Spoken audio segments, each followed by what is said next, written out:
Hello, hello, hello. It's Tuesday, which, now that I say that, sounds kind of irrelevant to an opening, but let's get into our city here and kind of remember where we're at. How are we all doing?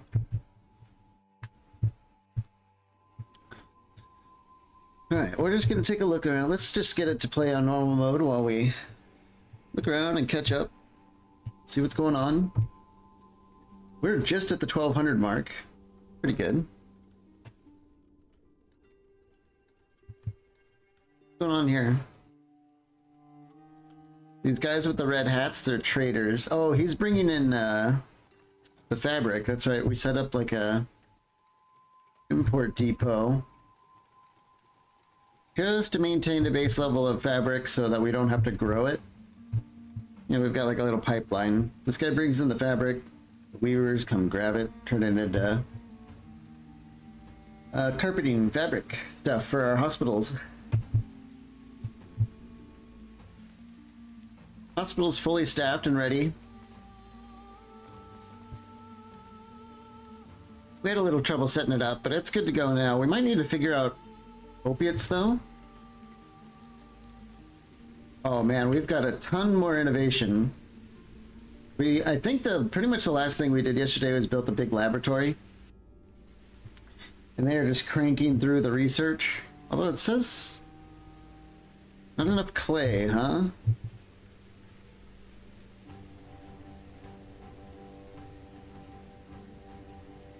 Not even factoring the laboratory into the clay consumption. Maybe because they're not sourcing it anymore. They have none stored. And there's really none stored in the warehouse. Okay. So that's what's going on, is we're not pulling enough clay out of the ground. We can probably fix that with our research. Kind of like feed into each other. So this will enhance all of our mining, which is pretty good because we're about to get into like increasing our mining. So for only 4 innovation, we can start to crank it a little bit.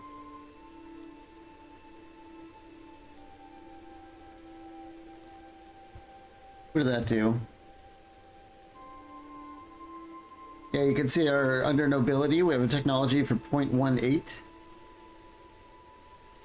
So that's helping a little bit, and it's their additive increases too, so they're pretty good. But we might need to like, oh, this is like maxed out, isn't it? They're probably just not gonna... First of all, a tilapia sucks at mining. Where can we find that info? Yeah, look at this.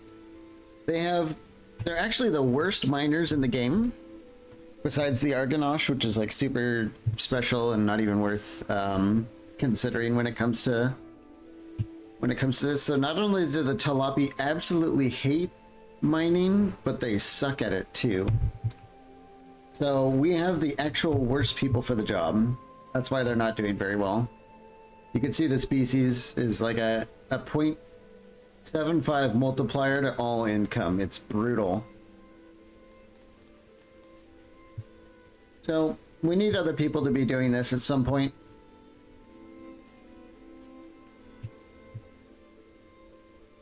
Hopefully they can catch up with it, but we might want to invest a few more points.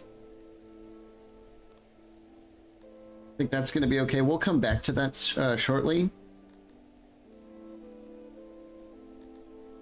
Because I wanted to get down in here and make sure that we got some other crucial upgrades. Like we could get a jeweler. We're already making our own gems, which is kind of crazy at this stage in the game. So we can start making jewelry to sell as well.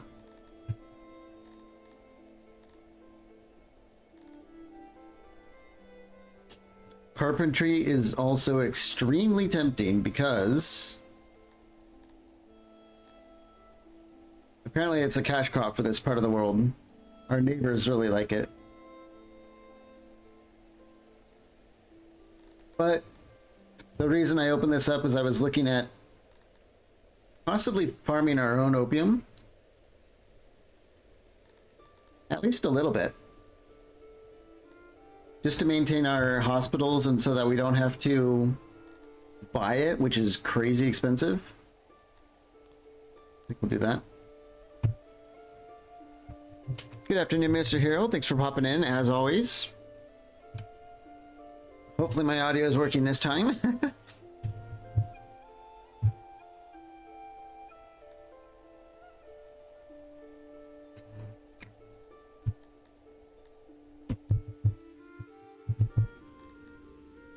I'm just going through and optimizing. We started the day with a lot of innovation, so I'm trying to allocate this. We'll probably do it into craftsmanship because it's going to increase like a lot of our core industries straight off the bat. Seems fine today. That's good. I've been thinking on getting a new mic. I know the quality in general is not the best, at least when I compare it to other videos, but maybe it's because when I listen to my own voice, I'm like, I don't know. A delay? A delay between when you say something and when I say something in response? Is that what we're talking about? I think we'll just get some more basic craftsmanship. It's pretty cheap to get, and it's going to give us a significantly more efficiency.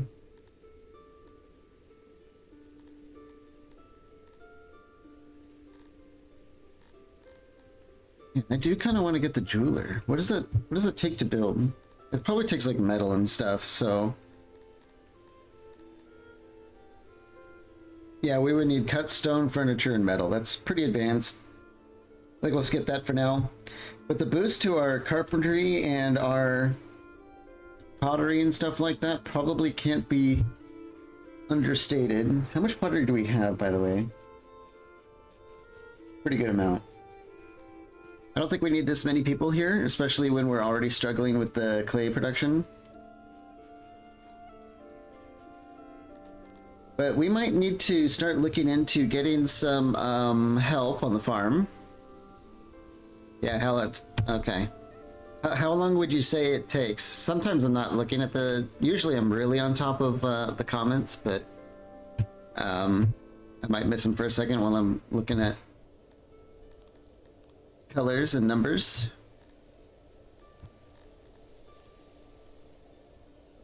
We can actually get a good number of Garthemi helpers. Garthemi are fairly cheap, and they're actually good at mining. I might actually buy some Garthemi here. You'd be surprised at how much a little extra help is going to do. And given that this is a despotism simulator, we're gonna have to make the hard choices every now and then. The ugly choices. 15 to 20 seconds, damn. I'll have to look into that again because I was told that this is ultra low latency. But maybe that's as good as it gets, but I don't know, I feel like that's a long time. Let's sell some furniture. Like another 400 something, and then see if we can get, whoops, squeeze in some more Garthemi boys.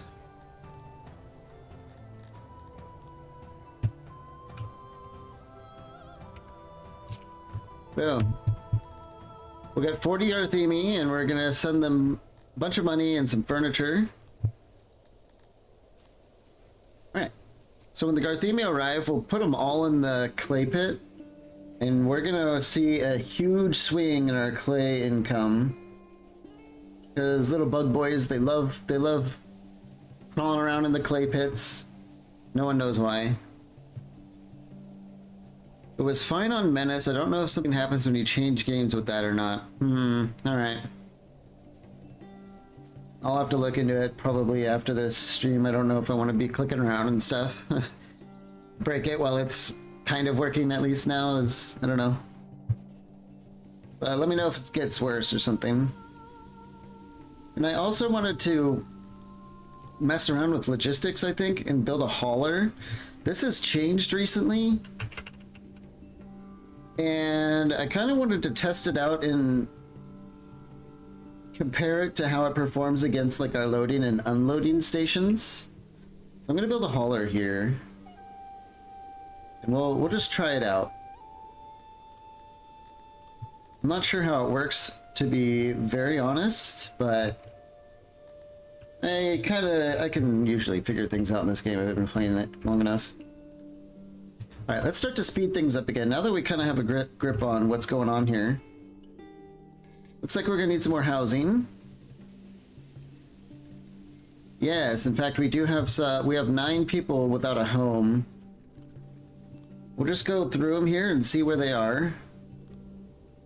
Some of them running up north.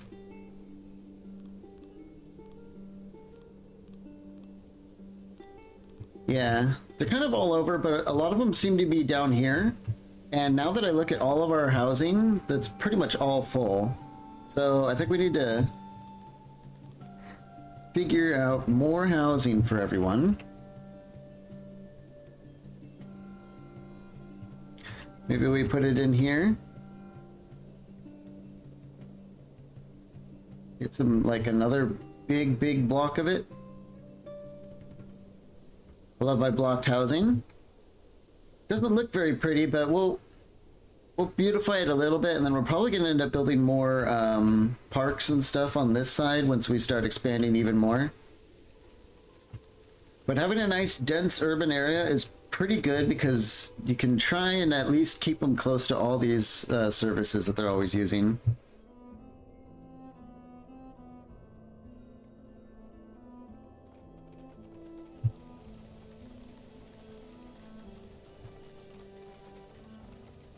Just build a bunch more road. We have tons of fruit. We might need to expand our fruit stores again. We're running out of crates fast. Let's just use the rest of our crates on the fruit storage. And we're gonna have to consider spending a bunch of furniture to upgrade our warehouse by a tier. So we're running out of places to store all this.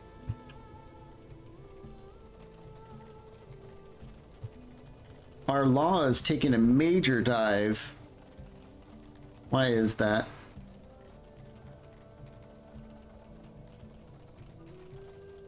Do buildings have adjacency bonuses? Good question. Not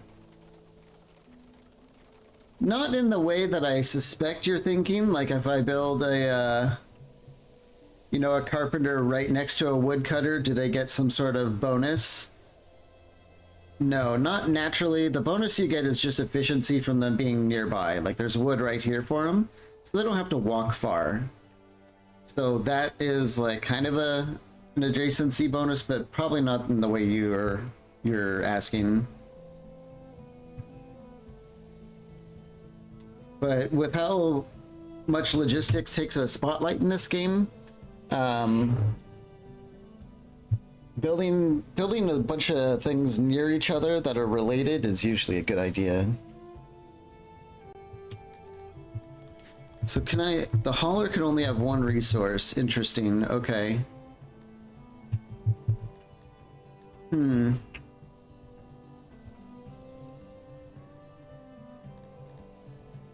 they can pull, prioritize. It's mostly just logistical reasons. Yeah, when you get a gigantic city and the needs increase, we haven't gotten to the point when you're trying to like get paper and all these resources to fuel buildings, but it becomes a logistics game at a certain point. Or I guess it kind of always is, but the logistics increases as your size increases. So let's see where all our new helpers are. They just arrived, so it's bringing up their submission score and stuff like that, because we just took them on board. We just need to find out where they are.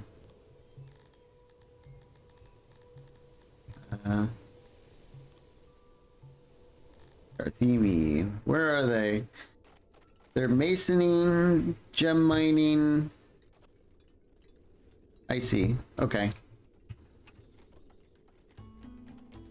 In that case, how much time do people spend at their home? You know, I've never watched them too much. I know that they have like leisure time, and I'm not sure how long that is per day. You might need even be able to adjust that. I know there's ways you can adjust some of these things. I was kind of just about to look into it. If we click on workforce here, or hang on, I don't use it very often, but there's ways to adjust it. To see if there is a real need to build housing so close to industry. There naturally is, in a way. Like, if, see, this is industry, the yellow codes. Yellow is industry, orange is like services.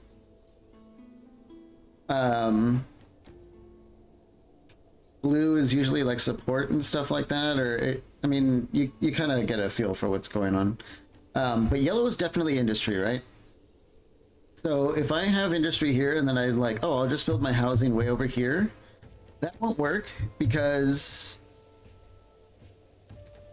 in a certain radius of a pop's job, they need housing. Otherwise, it'll just count them as homeless. That's why I'm looking at this going like, oh, okay, we have some people running around homeless. And then I kind of look and see what jobs they have. And I go, oh, we have like a homeless carpenter. That means I need more housing near like what's going on out here. I don't know if that answers it. But yeah, I don't know exactly how much time they spend at their home. It might vary, like if they're sick and stuff like that. But they get allotted personal time, and they'll go to the doctor, they'll go shopping, they'll hang it out on the benches and go to the hearths and the wells and stuff like that in their free time. I've never like sat and watched them though. Oh, here it is. Decrees. We can decree that we can like persecute our people, we can hand out money, we can declare days off and work overtime. So I've never really used these too much. I have done like days off and handouts to when in like an emergency when my loyalty is like having a lot of trouble. I don't think I've ever really gone into the whole like overtime stuff. We also haven't yet gone into the workforce. You can actually change the priorities of your workers and get kind of like an idea of what they've been doing lately. Like right now, all the house construction is taking up all our time because we're, you know, building houses. You can set priorities depending on everything. So you have this, like the top bar is your free pops. These are our free tilapis. Then the bottom bar is our slave pops. So you have both a free and a slave pop priority thing that you can edit. So I'm not going to mess around too much here, but I do want to get our themies working in the right places.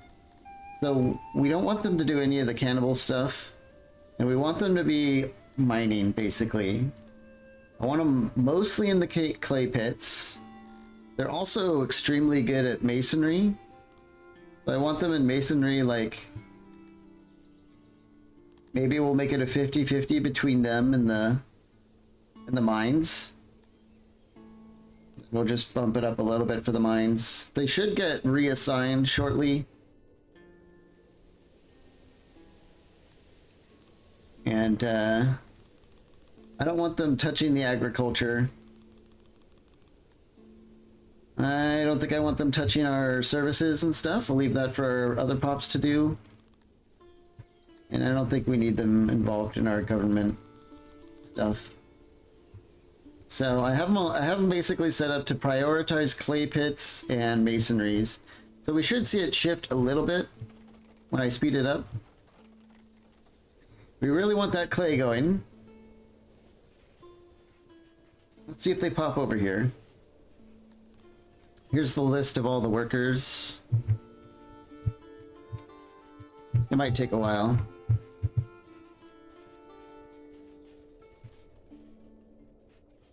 But our laboratory is just eating tons and tons of clay, which we kind of expected. But we're barely not able to stay above water there.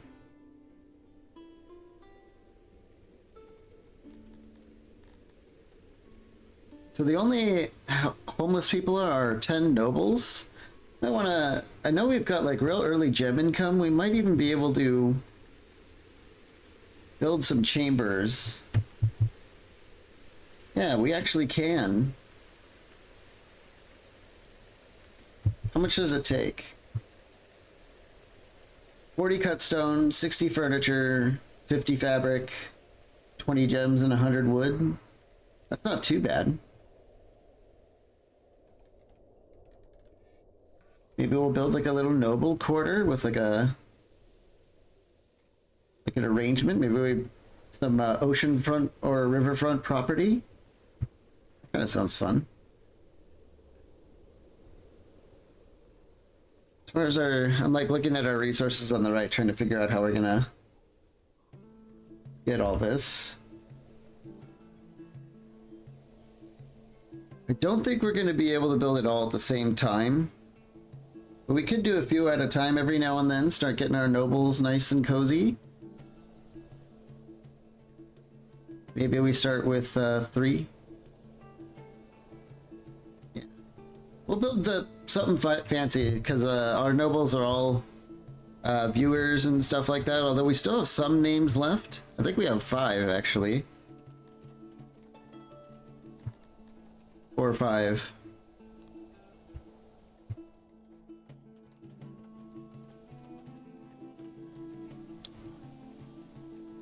You have to wall it off from the rest of the plebs. Oh, that's a really good idea. Hang on. Hang on. We're going to build a gated community. We're pivoting into a gated community. I love that idea. Let's dismantle all this stuff and then we'll Oh, that's a brilliant idea. As soon as we tear this down, we'll pause it. We'll go into planning mode and maybe we'll draw something out here. What if we do like fortifications? We can't build grand walls. Oh, we can't build stone walls either. Hang on, can we research that really quick? Or is that knowledge? Crap, it takes knowledge. Oh, tilapia is like wood, so I guess we could just go with the palisades, you know, that's probably still fancy. Yeah. So maybe we get like a palisade going on here. Let's cancel these, what is this anyway? Herbs? Oh, how many herbs do we have? 300? We're fine, okay. We'll plant our own herbs at some point.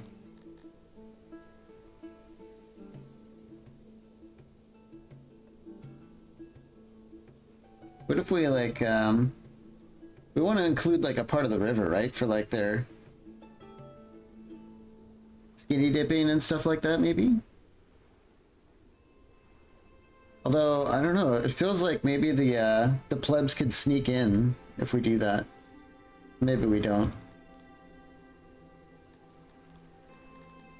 We don't want them sneaking in, that would be horrible. Oops.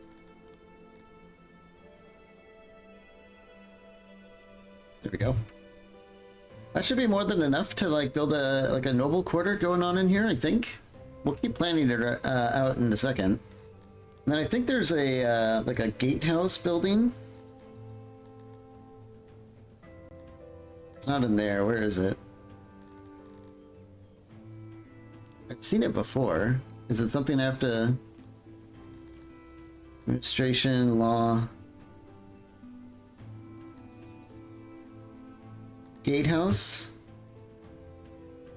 Yeah, we can build like a big gate. That looks in the center, doesn't it? Okay. Now we get our chambers. See, if I build it two up, I have 5 spare. Oh, it's just barely not centered. Hang on. If it's not centered, I'm gonna lose my mind.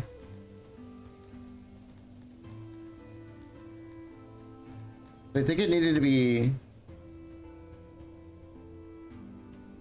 I think that's actually better. Let's try it like that. With our chambers, see, we've got 4 and 2. 4 and 2. Beautiful. All right.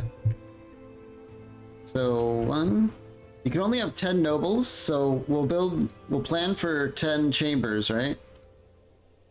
1, 2, 3, 4, 5. And then on this side we can have more.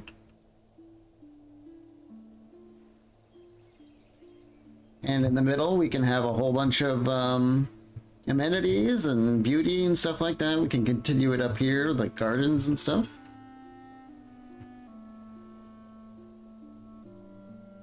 Seems good. Yeah. That'll be awesome. Let's turn off planning. Let's just kind of build up a little bit.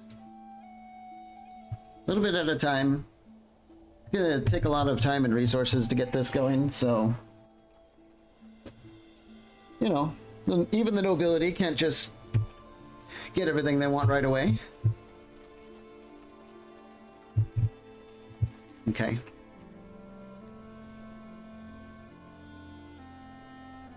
How are we doing on everything? We only have 24 opium. Yikes, we might need to plant some now. What if we do it in here? It takes 34 to plant. 71.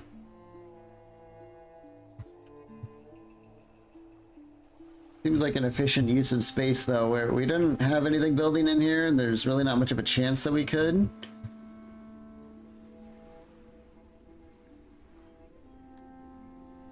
Yeah, I think we're gonna like use the rest of our opium here and then buy more until we can start farming it. So that's probably what we'll do. Can we extend it even more, like down here? Beautiful. Get some of those poppies going.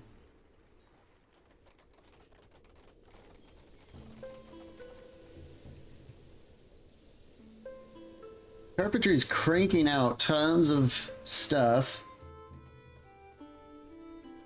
I think maybe we have 200 spare workforce right now, so I think we'll put 20 more in carpentry. We need a lot more furniture that we can sell to our neighbors, because if we're planning on buying opiates to kickstart our own farm, it'd be expensive.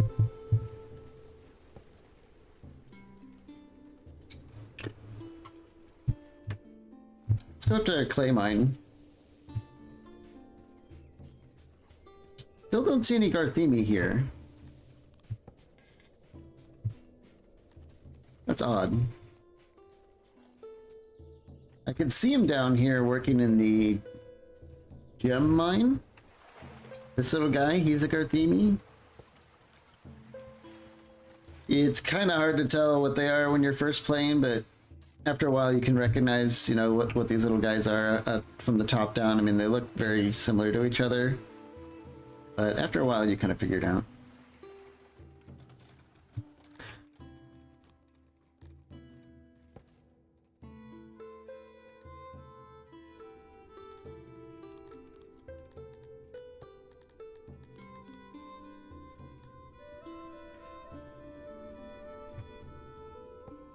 Where'd that damn priority thing go again?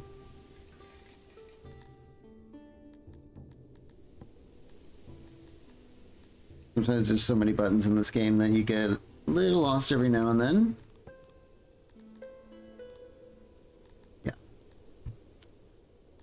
So why are they in the gem mines when I have adjusted the sliders? It could be because we just have so many Talapi looking for work that they're taking the jobs. If we had less Talapi working,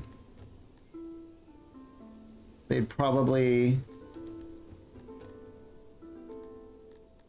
have leave vacancies here. That's probably what's going on. So in light of that, I think we can get some more recruits going in here. Well, let's just clear out our labor pool a little bit. And since we need to always be maintaining our army think we'll start leaning towards that. And I think we can also finally... Yeah, we researched the archery range. We have a stockpile of bows and arrows. So I think we'll build an archery range to train up archers. Where do we do that?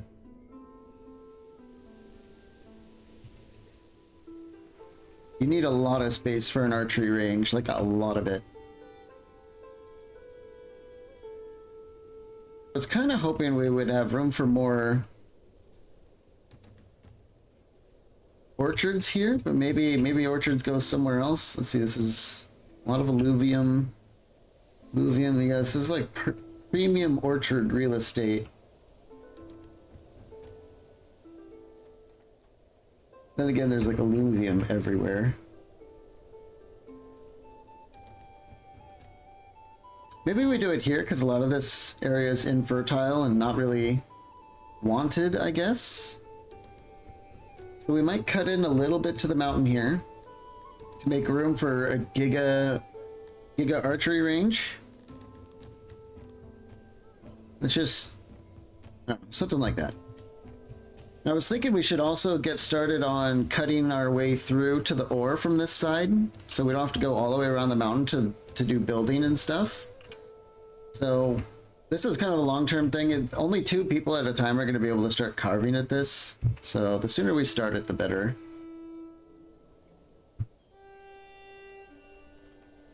Everyone else is over here. Okay. Yeah, the chambers are coming up.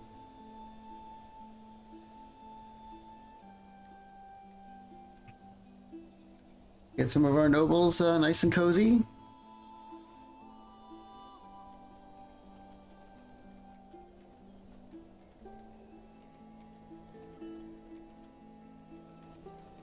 Might need to increase our bow storage, but we are actually full on storage, aren't we? Let's stop storing the fish and have some more bow crates. We have a leather shortage. That's what's going on with that, huh? We're stockpiling livestock. We have a bunch of full auroch pastures. It's time to increase our aurochs. Rich soil, alluvium, some till. I think we can build it right here.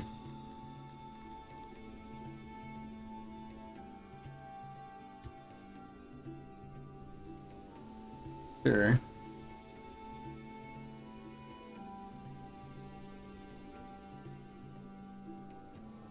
If this is gonna be a road, you know what we should do is something like this.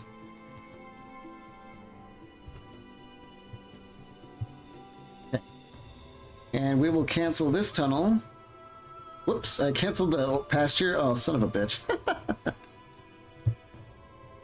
Moving the mouse a little too much, I guess.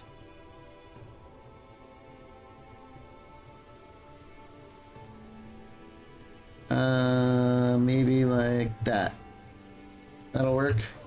Let's try that. Try this again. Okay. Now what I meant to do was change the tunneling to match this main road that we have here. So we can just continue the road nice and straight and cut it through this way. And that should look a lot neater and not mess up what we had going on over here. Just build the road right up to the mountain there.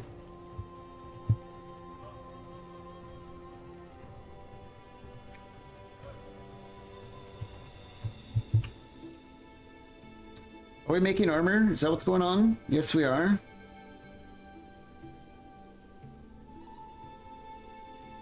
It shows we're net positive, but these are estimates and sometimes not very accurate.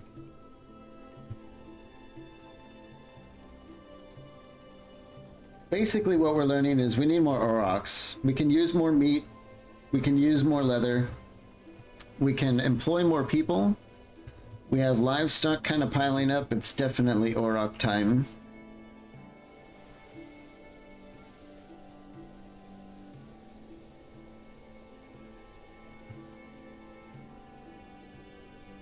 We're almost done tunneling out in there. We might have enough room to build the archery range.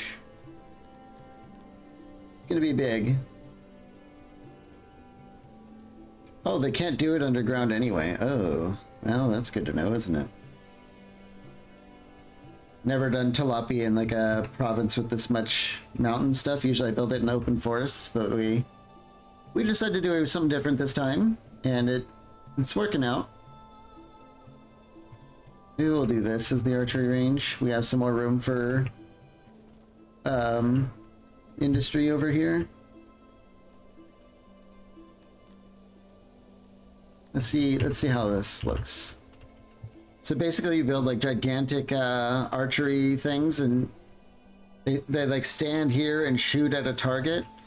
So it's not nearly as space efficient as just a training thing where you just build a million training dummies and they can all surround them and beat them up. Archery is a much more specialized task.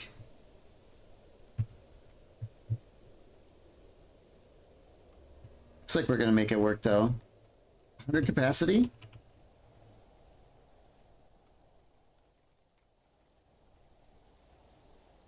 Sometimes it doesn't hurt to go a little bit over 100. Yeah. Start training up some archers. And that's good because Talapi like a standing group of archers. It's like just something they enjoy. Is it occupation or...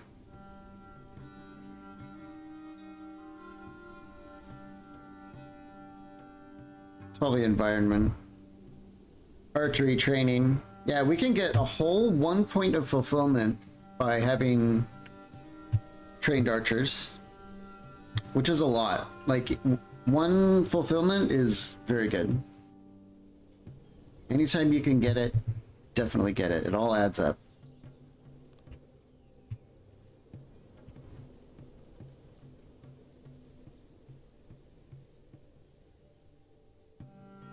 I think we're gonna have to upgrade our warehouse. We're like at capacity and we're running out of like places to store our weapons. We're full of wood. It's time to upgrade it. We're gonna get an insane amount of capacity. Right now we're at 50%, but that's just the crates I had to do for the fruit. But if we do this, it should go down significantly. Yeah, we're at 13% capacity again. We can hold a lot more stuff, and that's only 1 upgrade. Let's take down the fruit. We don't need a million crates dedicated to that. Yeah, we're looking good on everything again.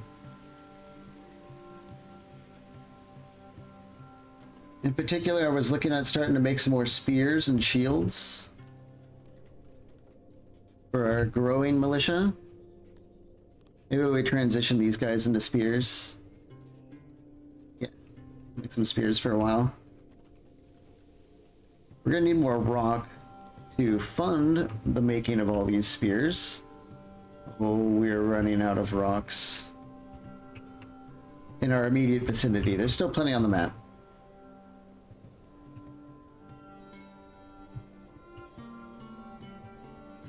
Gonna pick it up wherever it lay.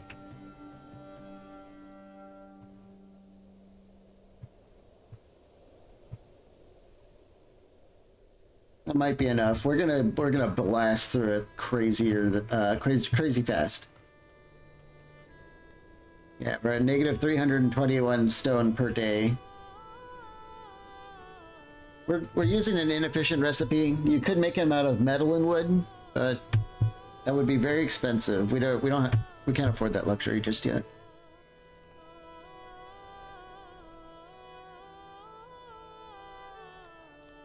We still, our lab has been slowly generating more and more innovation, so it's time to start investing all this. continue ramping.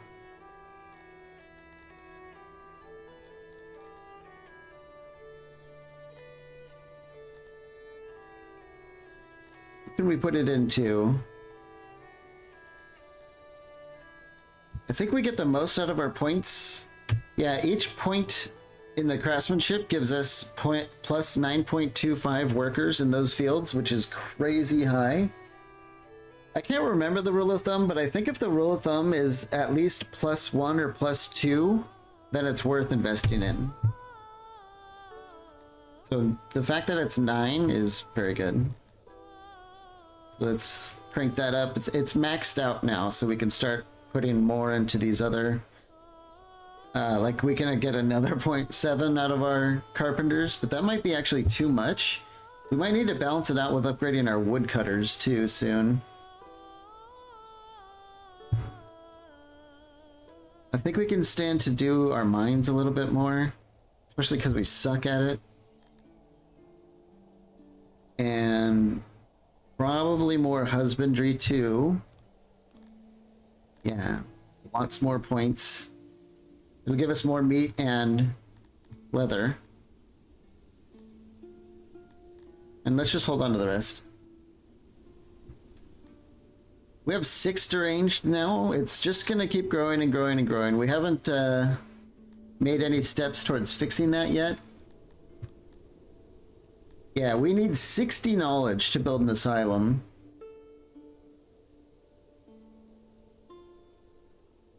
At our next rank, we'll get 50 more knowledge. Is that enough?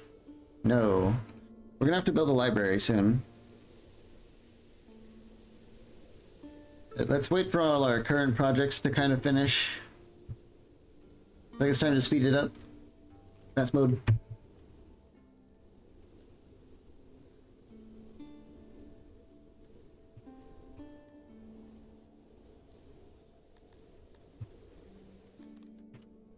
Oh. These little, like, yellow boxes means corpses, and it was because they are executing people. Speaking of that, our law is just awful. Why is it so bad?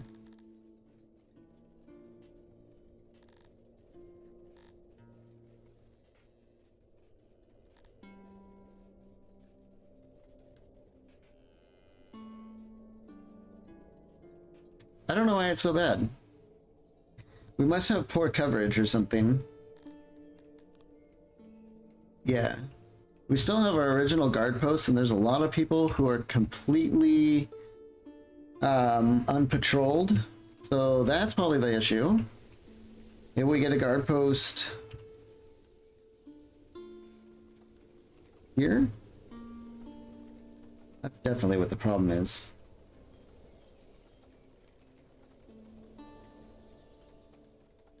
I think we get one here. 3 and 3, something like that. Yeah, because we have like 50 people working the orchard. We have 50 people in the carpentry. We've got like 200 people working in these carpentries. Sorry, I meant the woodcutter. So we have like 300 people in here that are completely unpatrolled. Who knows what the hell's going on in here? So yeah, it was a lack of guards. We probably also need another guard post like outside the lab. There's 200 people in there or something like that. Or 120, but we can crank it up to like 200. So having a guard post outside is going to be good. That was the problem. Just needed more coverage.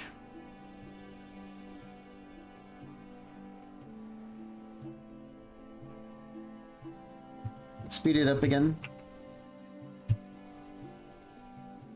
When the archery range is done, we're going to make a new archer battalion, start training them up. Wonderful. Okay. Let's create a new group. We'll call them Archer Militia, I guess. What kind of icon do we get? Like some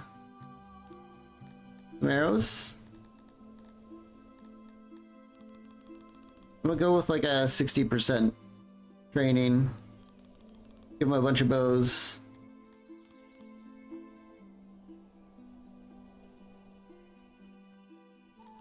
and 2 points of armor, I guess. Yeah, okay. So archers have a slightly different training thing. They don't just run all the way over here and start training on bows. They actually go to the training ground. They like get a basic training in here, and then when they graduate the basic training, then they go to the archery range and start learning archery. So it's gonna be a while, but we can see we're up to 250. We have like an extra 100 people learning the ways of protecting the town. Yeah. Eno Doylin, the Child Eater, is a bandit who could potentially attack us. He has 320 soldiers. They could all be poorly equipped, but it's still... numbers do count for something in this game. Not always, but in some circumstances they definitely do. But yeah, we want to just be aware that the bigger we get, the more money we're making and happier everyone is, and population and all that. We definitely need to always be making sure we're trying to stay on our militia game.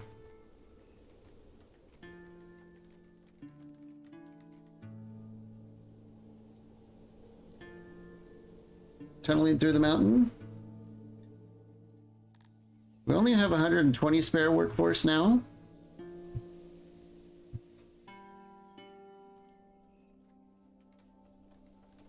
I think we've chewed through the stone as well.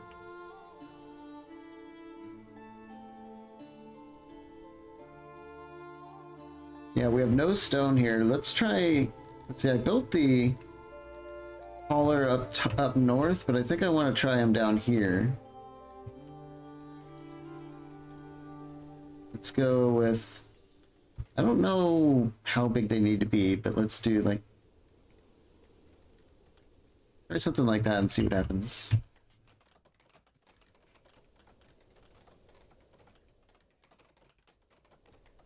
Supposedly, and I should have tried these probably earlier, what these do is they employ people that have carts, I think, like the little hand carts, like the warehouse.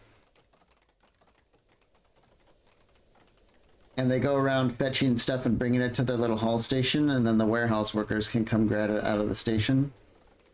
I'm not too sure. We're gonna experiment with that. What is this? Trapped. Someone's trapped. How did that happen? Oh, they were tunneling into the wall, and then we finished the pasture, and now they can't get out. Okay.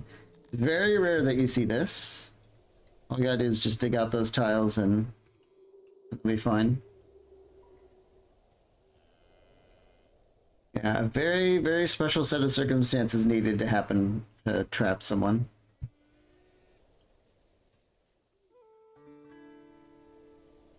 The ranged population is still increasing. There's nothing we can really do about that. Not yet.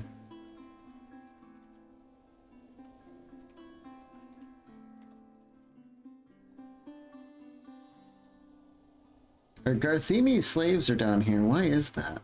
It should all be up north. I think they're still doing gems. Yeah.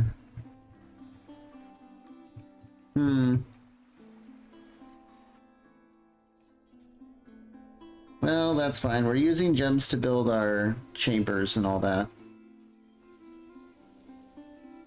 Yeah, we've got Lunest and Zifet, they've got assigned some chamber rooms. They've got 4 servants each.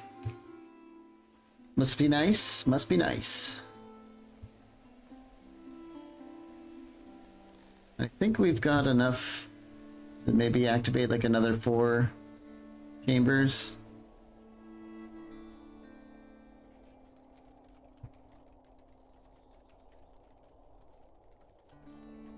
Yeah, we're out of stone here. We might as well just pivot back to furniture.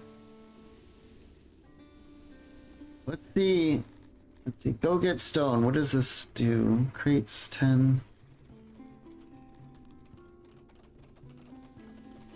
Fetching resources. Let's watch this person.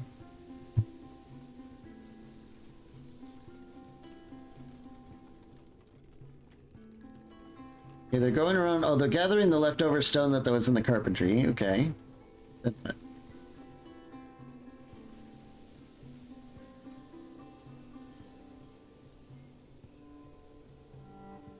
walking up to the other town. I know I designated a bunch of mining out in this area.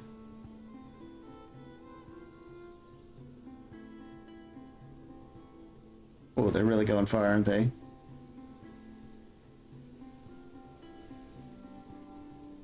Must be going to the very top of the map. Okay. This is a hauler and this is the delivery man. They both have the same handcart and they're both carrying 8 stone and going the exact same distance. Where do you work? If she's a deliveryman, she probably works at the warehouse here. What was her name? Oh crap. Violet Jerkmeister? Okay. Alright, Violet, alright. The Jerkmeister. Let's see if she's in the list here. Yeah. So... okay. You don't want to be using them to gather... yeah, I'm not sure I understand the point of the hauler. The same job as a warehouse person, and you can still just go to a warehouse and designate it to pull from another source, so...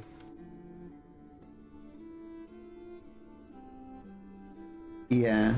I'm not sure if I would use these as like the main city logistics. I have used these in the past when I would go over here and just build and say like, hey, clear all this rock, and then I build a hauler right in the middle and they just pile all the rock into the one hauler, make it easier for the warehouse employees to come grab it.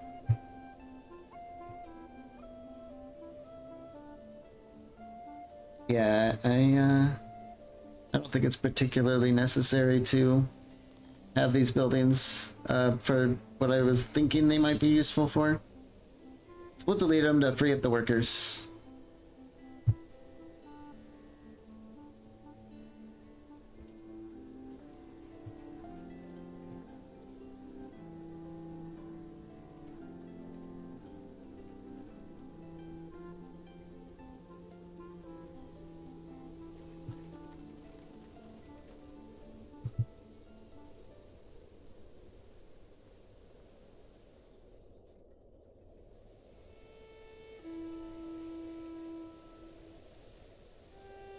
Wonder if we should build a, might be good to get some Aurochs going up here too. They can sustain this place a little bit. With just like spare meat and livestock. That sounds good to me. Maybe we do it in this like alcove.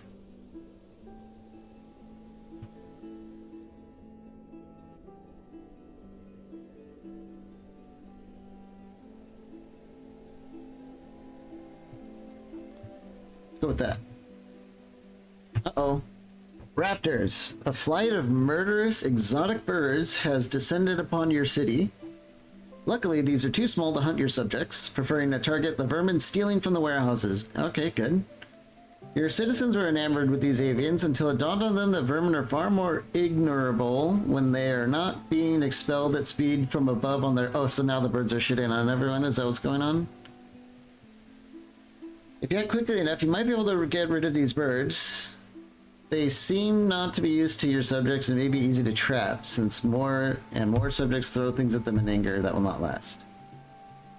Alright, so all the bird poop is definitely fertilizing our farms, but we have a 0.5 penalty, oh my god, on our health. Get rid of the birds. Oh my god, we got 1,000 meat out of that? Trapping most of the birds is quite simple. They lack the awareness of their kin, and quite a few could be caught by hand. Oddly enough, they taste similar to entelodonts. Ooh, that is weird. The entelodonts are like the little pigs. We've got like bacon birds flying around.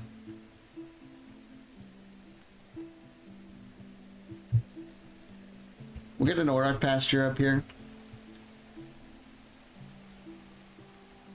It takes livestock to maintain these with the janitor.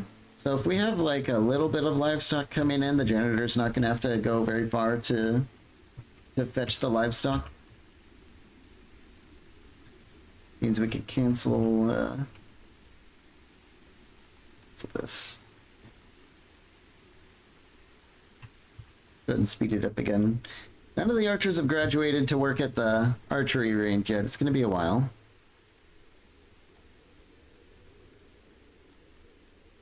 This group is 48% trained. They could go toe-to-toe with trained soldiers now, pretty much. Their armaments might not be as good, but yeah, they can actually fight. Of course, they're using spears, which is not particularly killy. They're good at holding the line, but not pushing back, I guess. So that is a concern.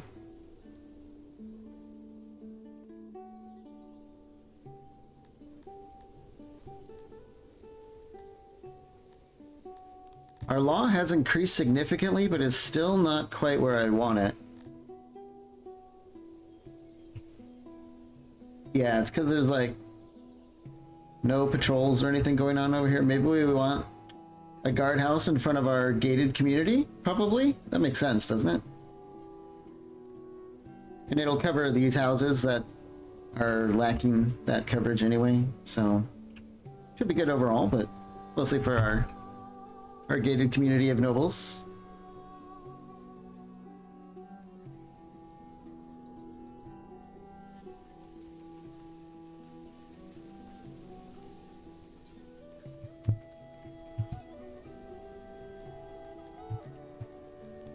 Looks like our innovation research has finally tapered off a little bit.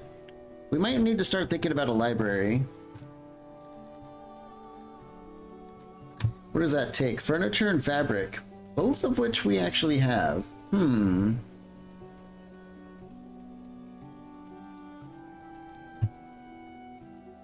Would be nice to have a library, wouldn't it?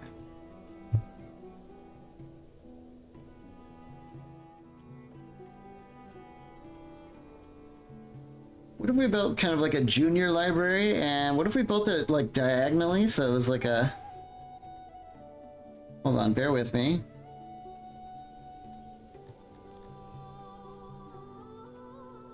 What if we kind of built it diagonally, right? Is there a selection thing I could be using better? Maybe in a second. Let's cut all the big obvious stuff out. This might look pretty cool. Have to draw a line and...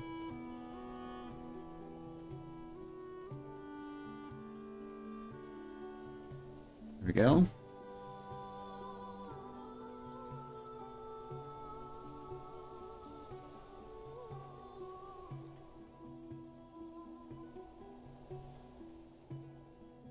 Looked a little bit weird, but I think that's better.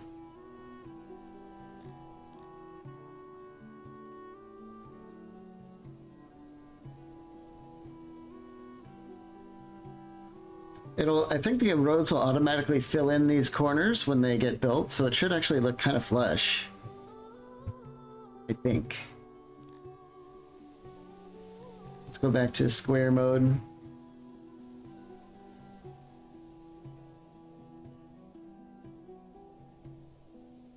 Maybe we need a couple of roundness alcoves in here. This is a junior library. It's not going to be like generating a ton of knowledge for us, but just enough to maybe get the asylum, stuff like that. I think it might look pretty cool though. Okay. We need to fill the inside pillars.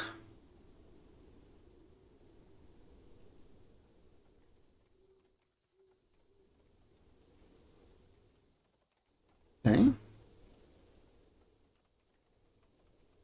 So that's coming along.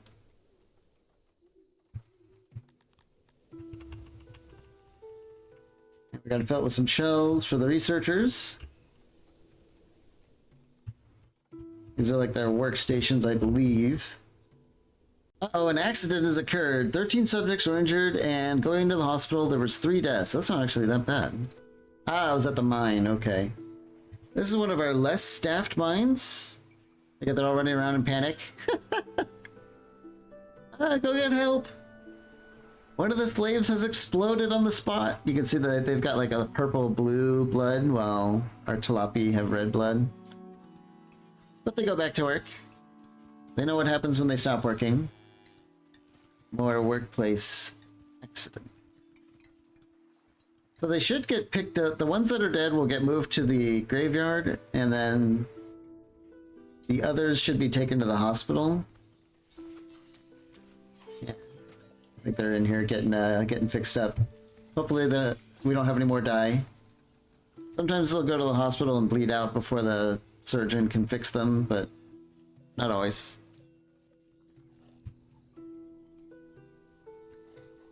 Loke Van Weeren. I'm not sure if I said that right, but hey Skabs, amazing that you're back. I've been coming back to your videos over the last years, made to see that you're making videos again. Yes, thank you. Which videos did you like the most? Were you a Battle Brothers or a Total War watcher?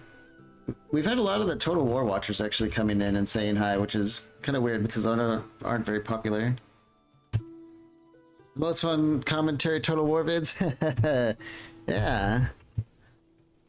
Well, that's one of the reasons I decided to play this game a little bit, because this building game actually has Total War style battles, believe it or not. So it takes a while to get to that point, but we'll get there. Total War watcher, wonderful. I haven't played Total War in a pretty good minute, but one of these days I might turn it on and check it out. Are they still updating the, what is it, the Steel Faith overhaul mod? I loved that mod.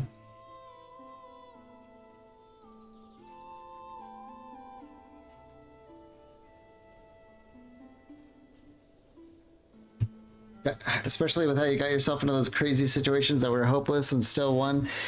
Yeah, I'm still amazed. Like, it was like, I don't know, 8 years ago when Warhammer 2 came out or something, and I remember the first videos I made was of the Skaven, and I still remember the what was the name of that city? It was like Dawn's Light or something like that, and just the militia of that city, we had won so many battles that they were like gold and silver star or something. I've never seen that before or since. Like, just the basic militia had huge ranks just from winning like hopeless battles all the time. I'll never forget that. And we did it like, I don't know, how many times did we do that defense? Like 6 or 7 times. They just kept landing there. Good times. I don't know if I'd be that good at Total War anymore, but it might be worth a try one of these days.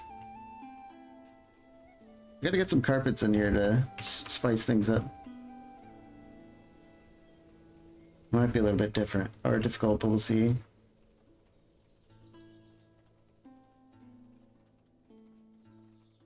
I did play Warhammer 3 when it came out. I did like the whole Chaos campaign as Katarina, I think. That was kind of fun. How do you look to the Warhammer Total War versions? You mean like between 3 and 4?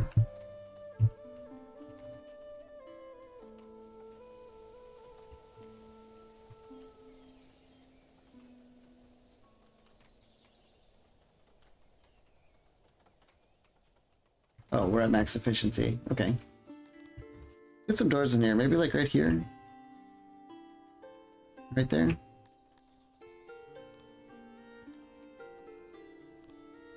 Yeah, it looks like a lot of our people died in the hospital. That's too bad. And now they're gonna do 40k? Oh yeah, I heard about that. I haven't played Warhammer. I haven't really played any Total War game for a while now. But I liked 3. It wasn't too bad. That there's still like a lot of the long-standing bugs, like the ranged line of sight is so finicky that you can buy like a bunch of musketeers and they'll never shoot a single bullet because like one person is standing in the way or something. Is that still an issue? Last I tried it was, and that was kind of a turn off because I was experiencing that in the Katarina game with the Strelly or something like that. Oh, why did I stop the channel? Short version is because I had got a job as a 911 operator, so I was quite busy with that. And too tired to be making videos and stuff. But I'm no longer a 911 operator, and I have time. And I did enjoy it, and a friend told me I should get into it, so I trusted her advice, and here we are for now. I haven't made actual videos yet. I've just been doing streaming because it's a little bit easier for me to do, like health-wise, but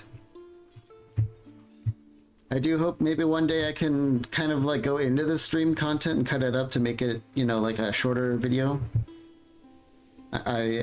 I assume, you know, there's a whole bunch of people that would prefer like a 1-hour video to an 8-hour stream or something that kind of summarizes everything. Glad you did. Yeah, thanks for popping in and saying so. That's for sure. I've been enjoying it. I know that. We played Menace, we played some Battle Brothers, you know, all the old greats. Cut the videos, that was a lot of effort. Yeah, it was. And I'm not too good at that, so I had to like kind of stumble through the software trying to figure out, you know, how to get it all edited down. But thank you. I've been trying to like research how to be able to do both Twitch and YouTube at the same time, but so far I'm just sticking to YouTube, where I know how things work. It's not as overwhelming. Have you played this game before? The Songs of Six? Game is very wonderful. If you like city builders and Total War, this is definitely something to check out. Our library is coming along. We still have... Yeah. What's going on? Why is it taking us so long to get people on the ground?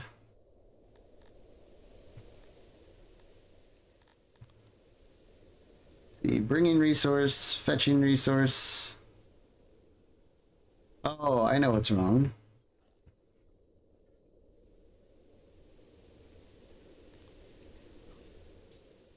Okay.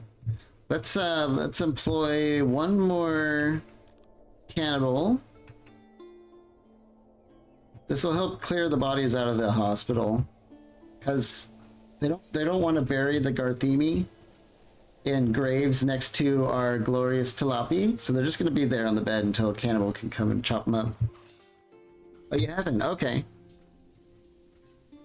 It's a wonderful game.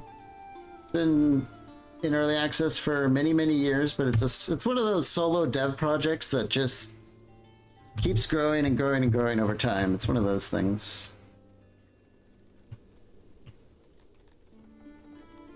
What about Menace? Have you played that, or were you ever part of the Battle Brothers gang, or were you mostly Total War oriented?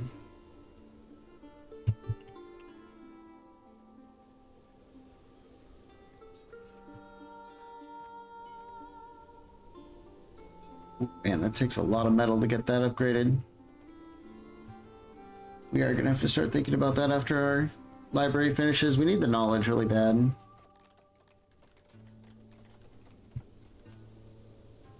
Oh, another workplace accident. Another 25 people injured. 7 more deaths. Oh, is this the carpentry? Blood squirting everywhere? Oh boy. It's starting to happen. Where's the, There's something that tells us, yeah, our accident rate has gone through the roof. There's a 200% chance yearly that we have a workplace accident, which is, I guess, twice a year on average. Mostly Total War, but gave it a go after the vids. Mostly watching this stuff. Okay, yeah, I'm the same when I watch, A lot of the things I watch on YouTube are games that I don't play. So I get that. We need to figure out the workplace accidents, though. It's going to start massacring a lot of our people. And there is a way to do that with the technology. Here, work safety. It only costs 1 knowledge. We have 6. We might want to spend a couple points in here. Yeah. What does it reduce it to? Okay, it cut our workplace accidents in half right now. So that'll help. One of my favorite things to watch on YouTube is Dominions. And I don't know if you've ever heard of that, but it's kind of like an old school battle by email style game. And I don't understand that game even for a second, but I love watching the tournaments in that game, the PvP tournaments. That game is like got some crazy 4D chess going on when players are playing against each other. It's fascinating to watch, but I'll never play that game myself.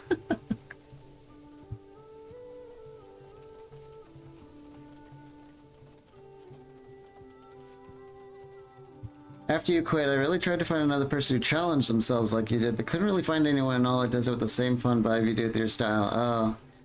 Dominions, it's called. I guess I could spell it out here. It's a really hard game to look at, though. I think they're at Dominions 6 right now. The graphics are... Oh, they're kind of horrible. But I like watching it. I don't think I like playing it, but... Yeah, I haven't tried like a legendary Total War game in a long time.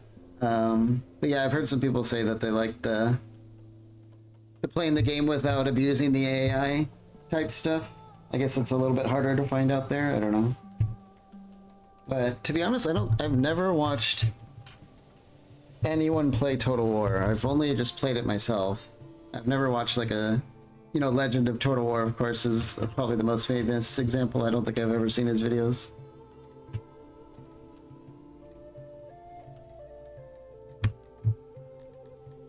Wow, a lot of people died. And we're filling up the graveyard pretty big. Well, hopefully we put an end to that with our research. When the library comes online, let's speed things up again. Kind of want to watch this get built, and then we can start monitoring our knowledge income. Yeah, our bodies are all being dealt with. They're getting buried. It's behind us now. There we go.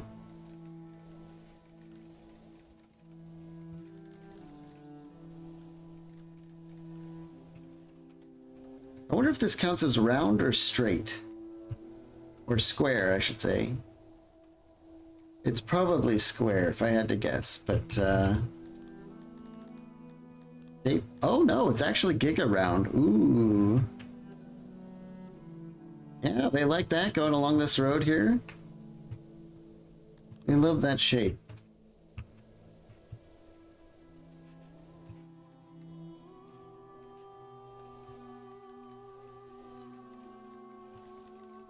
Finally. That took us forever to build. So what is this game about? Well, that is a very good question. This is a... I don't even know how to explain this game really. It styles itself as a city-state simulator.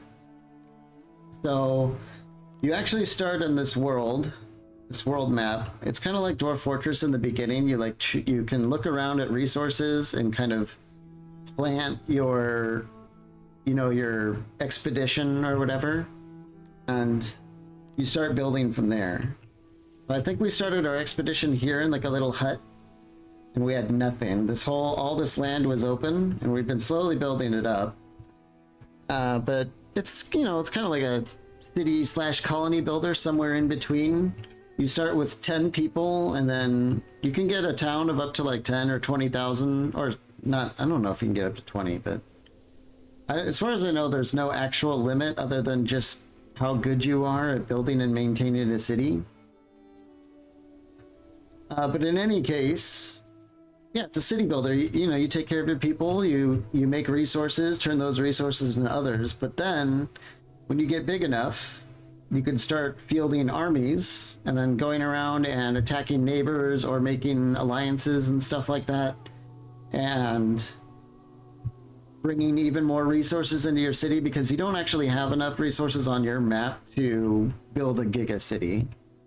So you actually need to go around and either trade for it or do conquests to extract resources from abroad, and then you bring it in, you start retooling your city to like more services and more housing.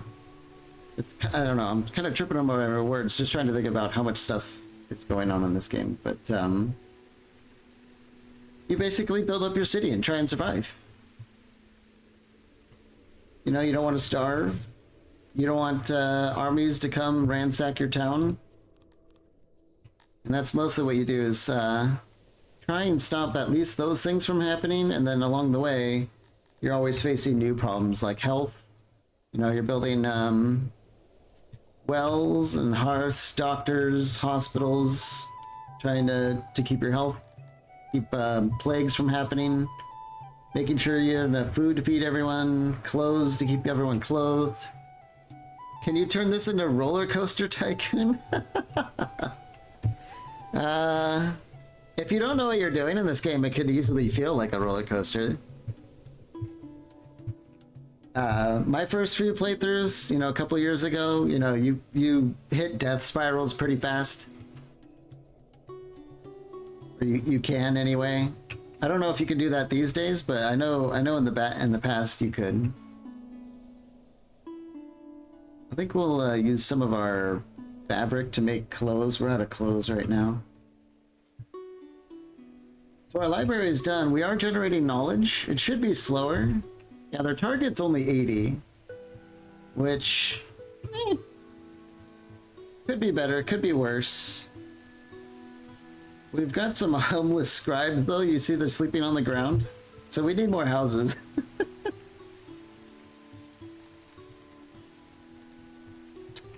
Where should we do that? We've got our woodcutter here.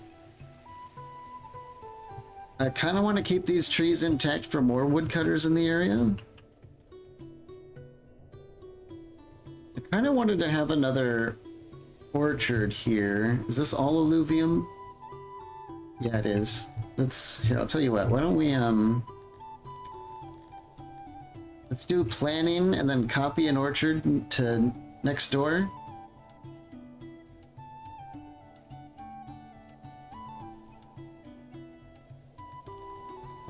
Let's try that again. We need at least one more orchard, at least planned, maybe even two for big time expansion. Is this alluvium? Yeah, it is. I'm looking at the soil type to make sure it's like good for orchards, and it is. Build the road through here. So now that these are planned, I know kind of a little bit more what I'm dealing with. So we can build some homes up here now. We'll need employees for all these orchards. We might even build like kind of like a village type thing here. So we're getting pretty far away from all of our amenities down here. It might be time to build like another town square, you know? Is there a currency system or is it all barter? There's currency. We have some denarii right here. Treasury. We're like automatically exporting surplus livestock and gems. And it looks like we need to start exporting surplus pottery, actually, now that I look at that. And that gets just turned into money. So there's both bartering and money. I think though, like if you have too much money, it starts to depreciate in value. I think there's like an inflation thing. Yeah, get an export depot here. So things can actually... Oh, I'm in still planning mode. I'm all distracted. Yeah, having too much money, it'll start to inflate, but I think there's technologies and things you can build in the other cities to get that under control a little bit. So you have to balance all that stuff. We haven't even gotten to the empire layer when you start building up these other cities. And that's a little bit more involved too, but it's nothing like super involved like your main city.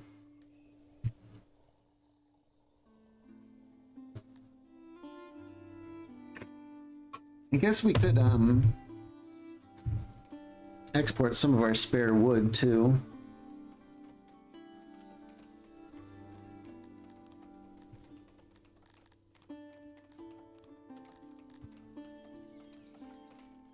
Nah, it's hardly worth it. It barely sells for anything, and we're gonna be going through it no matter what. Let's see, all this was accidentally planned, so let's activate it all.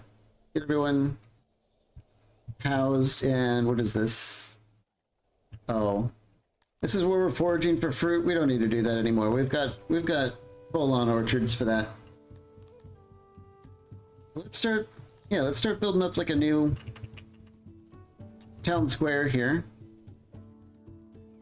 We get a well here and here. We're gonna need some hearths too. Maybe before we do that though, let's copy our food stall. Ooh, it fits in kind of nice there. Okay. We need a market. I think that's good for a market. What else do we need? We're gonna need another shrine for sure.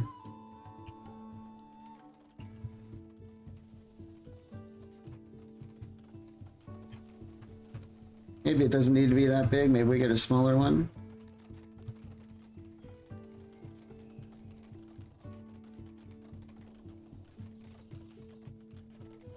I think that's fine.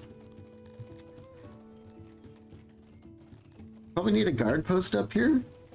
Usually good to have a guard post watching over the new housing development and the markets and stuff.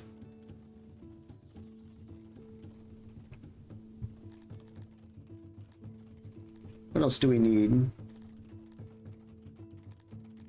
We could try and get a pond all the way up here. We're gonna need to get like a more official waterworks pumping out water all over the place.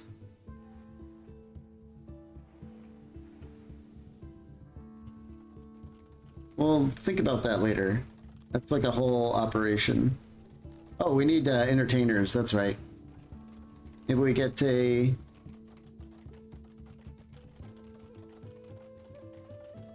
public speaker here.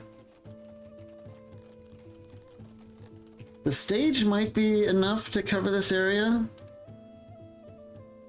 No, it looks like it's falling off. I'm kind of looking at its where it's got lit up. That's kind of like its service area, and it's running out right at this edge here. So we're gonna need another stage.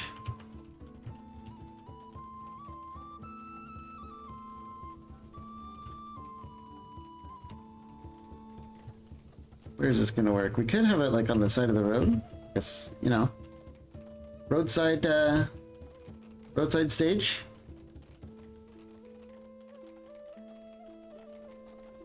Do that there. Then we're gonna need some decorations. This is like it's turning into like a whole thing. That's good. I like a whole thing. We want trees more than anything first, and then we'll get some. Then we'll get some flower beds.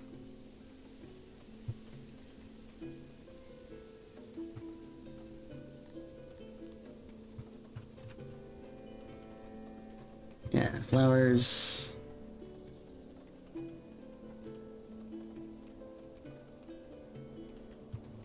Should be all pretty good.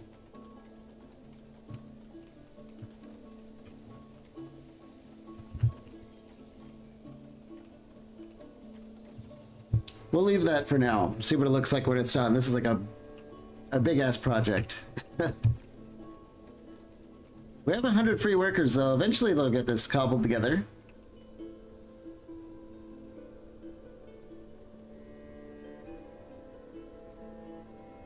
What's our knowledge doing? We're up to plus 19. It's very slow. The library generates special knowledge. I guess it's different than the easy to gain innovation, so it takes longer to accrue. We're kind of saving up for the asylum. We're also going to need a ration maker. I think we start with that unlocked, though. Yeah, okay. Which means we're going to need herbs, I think.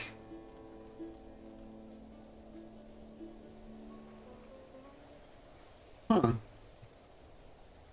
That's interesting. Somehow we got enough... I totally forgot that we designated this poppy field. And we were going to need to buy more poppies, but somehow they were able to get it planted. Oh, that's right. We're foraging opiates here. So they foraged it and eventually got the farm started. Well, that's nice. But we need to start making herbs, which we don't have the tech for.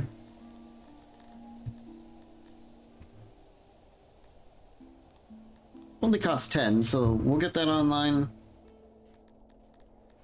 Can we build it like right here?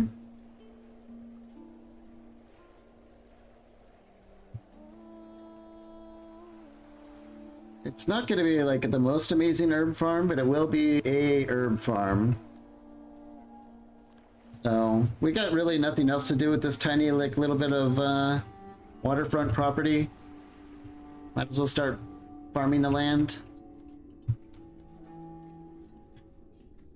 Herbs are generally they're mostly, if not entirely, there might be another use for them that I'm forgetting right now, but basically they go into making rations. Like you mix bread with herbs and then you can make a ration pack out of it. And rations are,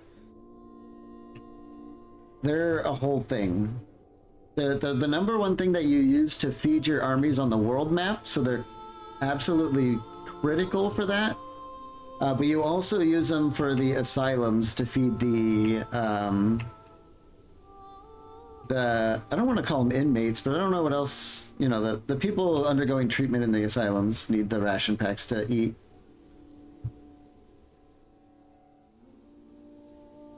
Okay. We built this thing a while ago. We want to start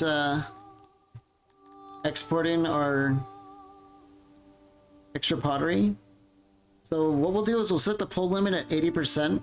So it's already calculating for us. It says when we have more than 640 pottery, then haul it here and sell it.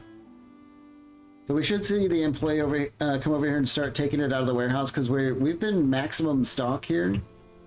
So our pottery makers aren't working right now because the storage is full. But once we unclog this, the pottery makers will get working again. So we've got like 30 people sitting around doing nothing is what's going on right now. We don't want that.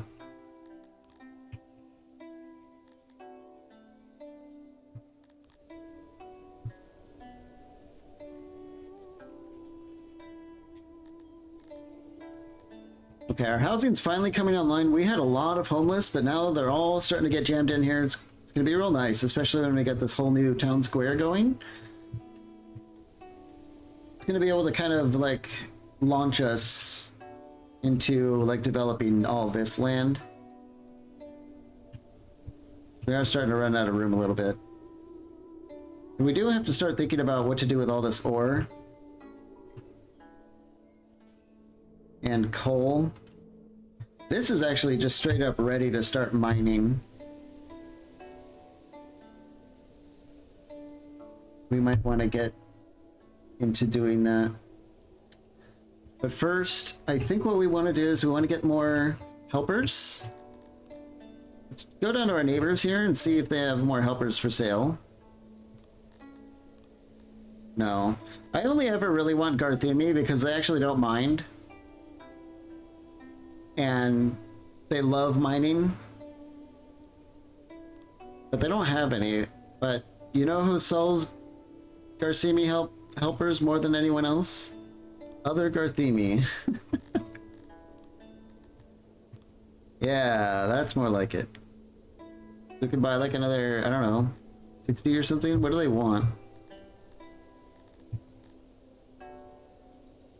They'll pay a lot for gems. Metal, I'm not gonna sell bows. I don't want to sell like bows and stuff. What about our furniture? Hmm. It might be a little tough to broker a deal with these guys. The more you sell, the more the thing goes down. It's like a basic supply and demand thing going on here. You can see it sells for 88 per item, but as I sell it, they depreciate in value. So you don't want to just like sell them a ton of stuff, because it's not worth as much after you do that.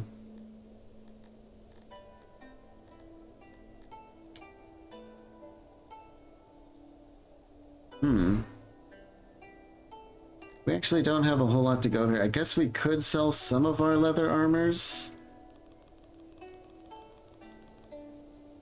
We could sell some bows and arrows.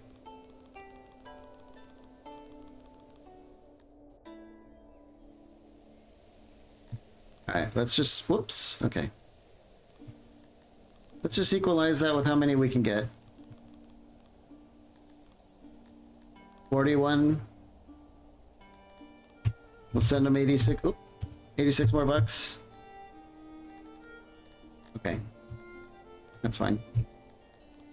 We need real miners. The Talapi suck at it.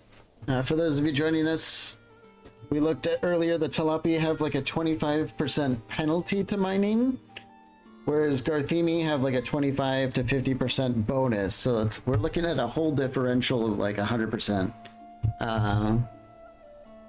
So the sooner we can get our people off working the mines, the sooner we can get the Garthemi doing it, and not only do they love doing it, but they're better at it. So yeah, that should help quite a bit. No, free up our Talapi workforce to get them doing more specialized things like carpentry and so on. It looks like our archers have finally graduated the basic training. You can see we've got 34 here now practicing their archery. It's gonna be a while for that to happen.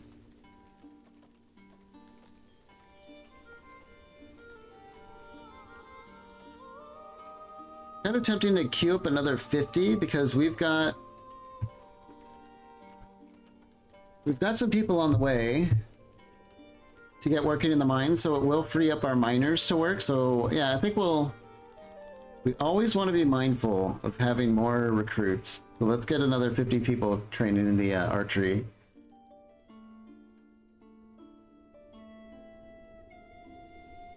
We're still redlining the pottery, but you can see it's like going down. So we should have this. Yeah, the traders coming by, they're buying our pottery. Okay.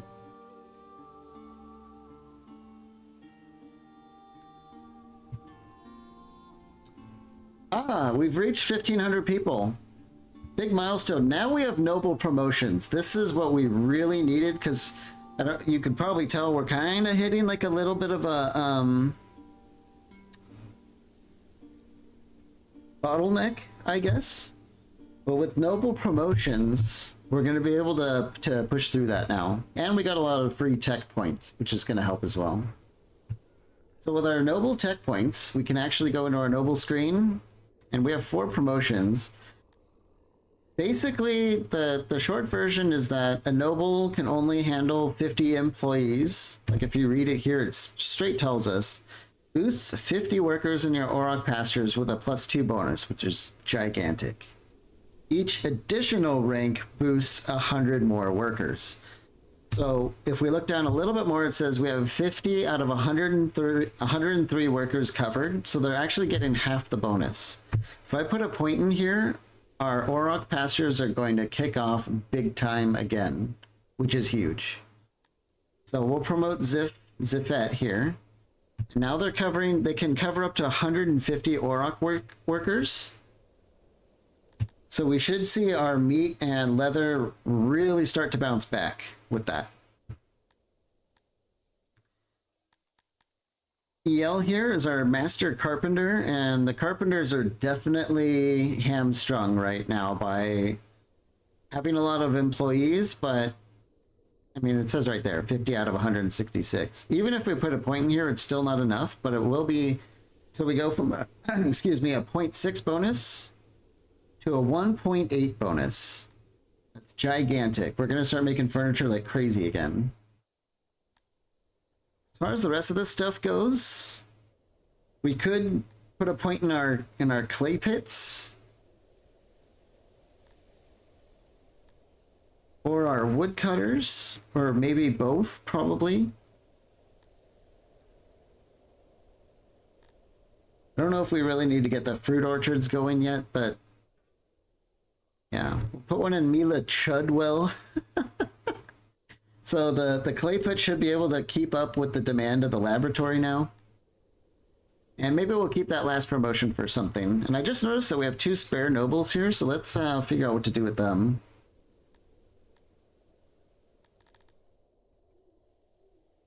I have a feeling we're going to want a noble on the coal mines. And we could... I don't know, we could put one on the herbs or the opium right now. Yeah. We'll just... You can switch it at any time. So you're not like locked into any of this. You are locked into the upgrade points though. So as soon as you start upgrading that noble, you can't take those points away. But I think they do stay if like the noble dies. The next noble that takes their place does keep the promotions. So don't worry too much about that. So that's huge.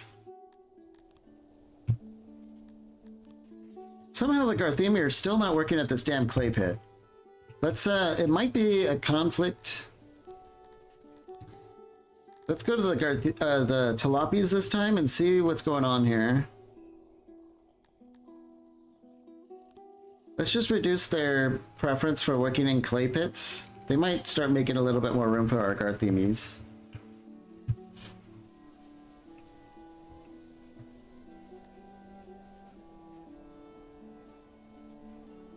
It's weird how it says -5 housing, but when all this is done, we'll be alright. Let's spend our knowledge and innovation. We have enough knowledge now to get the asylum. This is useful. Get our people off the streets.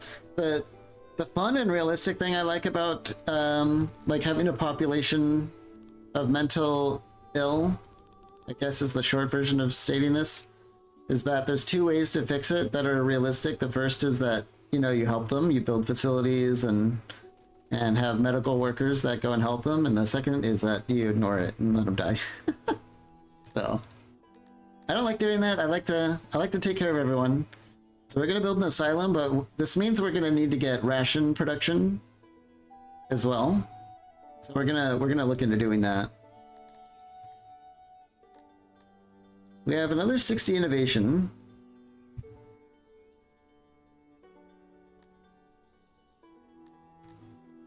You know, we can upgrade our wells. That would be a pretty big deal.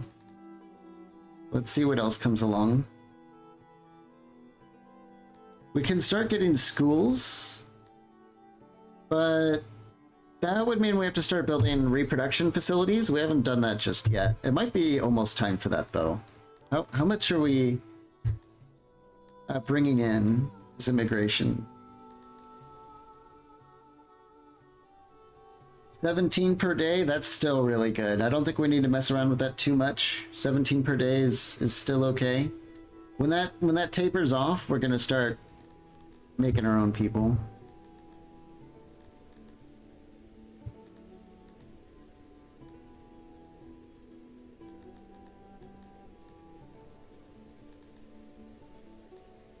Okay. We're gonna have to look at refining soon-ish, but not just yet. Gotta be something we could do with our spare innovation here.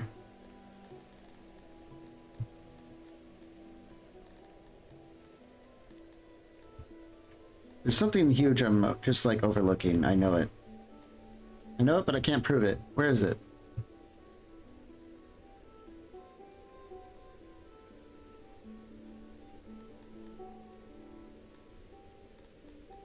Yeah, all of this requires knowledge. Maybe that's just what I'm remembering, is that the innovation kind of falls off sooner than I thought. I was hoping to get an upgraded, like start moving our way towards the temple, but that requires all knowledge and lots of it. So I don't think that's going to happen anytime soon.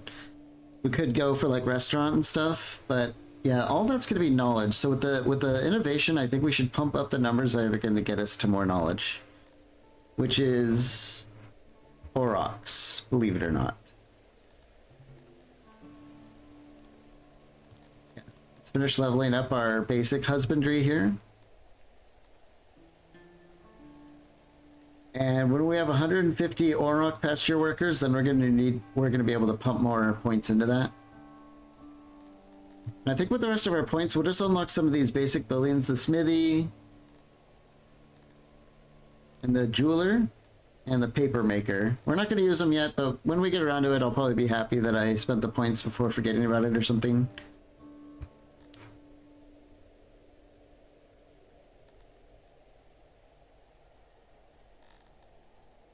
Really tempting to upgrade the wells, but I think we'll just leave our knowledge at it and let the library continue piling it up so we can get the more expensive techs. More houses coming online. We're solving this. Everything's kind of blue right now, which is a bit shocking.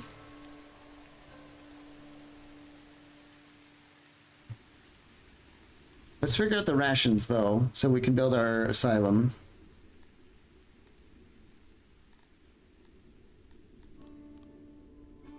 Is it under agriculture or crafting? It's crafting. Yeah, ration maker needs, all they need to be... Oh. Oh, a slaver is here. Yeah, look at the Garthemi are like mega discount. They're not even in the thousands. Yes, I will take some of your finest Garthemi, please, sir. Okay. Here they come. We need housing for that.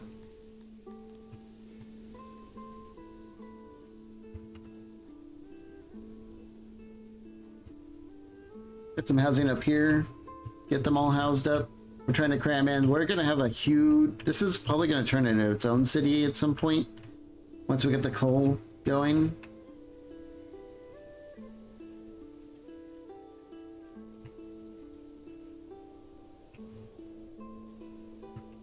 So we should start to see a lot of Garthemi. These are like all Garthemi in the gem mine, and they're cranking out way more gems than the Tilapia ever could.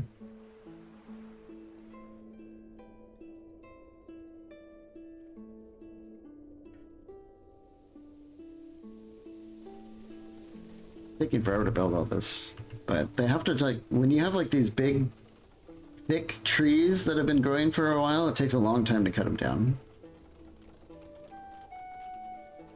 especially when they're doing it with like what looks to be a hammer. Well, it makes it pretty hard to cut down a tree like that. Hey Phantom, it's been a while since you popped in. How you doing?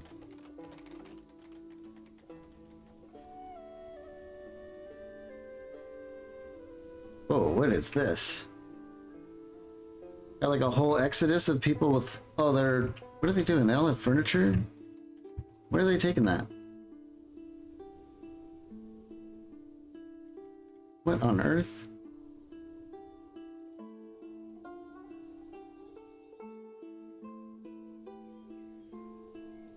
Okay, hang on. We've got some sort of strange hauling behavior going on here. Oh. Okay. Good thing I caught that. These haulers are hauling... So, sometimes... I don't even know if it's sometimes, but warehouses will start out with their service radius for like the whole map. And so what's going on is we're having our logistics wagons sending furniture up here, and then the employees from here just go up and grab it and take it back. So, whoopsie daisy. Let's reduce our radius. There we go. So we'll limit the radius so that we're not touching this city, and now we're not going to be going and pulling stuff out of the warehouse we just shipped things to. We should do the same with this one. Yeah. Whoops. Sometimes I forget to do that. That's fine, it's fixed now. That's kind of funny. They like ship the furniture up here, and then everyone comes and grabs it and brings it back and ships it again. But it's got like one of those scams going on. What's the name of those scams? Where they're just like inventing work for no reason. Like a it's not coming to mind right now.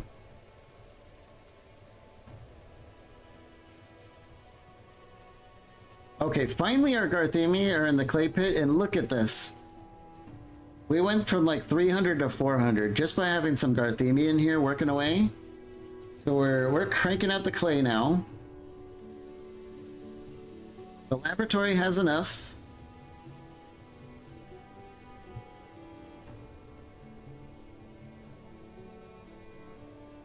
Okay, I think it's time we start looking at maybe coal mining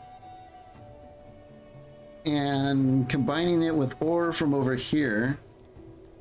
I think we might want to start digging into the mountain even more. No, hold on. Before I start doing a dig order, because a dig takes like a big priority for some reason, so everyone will stop here and run a dig in the mountain. Let's wait for all this to finish first by speeding things up super fast mode.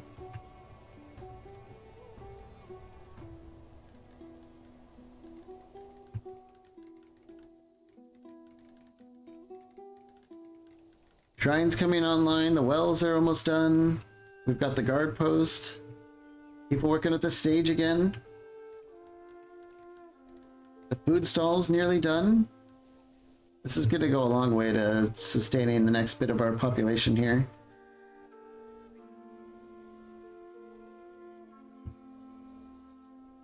Beautiful.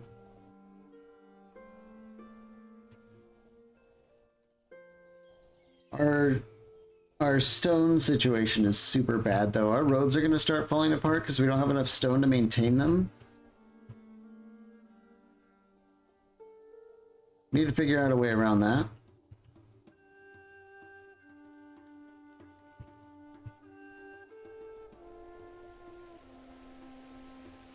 I think what we'll do is we'll go and harvest all of this stone. It's still actually somewhat close. Yeah, look at them all like swarming over it. This is what happens when you're on super fast mode with like 150 spare workers. They just go and slam through it. Oops, that was a clear all. I just want to clear rock. Okay. And they should be able to kind of manually take this where it needs to go. Okay.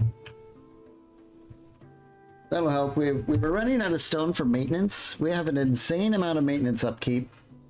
And our masonry, too. They take a lot of stone just to produce the cut stone as well.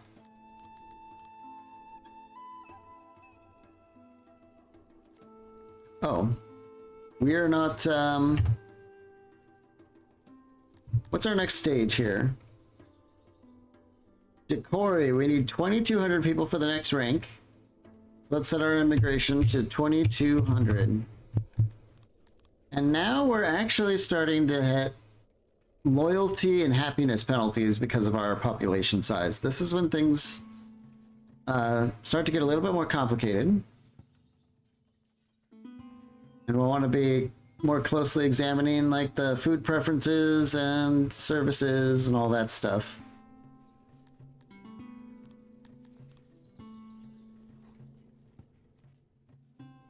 It might be time to build the second orchard.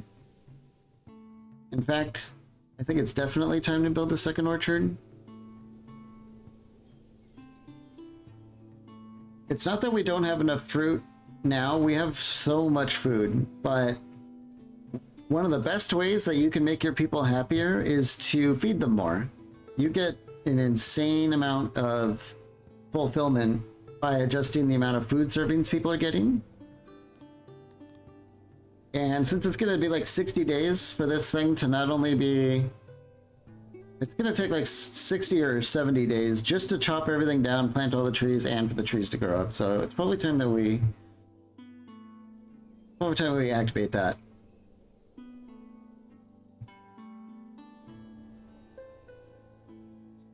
All our services are on in here. And under heavy load. It looks like maybe, yeah, maybe we really needed to get some more amenities online.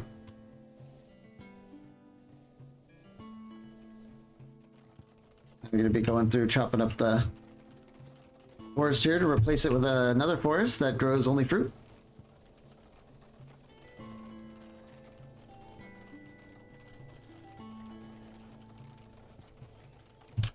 Realize I forgot to build the ration maker. Where can we build it? I would like to build it next to our bread operation,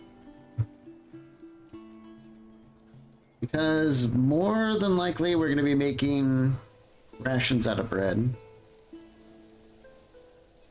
We don't need a big ration maker. This is like a baby one. It's just for the asylum, basically. When we get to like the stage where we're going to feel like a big army, we're going to have like a whole different operation for that. For now, we're just doing this.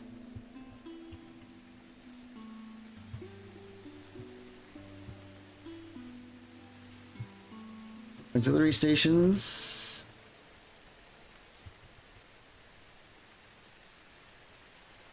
Beautiful, 100%. Looks good. Get a door here, and a door here. Maybe one out back door. I love a good back door. Plug these in. Some roads. Yeah.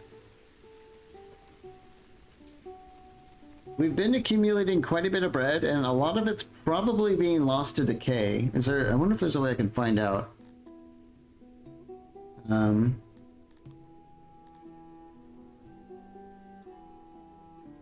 What's the trend here? Yeah, all these red bars are just straight up decay. And it's not being consumed at all. Or it's barely... It is being a little bit consumed. But just not a lot. We're mostly just losing it to decay. So if we repackage it as rations, we should be much happier. I think we'll get another warehouse add-on here. Or this one was upgraded, wasn't it? It was. So let's store a little bit less grain here. We'll store less bread, and we will start to store the rations that we make. Yeah, that'll work. Okay. Wow, we're really losing loyalty. Still being in the 90 percentile is not that bad. But this has been like 100% all game, and now it hasn't.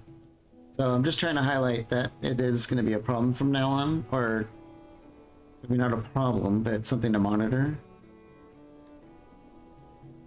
Ooh, someone was murdered. Someone was murdered here.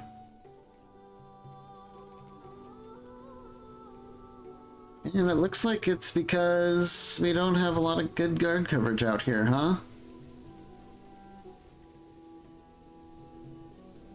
Yeah.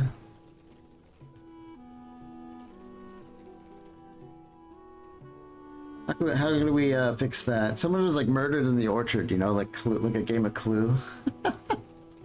Did him in with the golden candlestick.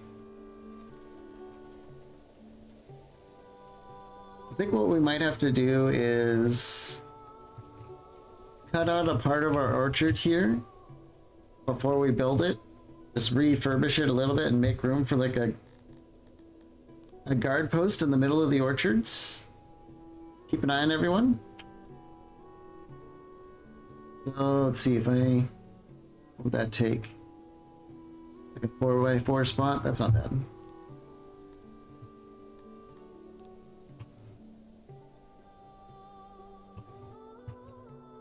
Let's do this and this.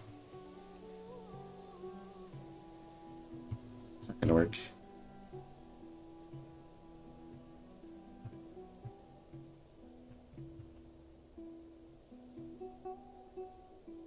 It should do it. We can cut this out. Beautiful. We have enough room for another guard post. I don't think it needs to be a super big one. Hopefully not.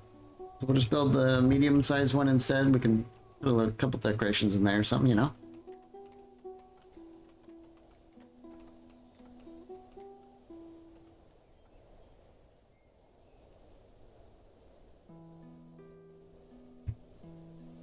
The guard post is a little bit difficult to say. This is like a good big guard post. You can see that they patrol a lot more out here than they do in here. And I think that's because they can actually get blocked by like all these extra trees and stuff. I think is actually reducing their ability to patrol. They should be affecting this area and they aren't. So it's probably all these trees sitting here. Which we'll eventually cut down and replace with roads, but that's probably what's going on.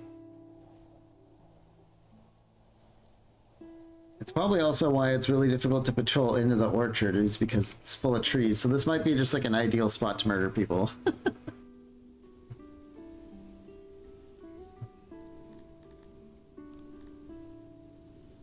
Let's just keep going through the list here. Hearth access is still pretty good. Food stalls and stage access is all pretty good still. The market access is kind of getting low. Did we never build a market up here? No, we did. We seem to be doing okay. Some of them all auto-staffed, and maybe it's this market that's having trouble keeping up. One of them is, that's for sure. Yeah, it's this one. There just weren't enough employees to keep it stocked. That's what was going on there.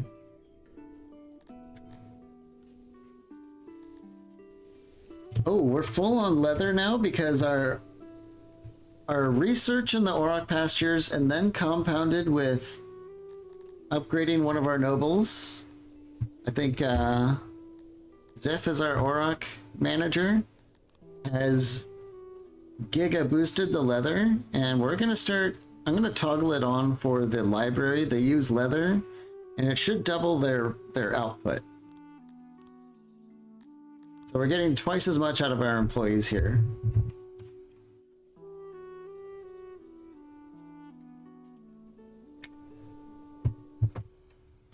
Let's go down and check on our ration maker. They're done. So you can just use a ton of bread to make rations. It's very inefficient, but I think it's because we're making so much bread and not eating it. We'll probably just leave it like that. But you can see that with herbs, you can use half the bread and just a little bit of herbs and still come out ahead on rations. So we're probably going to eventually transition into that, but for now, this is fine. Wonderful. Now that rations are coming online, it is time to build an asylum. And if you ask me, I like to have like one really big asylum,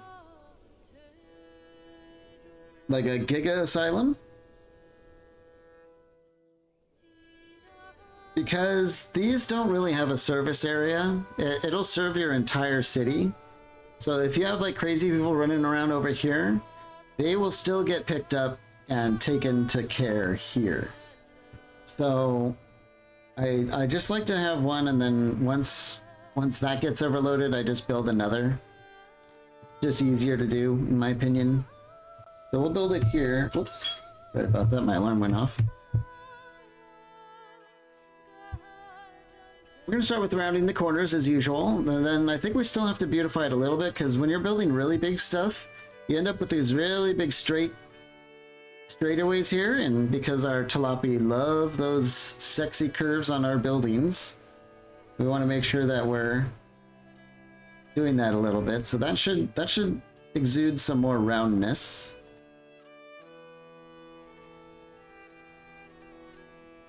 Pretty sure these lined up. Yeah, nailed it. Didn't even need to look.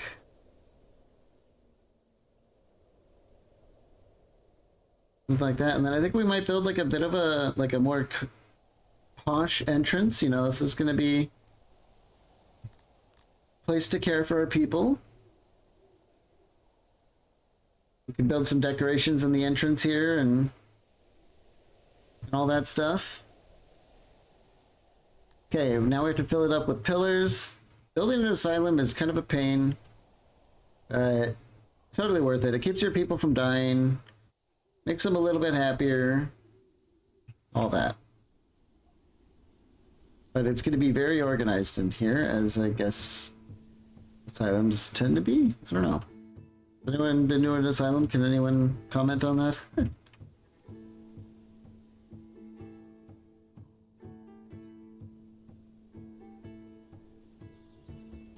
Get some more like this. And back to the 4s. Oops, that's 5. Just trying to fill this thing in.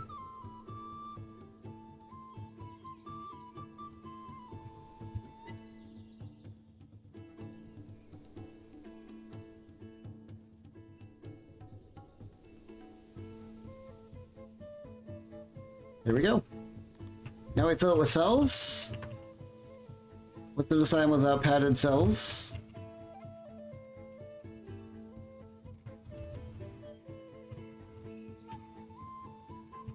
And it can be tricky to do this because like the pathing in here with the cells is a little bit weird. So if you build like willy-nilly, you'll end up clogging it all up and then not be able to build for vast portions of it. But I mean, I guess it kind of looks like I'm building it willy-nilly, doesn't it? Luckily though, once you build it, you could just like copy it and never have to really deal with it again. We can't build anything right there.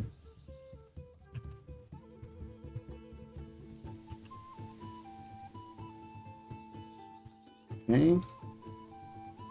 Definitely got to maximize the space though, because this building does literally nothing but hold the deranged population until they get better. And feed them too.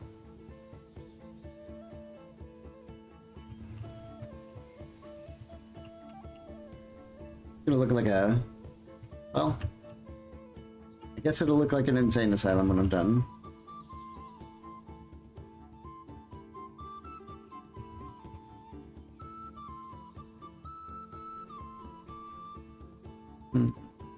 This should work okay.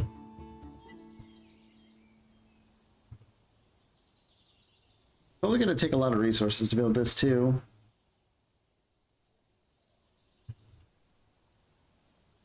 What are we up to? 161 metal.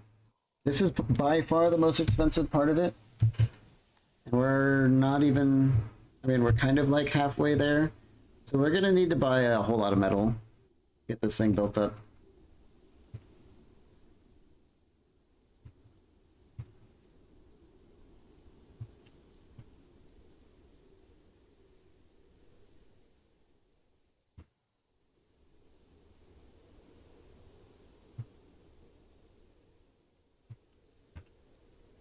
Man, what a mess.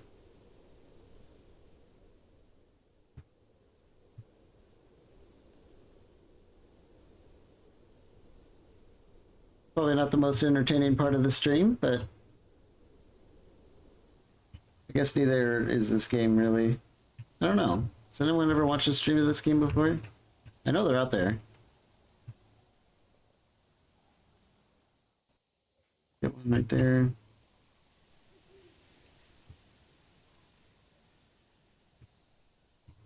Maybe it's the autism speaking, but I really enjoy these parts of the games. You're trying to like figure out how to Just get everything crammed in there.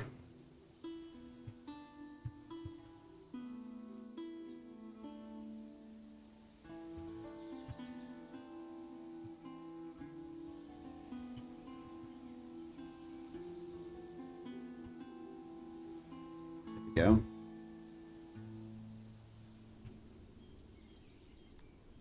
We can have up to 77 deranged right now.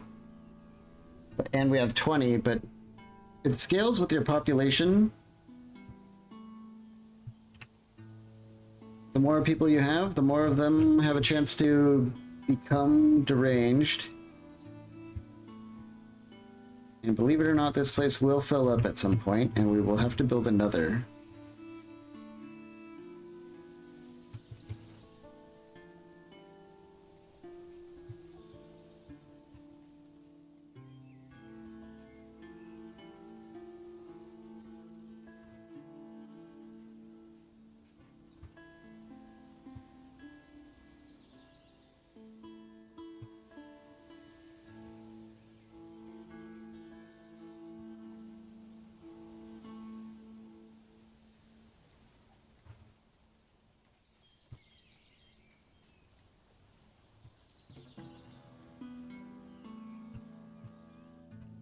That doesn't feel good. There's got to be some better way to do that.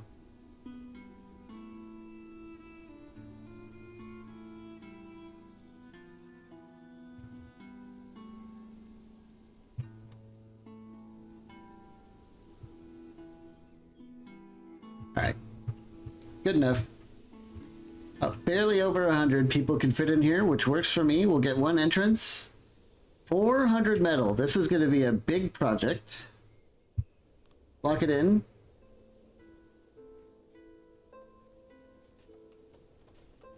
We're gonna have to figure out a way to purchase 400 metal.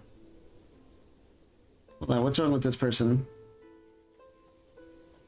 Oh, they died from being sick. Ooh, that doesn't happen very often. Okay. Not much we can do about that. We have the maxed out health. We did everything we could, but some people just die. Let's go to the trade map. Talk to our neighbors again. Oh, they're starting to see us as rivals. Isn't that interesting?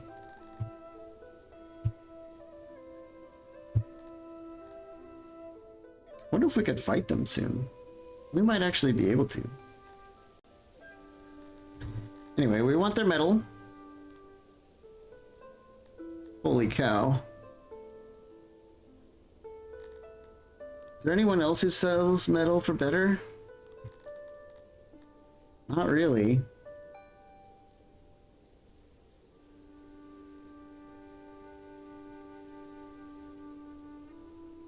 Yeah, we're kind of just stuck dealing with these people. Well, I guess we knew it was going to be an expensive endeavor. Did they still buy the furniture for a lot? Yeah, they kind of do, honestly. Let's sell them like 1,000 furniture. We really don't want to sell our leather armor. This stuff is like super precious, hard to make.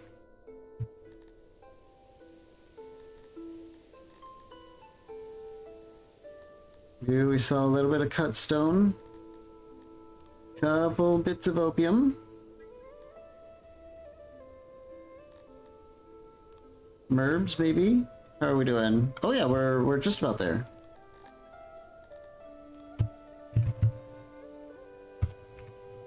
Make up the difference with money? Yeah, 160 metal. This is not even enough to build this thing, but we're just gonna have to buy a few shipments of it over time. I could buy it all now, but the supply and demand works the other way around. If you buy their entire stock, it costs like 2 or 3 times as much for those, like the final half of the stock. So might as well just wait. We've got a big stockpile of the clothing again. So I think we're gonna go and swap over back to armor production.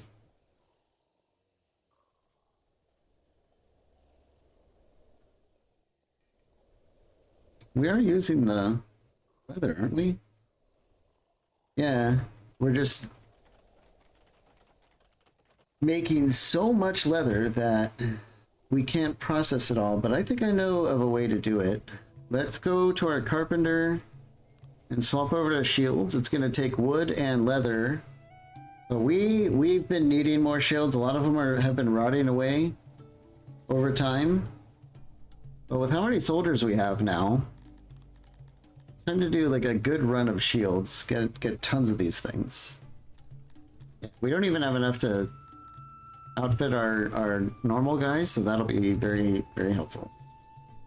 It's going to destroy our wood and leather, which we're redlining right now. So yeah, looking forward to that getting under control real fast.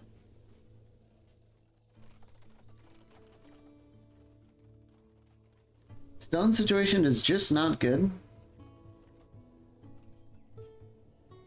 I'm worried we're actually going to have to go and mine it.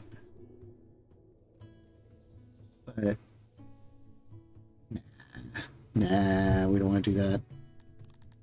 We just want to keep clearing it away manually forever and ever until we absolutely have to.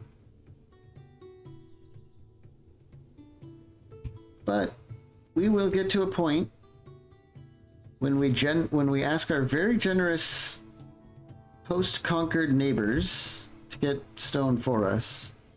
Then we don't have to do this anymore. That'll come eventually. Till then, we're just gonna clean up our whole area.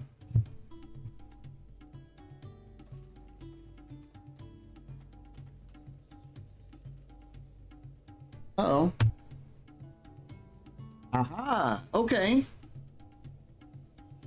Sun, water, and dirt, my dear chieftain. I've been instructed to convey this message here from certain crazy Bledin. This is like a ransom thing, except instead of the ransomers confronting us straight away, they confront our neighbors first to do it for them.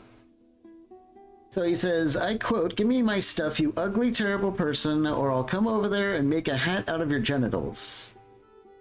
Okay? That is all. There's a list with his demands here. If you give me the items, I can deliver them for you. Yeah, I don't know if I trust him to do that. And they want all of our leather armor. Hell no, this is what we're wearing to fight people like you.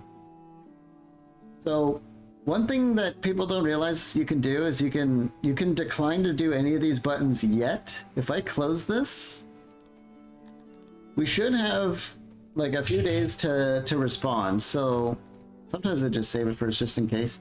What's his name again?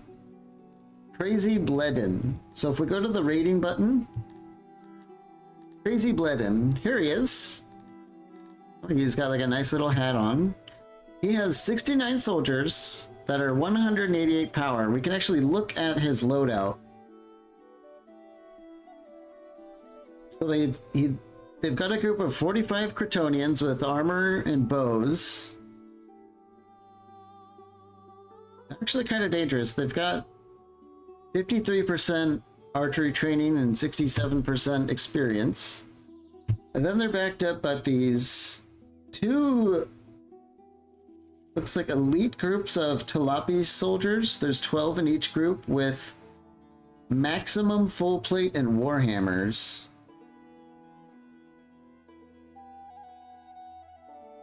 Okay. But it is actually the least powerful of all the raiders that can be attacking us. So I think we're gonna take the fight here.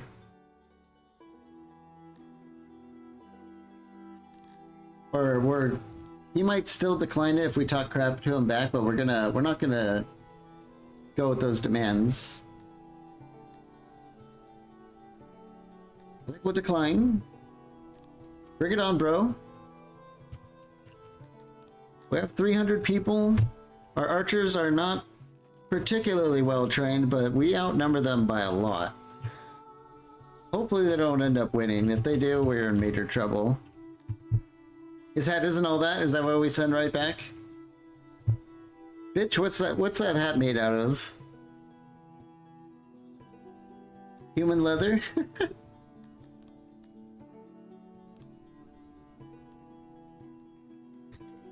Well, now that they're on the way, I think we want to really increase our shield production. Let's get both carpenters on just giga shields. Let's try and make as many as we can before the bad guys show up. Our bow squad is maximum bow assigned. So, I mean, they're fairly poorly trained, but they will actually be able to shoot bows for the battle.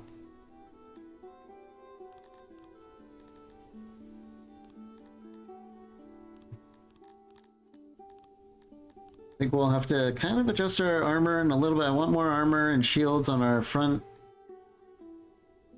line. Yeah, we'll do 4 spears and 4 spears.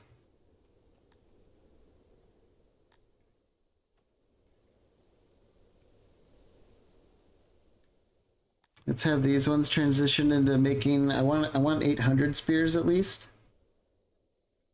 800 spears and either 800 or 1,000 shields will be good. But we don't have too much time to prepare for it. Hopefully we win. We outnumber them dramatically, and that will give us a lot of morale.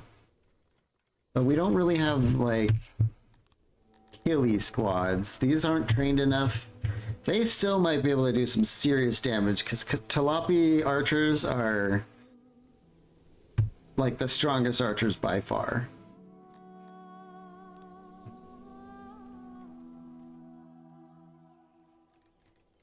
How's our asylum doing?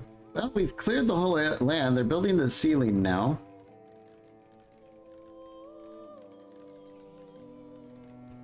We're gonna need more metal. We only have half as much as we need, basically.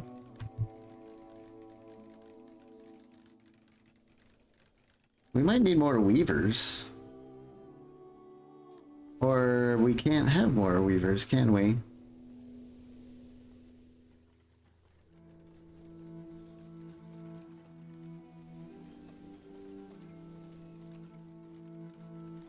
Look at our tech. Oh yeah, we have 86 knowledge now.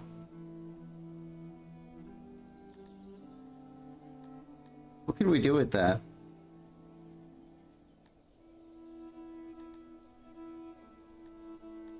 Restaurants would be interesting, but we need coal for restaurants, which we don't have just yet. Maybe it's time to upgrade our wells and hearths. Yeah. At least the wells. We can increase our carry capacity, which is pretty good.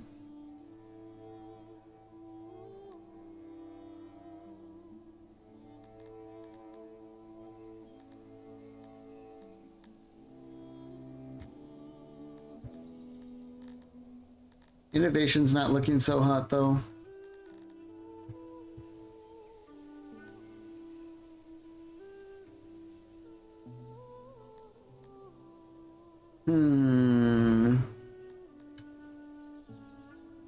Justice would also be really good to get. And we can afford it, so let's do that. We'll be able to build a courthouse for the second half of the law that we need. The Talapi like courts and they like executions.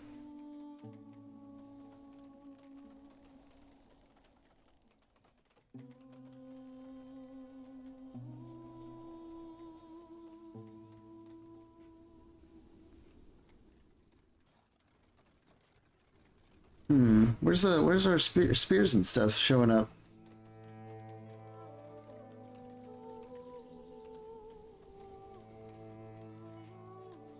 Anyone? Is it just because we don't have enough stone for all this? That could be it.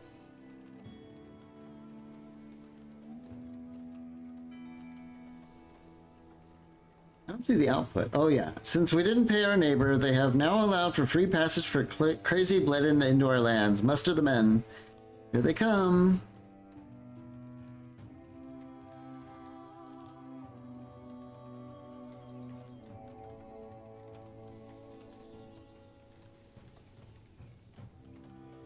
Well, we've been cranking out shields and stuff. I just don't...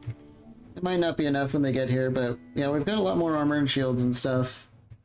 think we're gonna be well equipped for this, or at least equipped enough.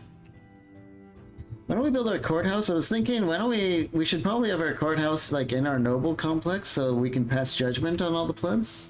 Here they are. An enemy host stands gathered west of the city preparing for an assault. They will attack at any moment. If they reach the throne, it's over. Our scouts report 69 soldiers. Nice. There's still a window of opportunity to attack them before they begin their assault. If we don't, we'll fight in the city. I don't recommend fighting in the city yet. It's just not as easier as just fighting in the field. If you fight in the field, all your soldiers get their stuff and gather already. And you don't have to deal with like pathing and stuff like that. You just get out in the field and fight. Yeah. So here we are. We've got our two little militia groups. Looks like we were just able to make enough spears and leather to get them somewhat outfitted. It looks like I forgot to give them more shields though, but our bowmen are ready to rock. Yeah, pretty much everyone's here. We're down a few people that are still in training, but yeah, we've got many people. On the other side, here's them. Where's their other group?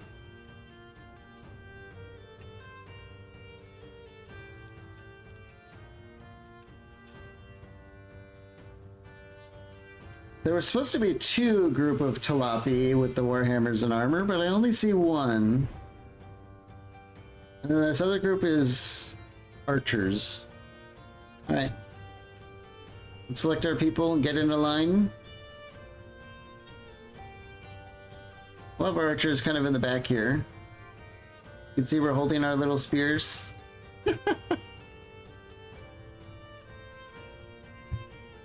Yeah, the graphics in this game take some getting used to. I like them, but if someone said they didn't like them, I would say, yeah, okay.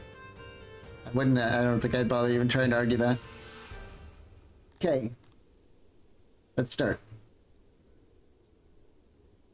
I think we're just going to move towards them. Let's see the range of our bows, though. We can probably be shooting them already. Oh no, we're just out of range, so let's...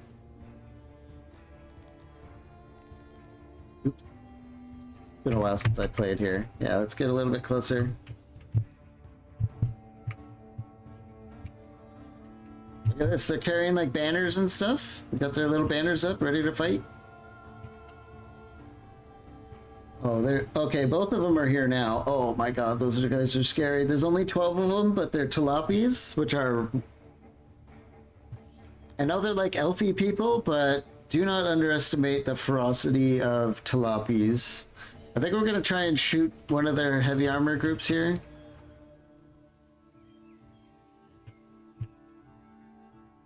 Because they are pretty scary.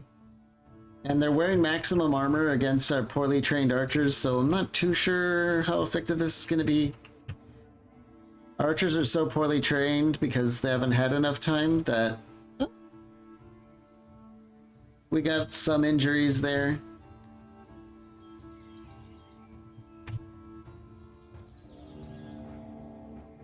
Okay, here they come. Ay, ay, ay. We're going to work on a flank right away. That's why we got two groups instead of one big group. We're going to change our archers to be shooting their archers. Oh, I think we're winning. Yeah, peppering that group with arrows as they came in kind of ruined their morale a little bit. Oh yeah, we're going to win. And they don't like how we're coming around on their flank. Here we go. Get them all surrounded, start beating them up. I like the gore in this game a lot. As someone who doesn't really like the Total War gore, I think in this it's pretty good. I don't like how everyone gets covered in like the red syrup in Total War, but the splattering and the blood laying around in the bodies and stuff, I think it actually looks better, despite the graphics. We're pushing them in the forest with 200 people. Meanwhile, our archers are trying to counterfire. I don't know how effective they are. These guys are definitely better trained and more experienced. But they're Kryptonians who suck at fighting, and we're Tilapis who are very good at fighting.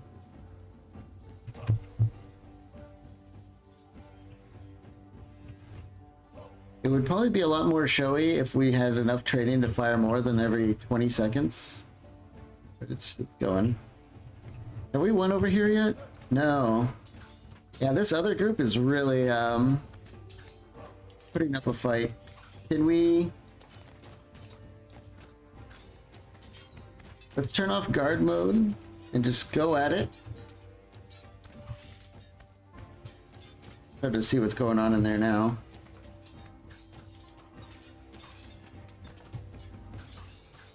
It's gonna try and get another flanking action going on here by pushing past.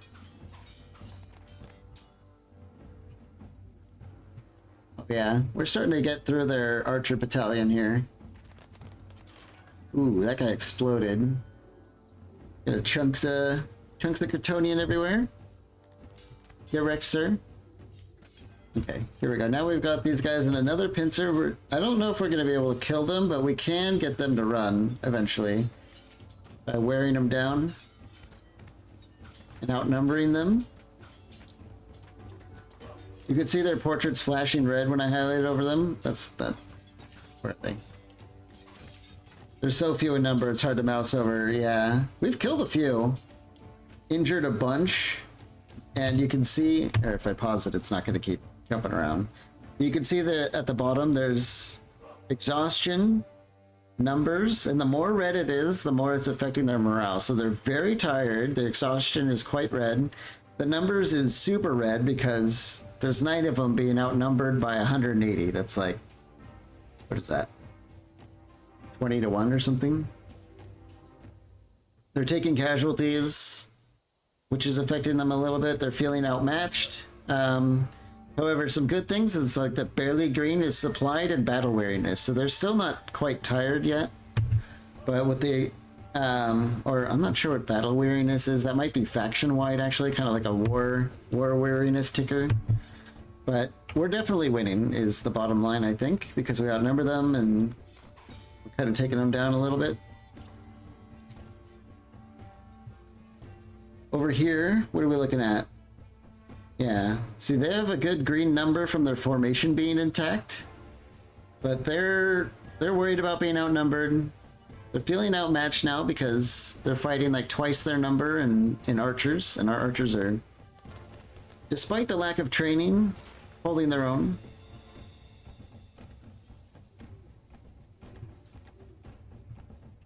We might actually be able to get some full plate and you get, you know, the spoils of victory. So we're going to be able to steal some of their weapons and armor after this, which might help us quite a bit. And I think you also get a ton of money for like ransoming. Like if you beat bandits, you get money. So we'll probably use that to get the rest of our metal for the asylum. Let's speed it up though. It's probably getting a little bit boring. You can see sort of like the arrows landing. We'll see if we get some more kills, but these guys are super armored. Yeah, our arrows are not really affecting them too much because maximum full plate makes you fairly arrow proof. Looks like we finally killed and captured the rest of these gold armored tilapis. So let's start moving up here. We'll stay in the forest to protect ourselves from the arrows. Look at them go.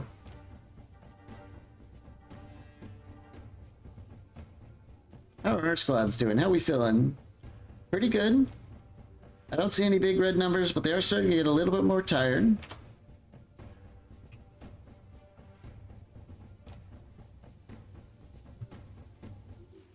And this, just to put it in perspective, this is a really small battle. You can get battles with like 10,000 people on either side.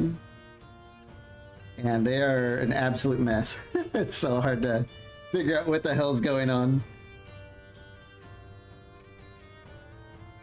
Let's get these guys like back behind them. And these will wait in the trees here.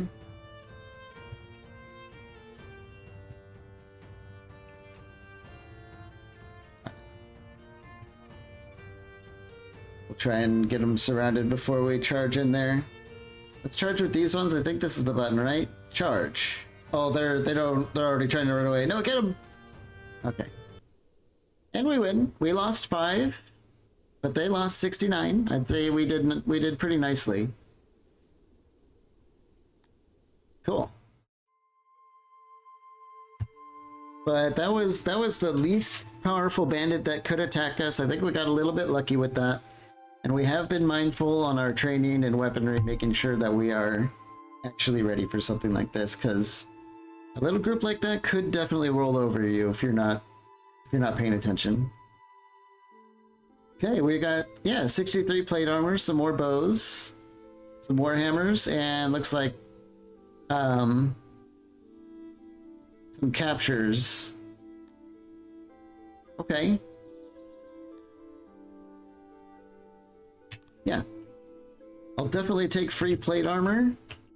Plate armor is a real pain in the ass to make. And having a couple crates of that laying around as we slowly get it, it's going to be very, very good. Now we took some prisoners, so they're going to end up coming into the stockade. And then they use the legal system after that.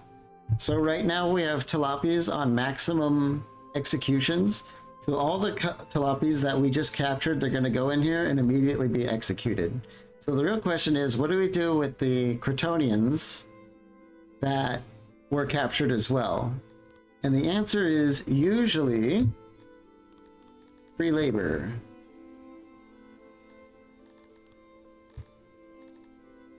I think Crotonians make good workers because they're good at farming and ration making. And this will free up our tilapis off the farms to do other stuff. So we've got Garthemis in the mines, and we'll put some Crotonians in the fields to work off their debt to society as raiders. Well, that's what we'll tell ourselves. So under law? Oh, we don't have the...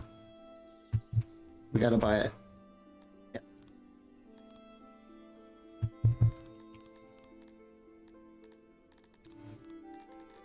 Where's it again? Law, slaver. Okay, we'll build it next to our stockade, because that's where they're going to be taken as soon as they get here. Doesn't need to be big.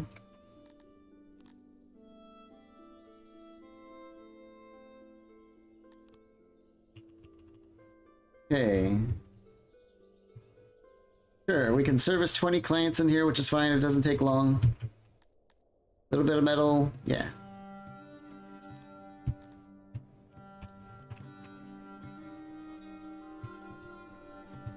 And look at how happy our city is. Our loyalty is going up. Aha. The once mighty crazy blooded lies dead at your feet, O mighty one. This will surely send a powerful message throughout all of 6. In addition, his personal treasury has been found and looted by our men. A total of 287,000 denarii was found and transported to our treasury. So we got a lot of money from that. So, yep. His hat being made out of human leather was definitely a lie. It was made out of, bitch tears, I guess.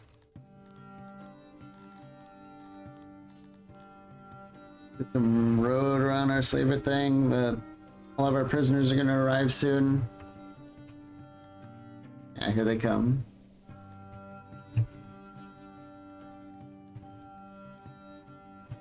Oops. Let's do maximum slaving for the Crotonians. And it's usually not a good idea to have like your main population as slaves, because depending on who they are, they won't like that. The Talapi won't like that. If you're Garthemi though, like the one thing they like more than anything is enslaving their own population. So it's like the #1 punishment you do if they break the law, they become a slave. We're doing things the way the Talapi like to do it.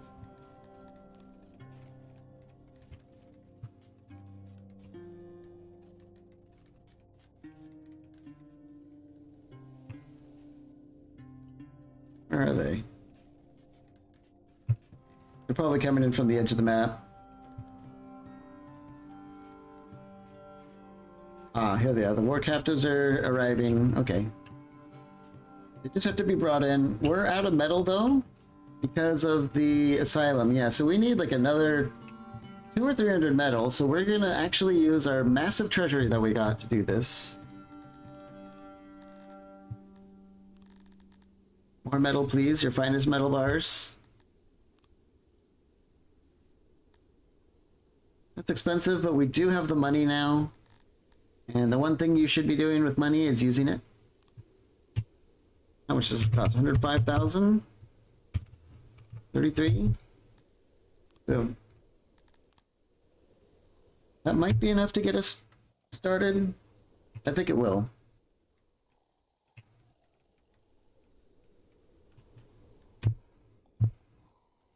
Yep, the executioner is going to be busy. We've got all of our war captives ready to go. This is what they get for attacking their own people, according to Talapi Code of Conduct. I think we need to store more leather.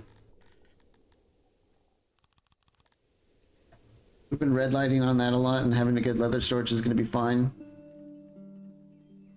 Do we blast through all the wood? Is that what's going on here? No.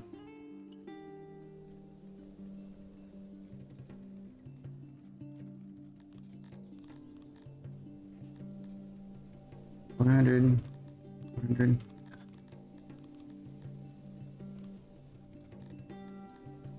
We have enough shields and spears to outfit the people we do have now. We might need to start looking at like a third squad, maybe.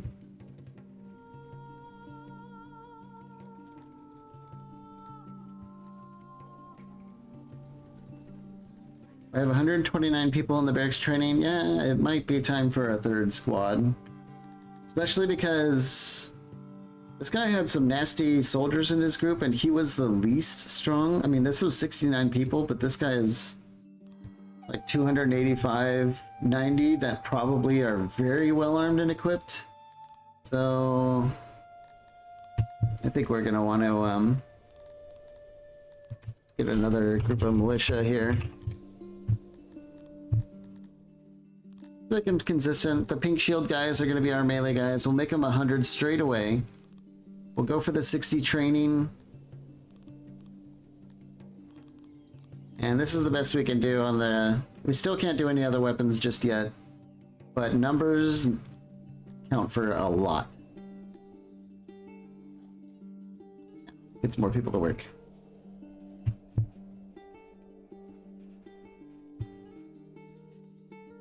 We're just waiting on our metal to show up now. And as soon as that does, we're going to have the asylum kind of online, even though, well, the fabric is actually struggling a lot with that, isn't it?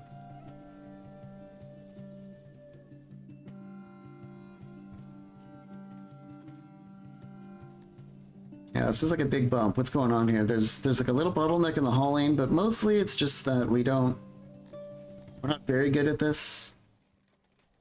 We don't have a lot of people doing it. Yeah, and we've invested 0 tech into the refining. Let's do that a little bit. That might help.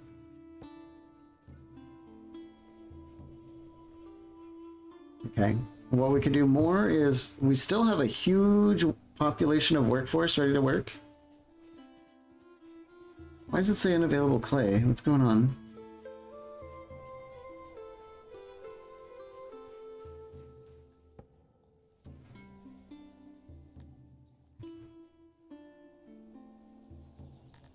Let's increase our clay storage up here.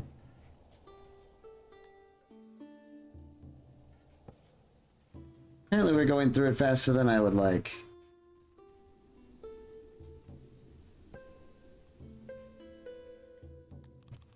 Let's use a little bit less of it here at the pottery. Yeah, I'm not sure why it's so bad. Maybe because we just did a big workforce juggle with the... That might be it. We'll have to monitor this, though.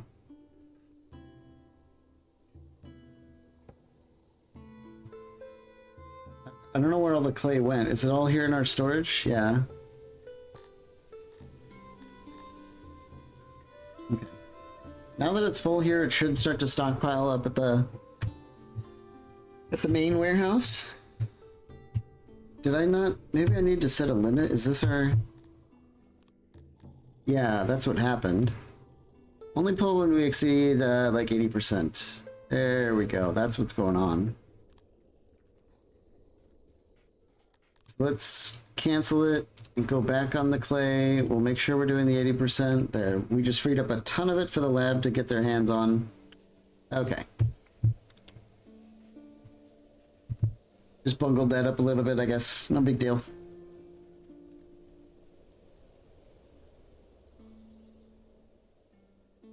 Did we have enough metal to finish this building? Yes, we did. They're building it now.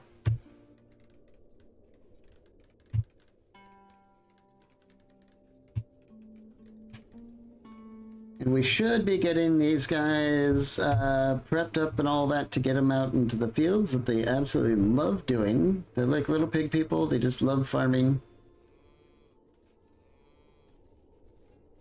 Farming and eating. Well, I guess these one in particular are like raiding, but now they're gonna like working. They like plundering and killing, but that life is over now. They're gonna know the way of peace now.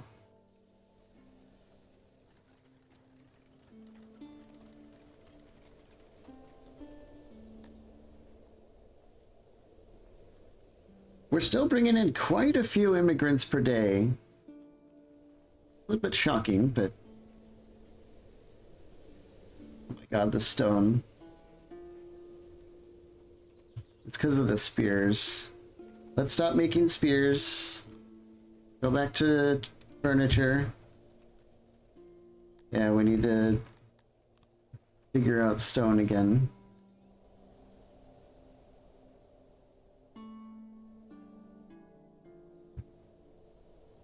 There's some like laying around. Hopefully our warehouses and stuff can get to that. It might be time to do that thing I was talking about earlier. Let's see, the warehouse goes out to here.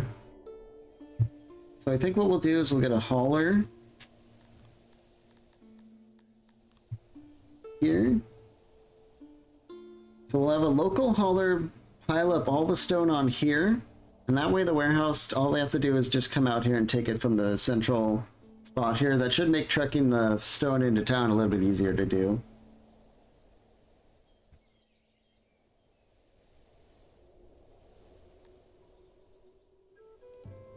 And I know I've been saying over and over, getting the coal and ore together. I guess I've just been putting it off a little bit because it really is a giant pain in the butt to get all that going.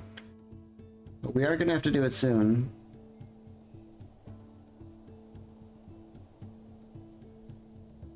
Looking at the fabric, though, it seems to be really difficult to push past the... Oh, I know what we can do.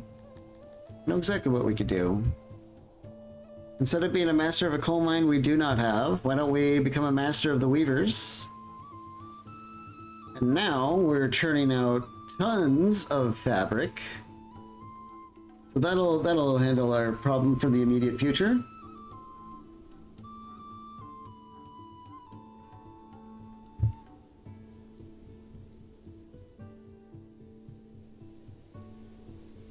We're gonna watch this hauler get built up. It's probably time to speed things up a little bit. Jalopy have the zoomies now.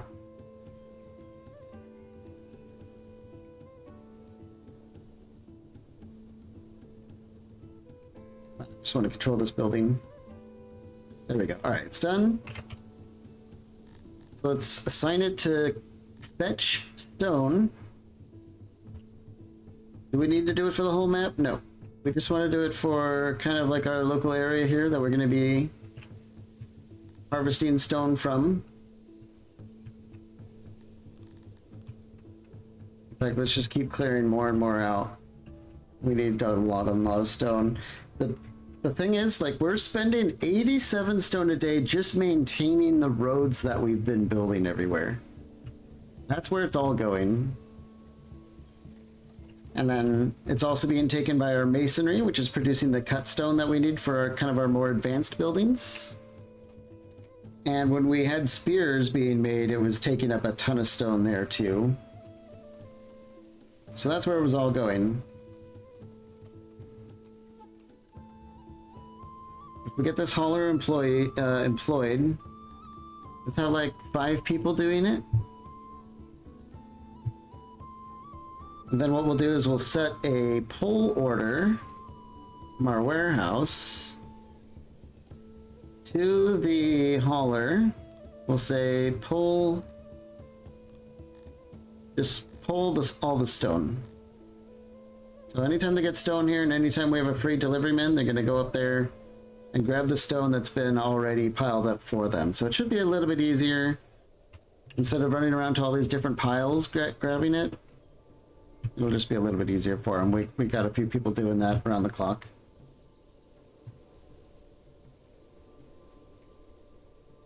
Oh, we're at... Really? We have negative housing. Oh. Yeah, we have negative housing because we just had a big bump in... Yeah, we're up to 141 slave workers. So... we're gonna need more housing for all that.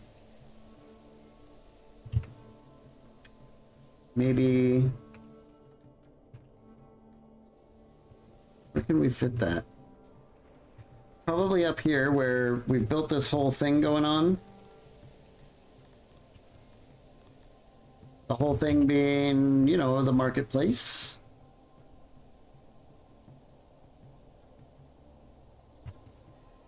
That ought to help.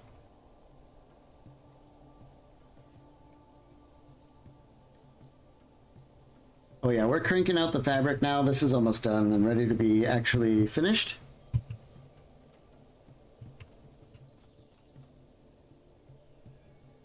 The gods have forsaken friendly elves, and the rains have stopped. If this keeps up, it will devastate our crops. Everyone must now pray. Oh, a drought, huh? Well... yeah, you can see I'm hovering over the Auroch pasture. You can see the meat and leather going down. So we're in a bit of a crunch right now, but that's why we've been building up a big stockpile, so... we'll be alright. 49 more days for this orchard to come online. Why don't we...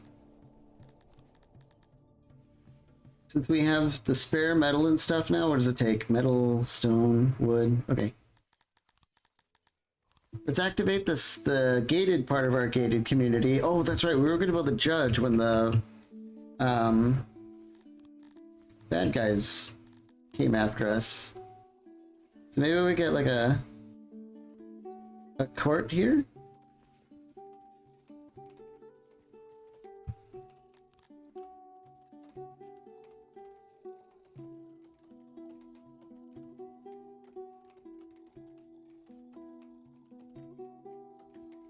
Something like this. These are a little bit tough to build. I might have... yeah, we need to figure out...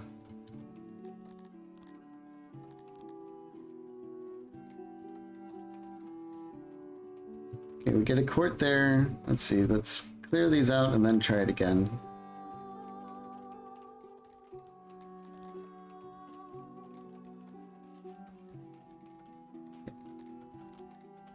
Then we need people to watch. If there's anything that's amazing, it's totally watching other people you don't like get judged. 18 spectators, 2 clients, 2 judges. More spectators improves justice. Also just make this a big swanky courtyard. Or should we just build the court in here so we can watch everyone get judged? It is kind of tight because I would like to build like some... let's just get rid of all that. We're gonna need something to put in the middle here to increase the roundness, which we love.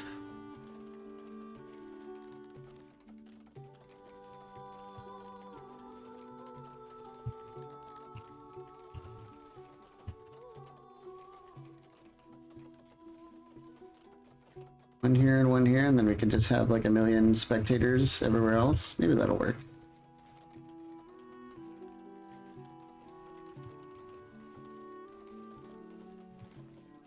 I think having as many spectators as you can increases the law a whole lot.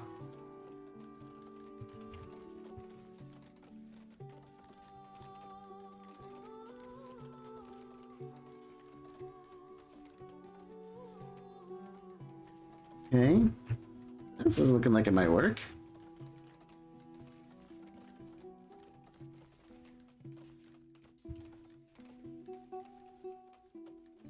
It's as crammed as it gets, isn't it? That actually looks pretty decent. So we'll get like some front doors in here.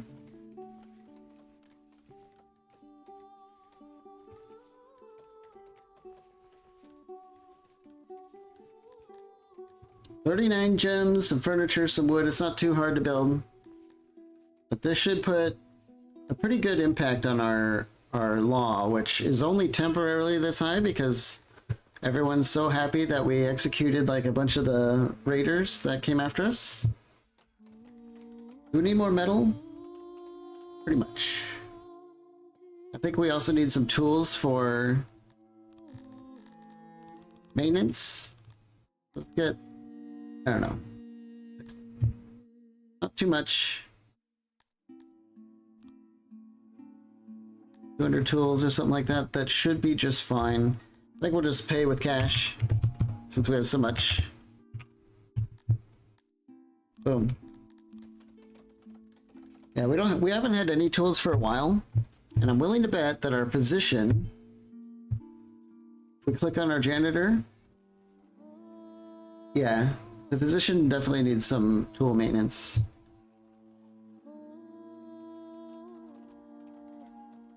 Yeah, our gated community's coming together.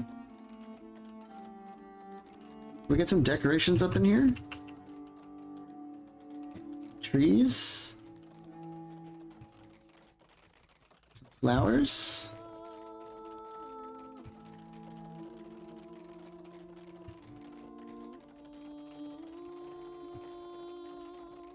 More trees in the center here.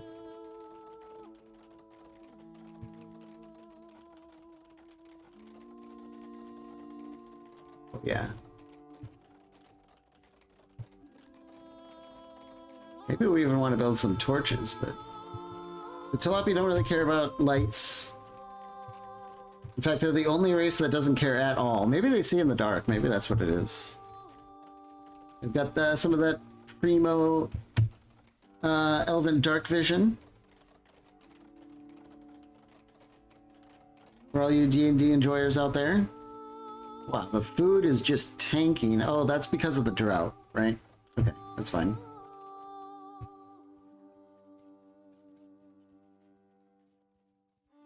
It might be time to get another, the other orchard online too. With another orchard, we can start to get into brewing. We can make the shede drinks that the Tilapia like to have. And then with the drinks, we can build taverns and stuff.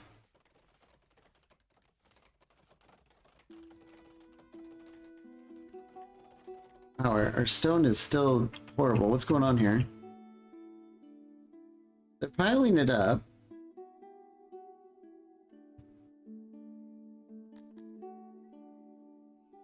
The delivery men are grabbing it. It's just being used as fast as we can bring it in, is what's going on.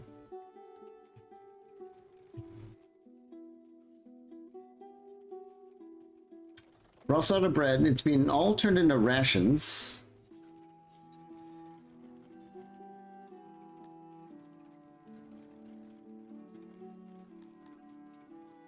What are we doing on grain? We're at grain too. Isn't that interesting?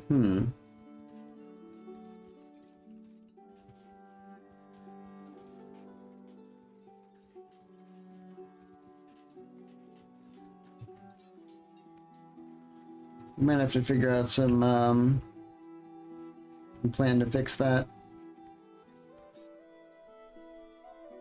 I'm not sure how much we have to touch it though. It still says that we are net positive for rations, and that might be all that matters right now. Yeah, we plummeted in rations because the asylum is finally online. Our deranged population has finally been brought to a location where we can start feeding them and treating them, and they'll eventually be released back in back to go to work. So that should impact us a little bit. Yeah, we don't get a health bonus from it, but it does make people happy because they won't die wrongful deaths when they die. We do have some people who are homeless though. Why is that? Oh. Yeah. So this is an example of what I was saying earlier, is like you can't have work too far from houses. The people who are working at this hauling building are homeless. Because there's no homes nearby. I guess we could build like one single house for them. Get a roof over their head for now.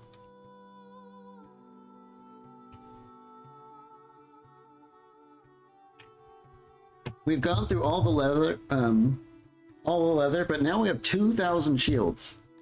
So we should be fine on shields for now. Let's go back to just normal furniture. Let's check our military guys and make sure that they are using all the shields they can. 500, 500. Yeah, we can max out the shields for all these squads and still have some to spare. That'll make them super tanky. Shields and spears are giga tanky stuff.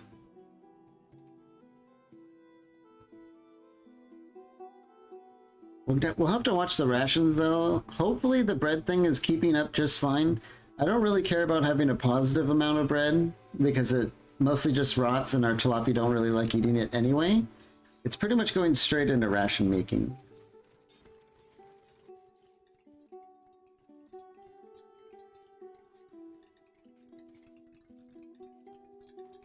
Our herb farmers are just standing around, which is a little bit weird. Is it because summer's over? They just finished the harvest? Maybe that's what happened?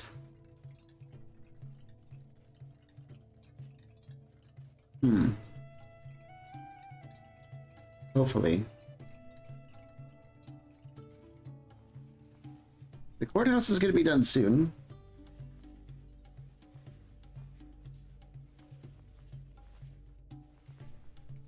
And I think what we'll end up doing in here is like paving it with like the Forest Plaza, which is like a super nice road.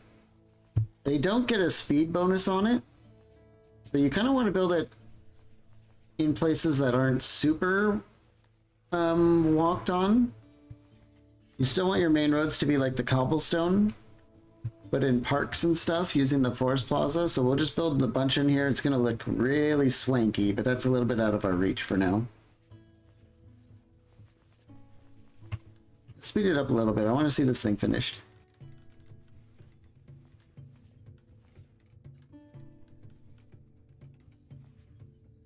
Okay. It should impact our law system. Okay. We hired some judges.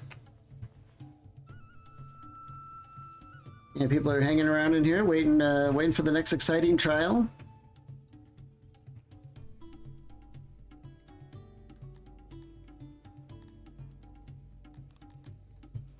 We're back to having issues with our loyalty and stuff, and it's because we're running out of food due to the drought. So that's temporary, but it is something we're gonna have to watch.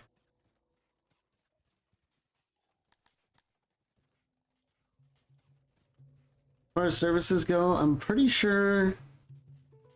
You know what? We bought, I think we bought the ability to upgrade our wells. We haven't actually done that yet, huh? Yeah. Let's go down our wells and upgrade them. It costs 60 cut stone, a little bit of clay, and a little bit of stone. Basically, what's going to happen is we're going to upgrade our wells. It's going to make everyone really happy. But we're going to take on a maintenance for cut stone.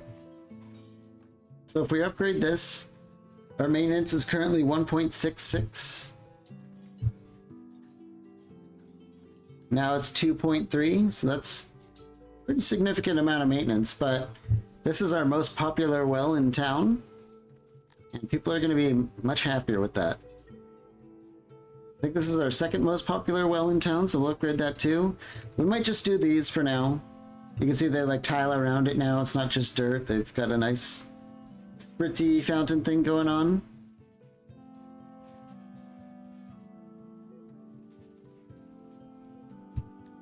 And we should see a nice little bump in services. Yep, starting to go up on the well again. What else can we do? The stage, the speaker, the hearth, all these things need to be upgraded, but we really need metal for that. And the rest of this isn't too big of a deal. I guess we could get a fight pit going. That would be easy services, because I think a fight pit only takes innovation. Oh, but we don't have enough. Okay. Well, what we'll do to fix that is let's get like 30 more people into the lab, and in a few minutes they'll crank out the innovation we need to get a like a fighting pit. Maybe we'll make a big fight pit here, or we're kind of running out of room. Maybe here is fine next to all of our amenities.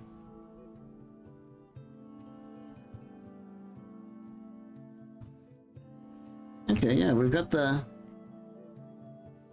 gatehouse, got our private walled off partition to the Alright, I kind of dig it. It's neat.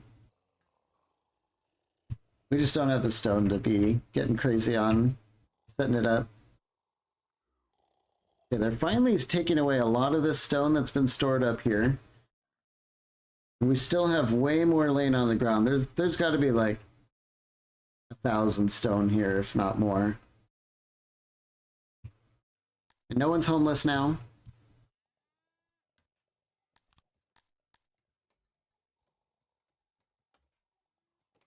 Okay. So, I think it's time to figure out at least coal. Got a big deposit here. This is more than enough coal for our entire game, probably. We can fit 430 workers in here, which is a lot of workers.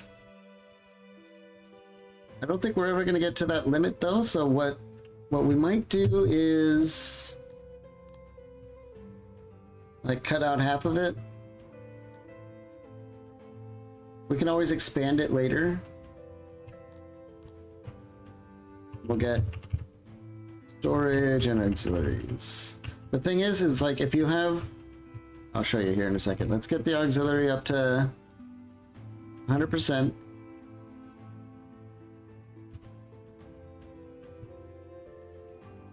Okay, so we have 100% efficiency at this mine, right? But if I expand it to the rest of these deposits, we're down to 75%. So it would require me to build even more auxiliaries, which is a pretty good amount of stone and furniture. But if we just cut it down, since we don't need all these people working there anyway, this will work fine.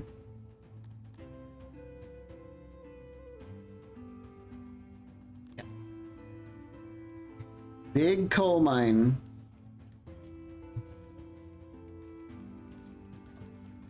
We're gonna start stockpiling tons of it.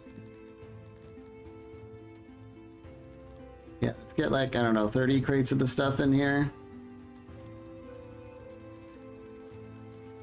And then we will start shipping it around town, because you need coal pretty much everywhere in town once you start getting to the advanced stage of the game. You need coal in bathhouses, restaurants, you need them in your smelters and smithies, and you need a lot of it. But the first thing we're going to do with it is combine it with ore.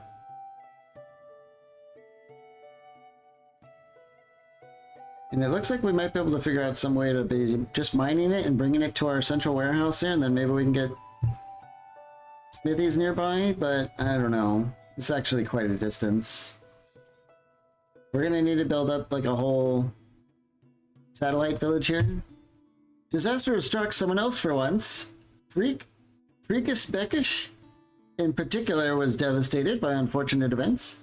But your domain is peaceful by comparison. People from most parts of Six are looking for a better life, and provided your capital is attractive enough, there can be an opportunity for rapid growth. What is this? Gigantic immigration bonus. Uh-oh. Oh, wow, that is a lot of people per day. We might end up kind of exploding here. So it's definitely time to start clearing this out. We might have built like a kind of like an underground home here. Maybe we'll end up employing a lot more Garthemies and getting some people to be like smiths and stuff in here, doing a lot of smelting. And then with all that metal, we can finally start getting some metal going, which will allow us to bust into the more advanced buildings everywhere.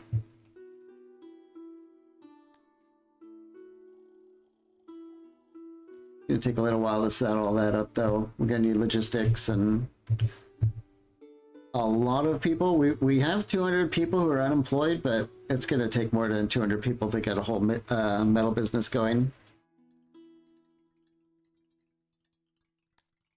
Someone died. Oh, they were executed? Okay.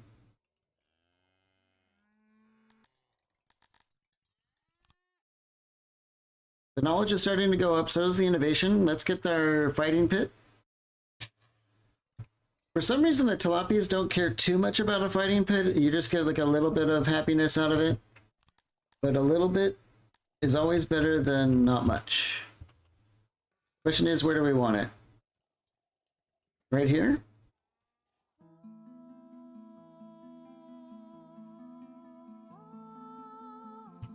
Oh, we could build it outside of our noble spot here, like a special exclusive fighting pit.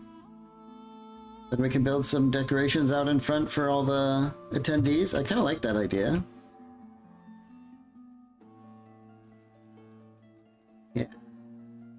Plus, it'll be able to serve all these houses instead of like if it's over here, it's kind of like a lot of out of the way of all these buildings, but. I mean, even out of here, it's not super close, but I think this is a good spot. It's, I mean, maybe it's not good, but it's better than I can fit somewhere else. Let's, if we can get a good amount of traffic here, they're going to be passing by the guard post, making sure they're getting their law checkup. We can build some decorations out front.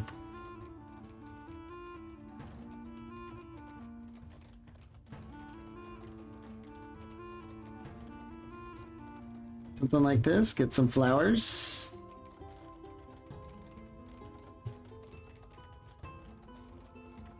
Yeah.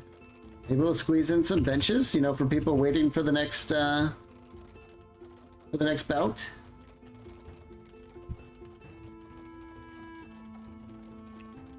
Should beautify it quite well.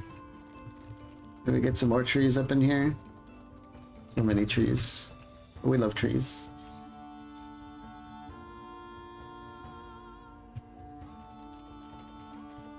Gonna take a while to put all that together.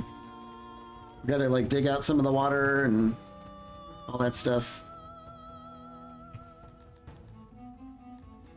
Yeah, we've been fulfilling the judge thing. You can fill the bar or see the bar filling up a little bit, 28%. That's pretty good. What's wrong with this person? Death by disease. This is the second person I've seen dragged down from the city up here by disease. We might need some healthcare up here.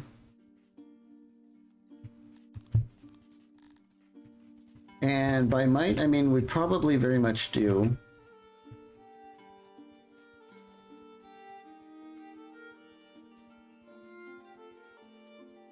Maybe we get it right here. I don't think it needs to be big.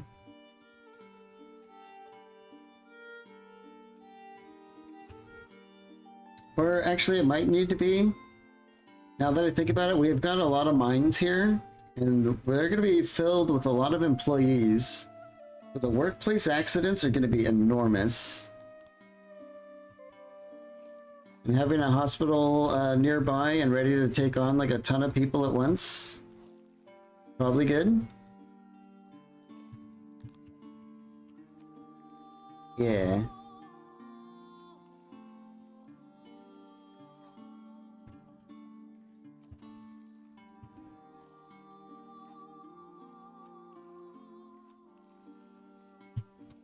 Let's see if we can kind of get it to work a little bit here. Not really. Kind of weird build options. There we go.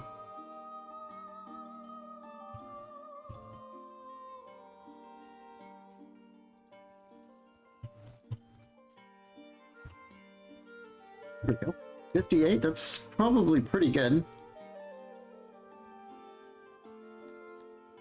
Another 111 tools. We barely have enough. So we're gonna have to buy some more tools.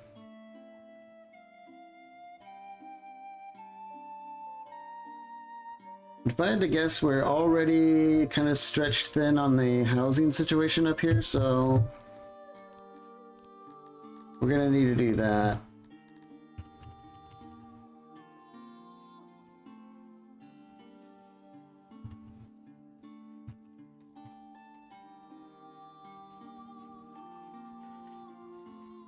Maybe some more over here. Yeah, the game automatically allocated 187 people to this mine. Usually when you build something, it just moves the slider all the way over. I don't think we need that many people. Let's go down to like 60 right now, I suppose.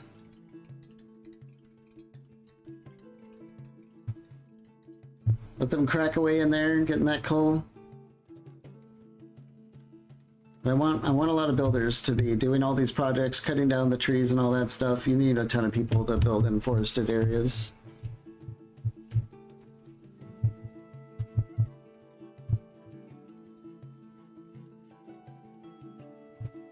Yeah. We're piling up that coal though. How are we doing on our project Break Through the Mountain? Slowly but surely.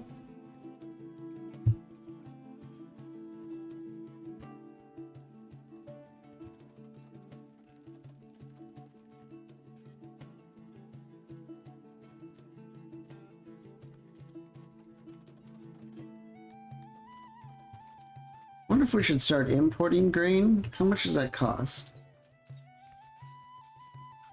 Buy price is 16. Yikes. For something like this that you're kind of importing in mass quantities, it's a little bit much.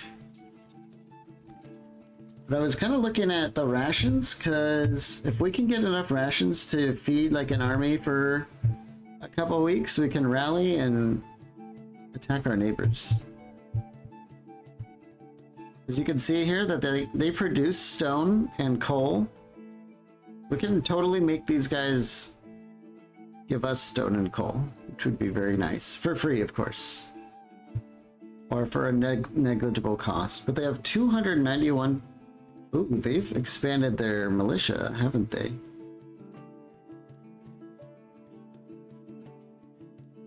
Their guys are poorly armed and armored. Our militia are actually quite superior. Yeah, we can attack them. In fact, we probably should start really thinking about that.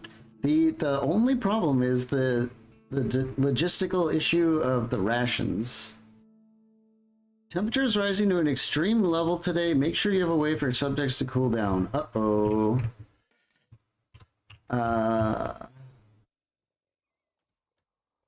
We do not have a very good way to cool down up here, do we?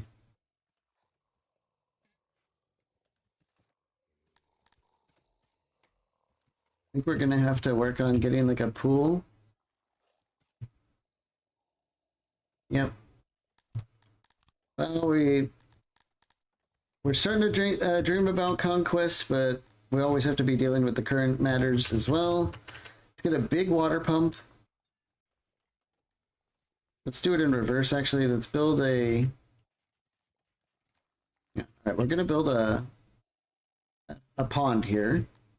So let's start thinking about like decorations for that.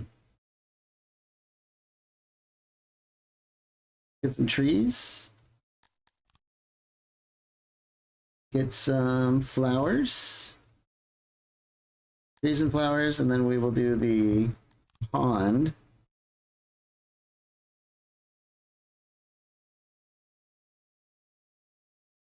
What if we do it like this? That should be good. And then we will do a canal. Now this is what's going to be the most expensive part. We're going to run it all the way down to the water.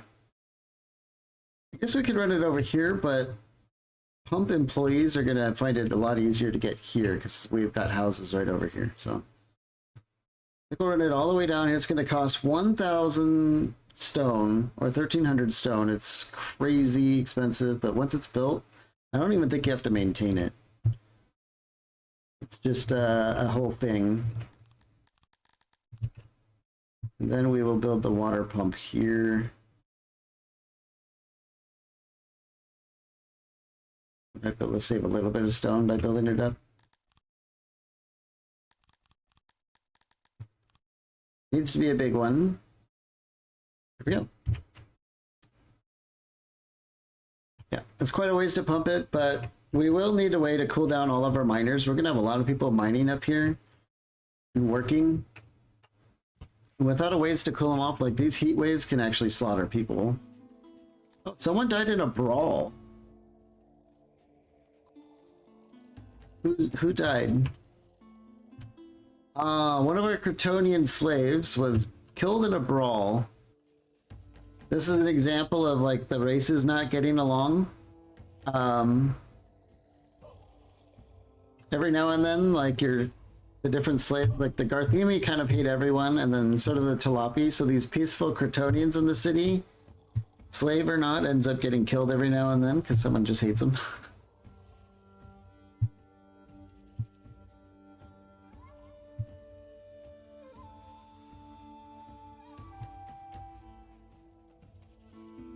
How's our stone doing? Have we gathered it all?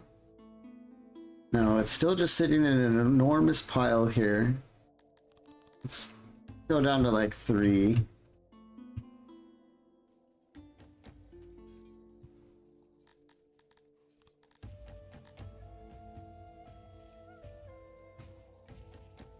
It's taking a long time to haul it in. That's fine. Let's set this place to also be pulling stone.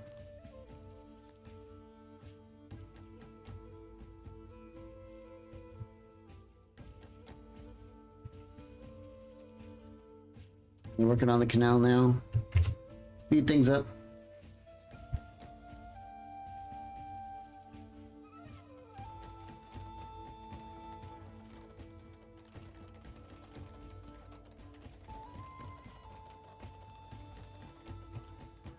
Yeah, our militia is going to be able to beat the absolute pants off of our neighbors. The only trouble is that you have to leave your city completely undefended to go and attack a neighbor at this stage of the game. Later on, there's ways to deal with that, but right now, we might want to consider waiting until the next bandit comes. We'll beat that bandit, and then we'll start mobilizing our army. Because after you beat a bandit, you have like a grace period after a while. There's like a cooldown.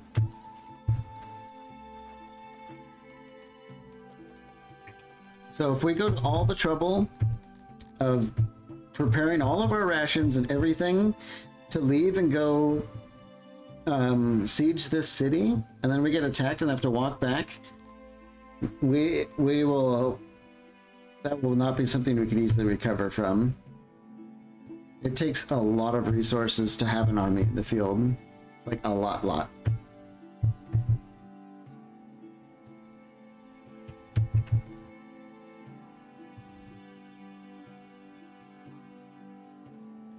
I suppose there could be an argument for like changing this grain farm into like another opiate farm and then using like selling opium for grain. We have a lot more innovation and stuff as well. Could be time to consider doing some more upgrades.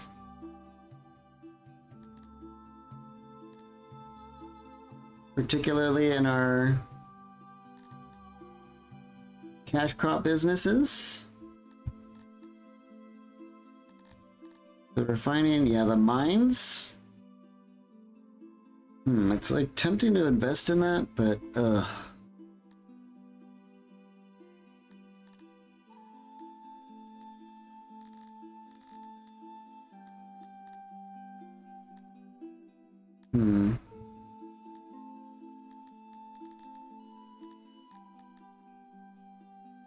It's giving us a 6.43 bonus, which is a lot.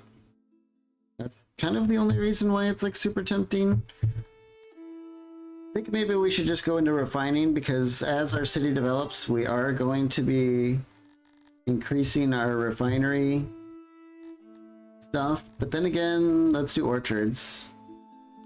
At least a little. Because by boosting our orchards, the extra food we're going to get from that is actually going to be the biggest impact we get towards doubling the amount we're feeding everyone.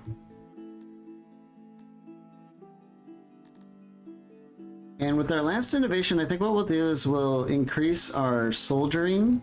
This increases the speed that our guys train. So they'll be able to get to the training targets faster and maintain them easier. Now with 58 knowledge, we can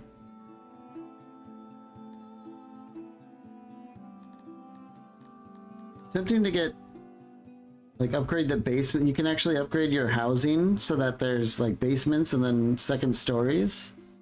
So you can get more population density. I don't know if we need that just yet. I think we might want to upgrade our stages.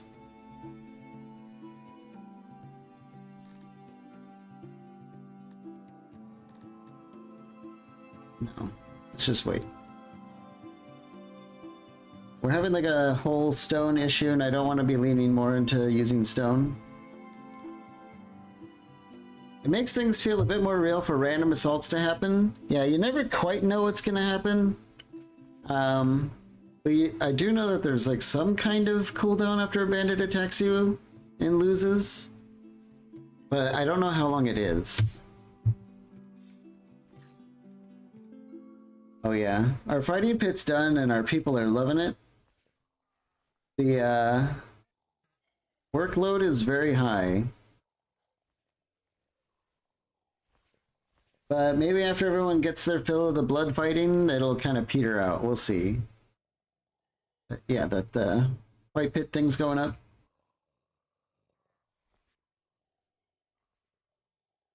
These are fairly easy to build and maintain. Maybe we'll build another fighting pit up here for our miners and stuff to enjoy. Where's a good spot for it? Next to the pool?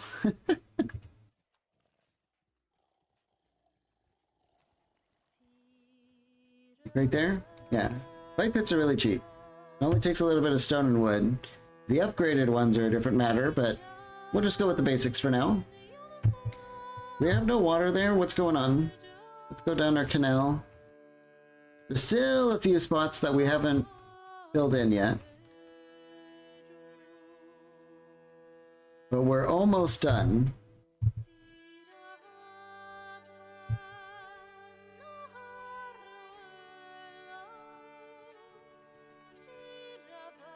Okay. Our law has been maxed out for a while. It's probably because we're getting good coverage. Having guards next to these very frequently packed buildings is good. What's this? Someone is suffering exposure. Freezing. Well, I guess it is the late winter, isn't it? Why are... Yeah... Just not enough clothing, and maybe not enough, hearths. We don't even have any hearths up in here. Whoops. I remember I was gonna build some, and then I decided to build the markets and stuff first. Let's get our hearths up in here to keep everyone nice and warm. That's what's wrong.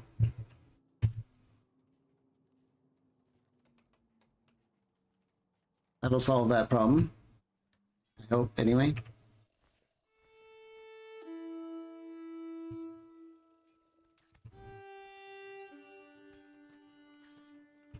How's our hospital doing up here? Is that done? Not quite. We're a bit stretched thin, and we need tools. So let's visit our neighbors. Let's buy some tools from them. Pretty soon we won't be buying much from them as we just take stuff. How much does that cost? Yeah, we still have a pretty good amount of money from beating the bandit, so we'll make it easy and just send them some cash.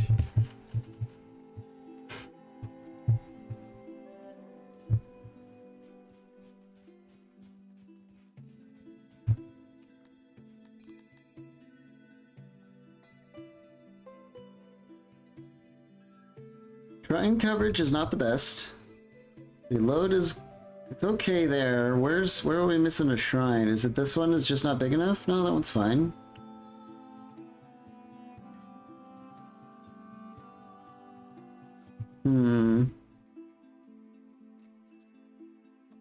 Maybe we need like a baby shrine here?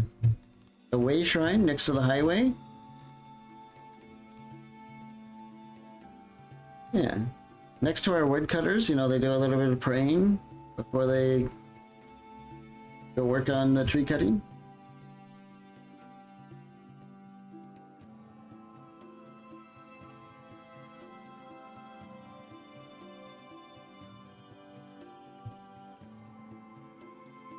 We've almost maxed out on coal already. It is kind of easy to extract, but this means we really need to look at our ore thing. Yeah, we're getting there. Basically just cutting into the mountain.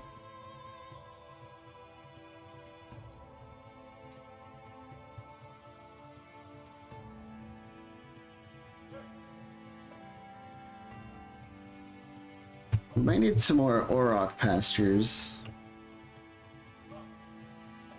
And I think out here is probably a good spot for that.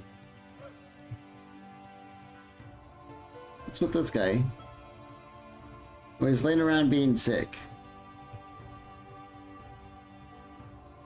Maybe as soon as we get this hospital done. That must be what's going on, is people are, yeah, this person's laying around being sick, sick. Yeah, we needed a hospital up here. That's what's been going on. Uh-oh, an accident has occurred. 20 subjects were injured and will seek out a hospital. There were 18 deaths. 18 out of 20 people died? Splat. Oh my god. A clay pit, one of the clay pit accidents. Tons of people just exploded. Well, back to work everyone, nothing to see here. We're not sure what happened, but you don't need to worry about it. Just step over their bodies, get to work. What's the chances? Yeah, we're back up to 168% chance for accidents. Maybe we need to invest some knowledge into workplace safety again. Let's get another 2 points of that. Yeah, we cut it down by a solid 50%. Can you imagine if that happened in our coal mine and we had the maximum amount of people working here? Like 60 people would probably be dead or something insane.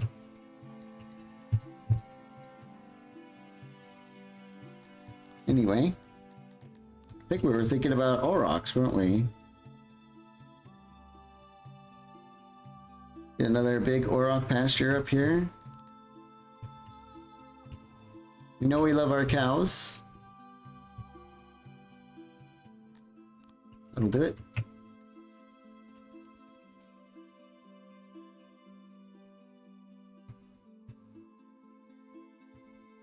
We'll speed it up for a while.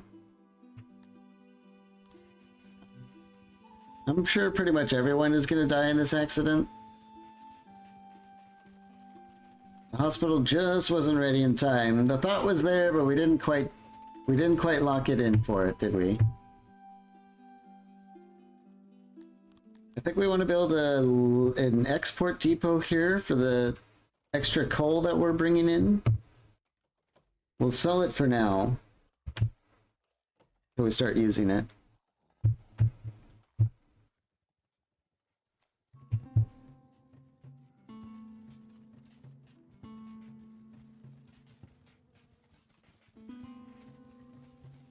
A lot of people are still laying around.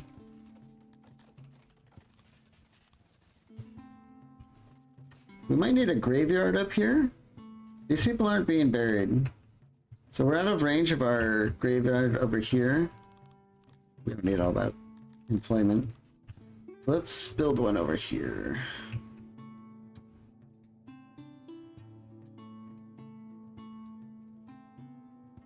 Maybe a graveyard next to the fighting pit? Sure.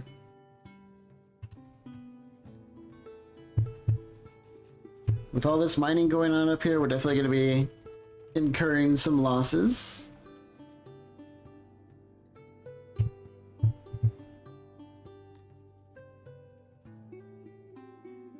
Now we're going through food quite a bit these days. It's probably because of this enormous immigration bonus that we're getting from the event.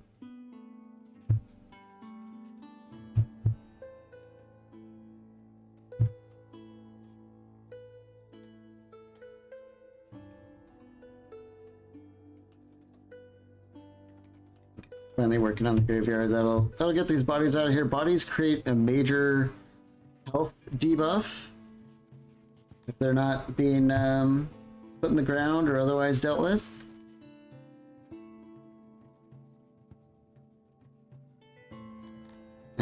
We've split up all our workforce, so it's taking a long time to build all these different things. So we're just gonna have to kind of wait for everything to catch up. Plus, a lot of our workforce is in the mountain here, trying to carve out our second satellite settlement for the ore.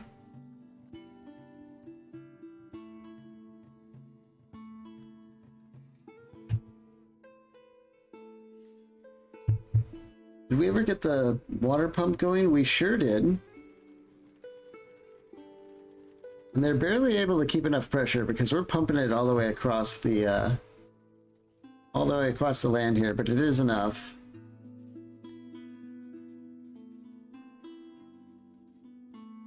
Let's take like 4 people out of it. That should still give us enough pressure to keep it all going without overworking. But yeah, this is definitely going to keep our guys from heat stroke up here when the summer comes.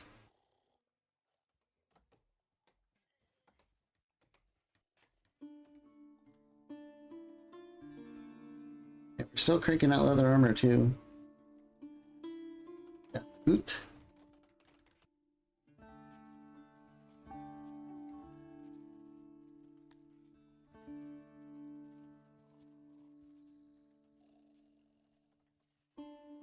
And somehow we're actually stockpiling a lot of stone. What? We're finally putting a little bit of a dent in this. I guess I'll take it. But I know it's not going to last. Yeah, look at all these dead tilapies. It's the graveyard not being done yet. They don't really have a priority system as far as I know. You can't like tell them to build one thing first. You just have to suspend other jobs. But I don't really care too much about it. We'll just... everything will get done at some point. Or are we at max capacity for the archers? We sure are. They're all here training. Yeah, we can barely fit 100, and now they're all off the basic training and getting trained up. They're 30% of the way there. When these guys are ready to fight next time, it's gonna look real different than that first battle.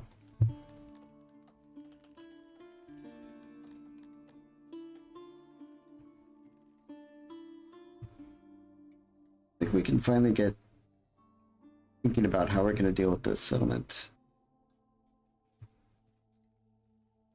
If we look at our tilapies, this is like the buildings they prefer. They really like wood.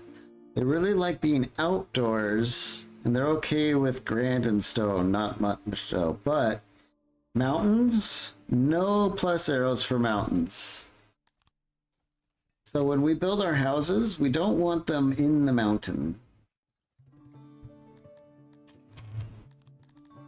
We want them out here.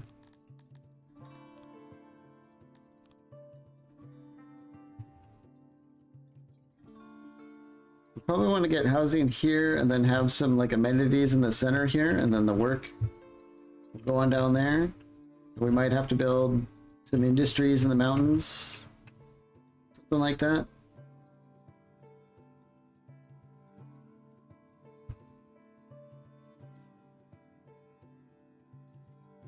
We'll just go with a ton of housing. Too much is not a big deal. Doesn't really take anything to maintain it unless people are living in there.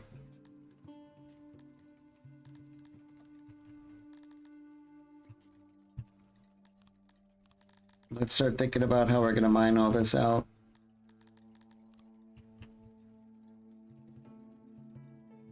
I think I definitely want... Oh my god.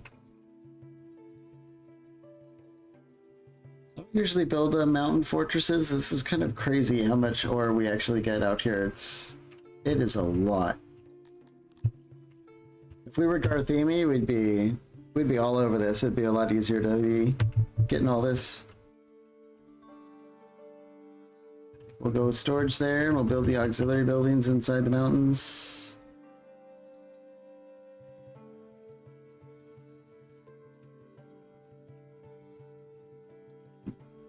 Tough to cram it in here, isn't it? 93%, almost there. 100%, okay. Fire that one off. Another mine on the way. Houses.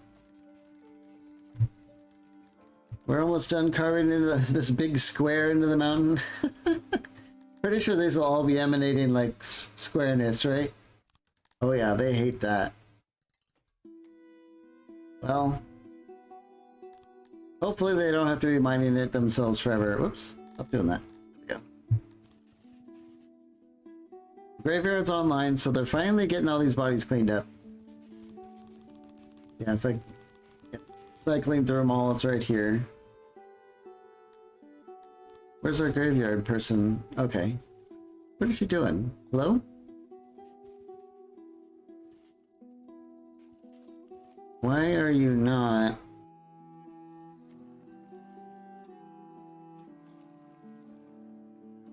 What's going on here? Burial site and graveyard 2. Waiting for work. This is graveyard 2. Nothing weird's going on. They're all like skeletonized here. They've been out here for a while.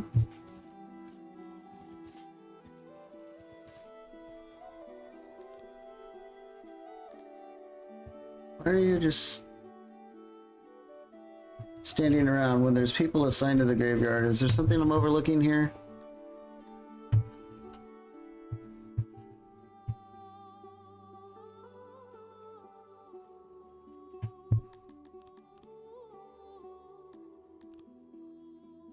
Bringing resource to stockpile. Yeah, for some reason they're getting in the queue to just help because they're not doing anything. Huh. Maybe we give it a quick load? I don't know.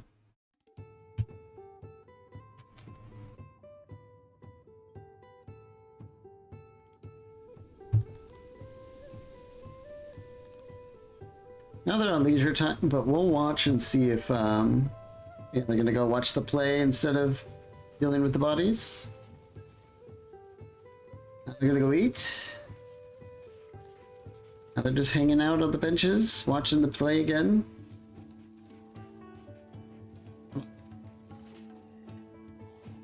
And again, they're not doing anything.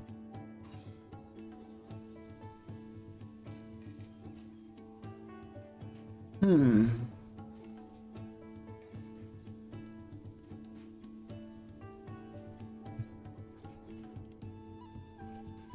It even says that they're allocated to go there. I've never seen this issue before.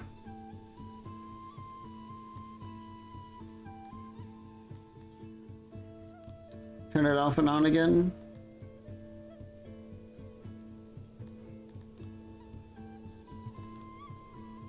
Okay. Olivet Merrick, the new gravedigger, going to work.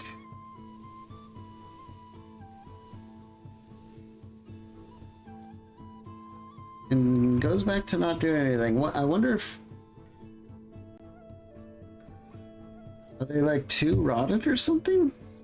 This is really strange. Let's try just build like a quick mass grave over here. See what that does.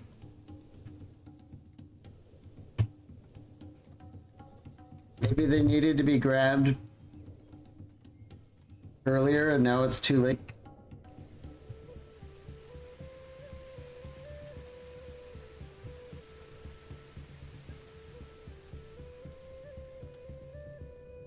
Let me build it. Let's see what happens. Ooh, something finished. Oh, is our ore mine done? Yeah. There went all of our workers. Let's stop doing that. We'll go down to like 60 or something.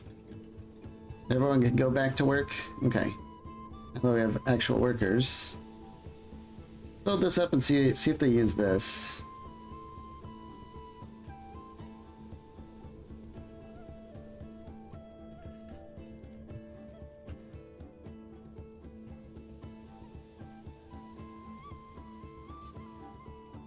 That's weird. One of them disappeared. What happened?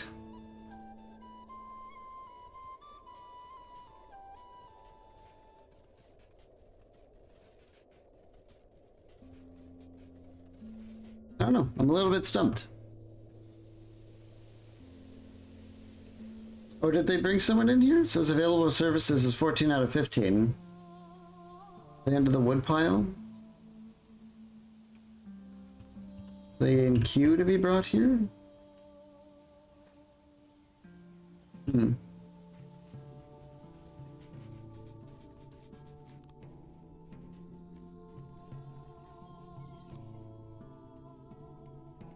Heart disease.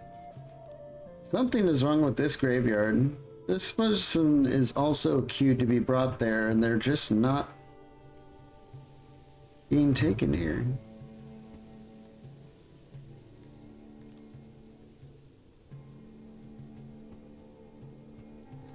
Wow, this is totally new. I've never seen this before. I've played this game a billion times.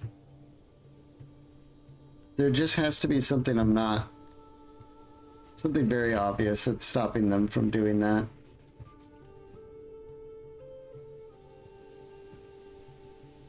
Someone got dumped there. That's probably a Kryptonian.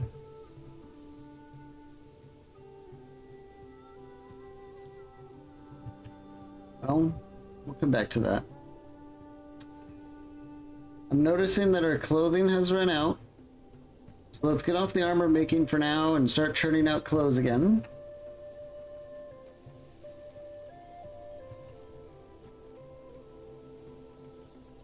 We have a gigantic stockpile of coal.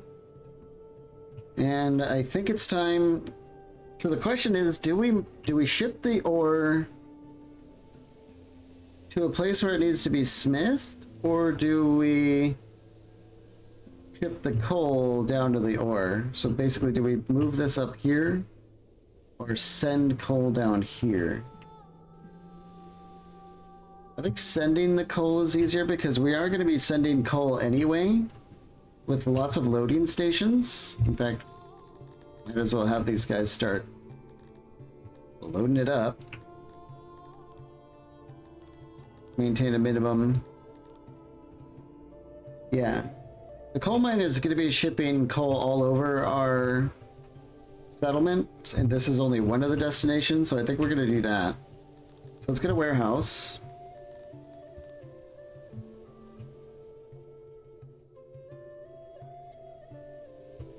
Where should it be? Here? It's gonna need to be a pretty good one, I think. It's gonna need to hold the ore, the coal, the metal after it's made, and then it's gonna need to hold on to all the resources that we need to keep all this stuff done. It's gonna need food to feed everyone.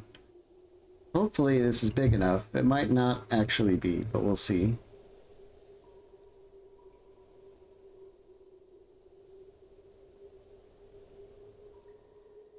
That worked. Okay.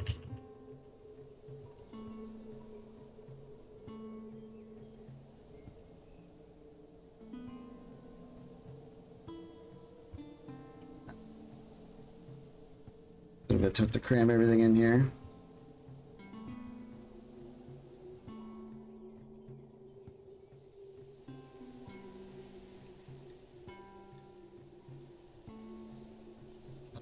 There we go.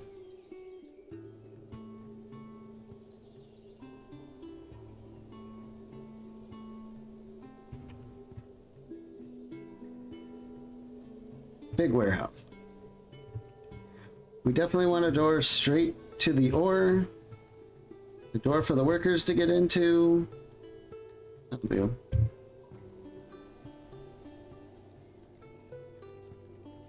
Then we're gonna need more logistics. We need an unloading station because we're shipping coal and everything else down here. If we get it here.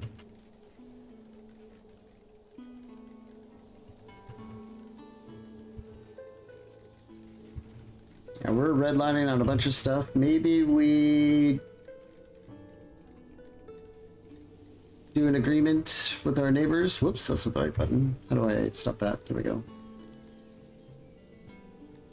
Let's just cut a deal really quick. We're a little bit full on stuff, and we still need a little bit of tools and metal just to maintain our current stuff until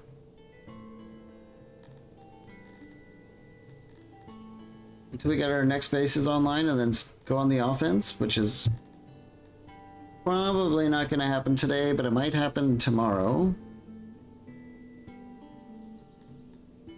Sell some furniture. What was the other thing? Was it cut stone? We don't want to get rid of too much of the cut stone, but that should be fine. Maybe we get some more Garthemi workers. I guess we could use some Crotonians too. Just to round out the bill. There we go. Fine.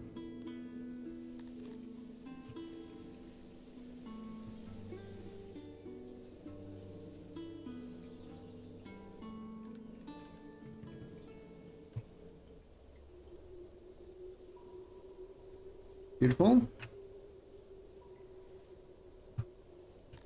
Let's start working on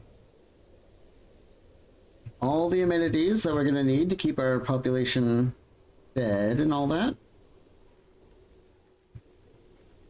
Food stall, market.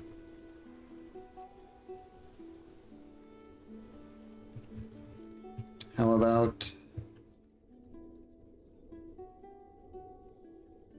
Oh, what's going on here? What's wrong with our market?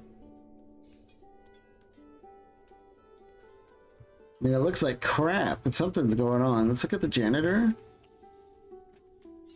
Pottery. Are we not shipping pottery down here? What happened? Oh.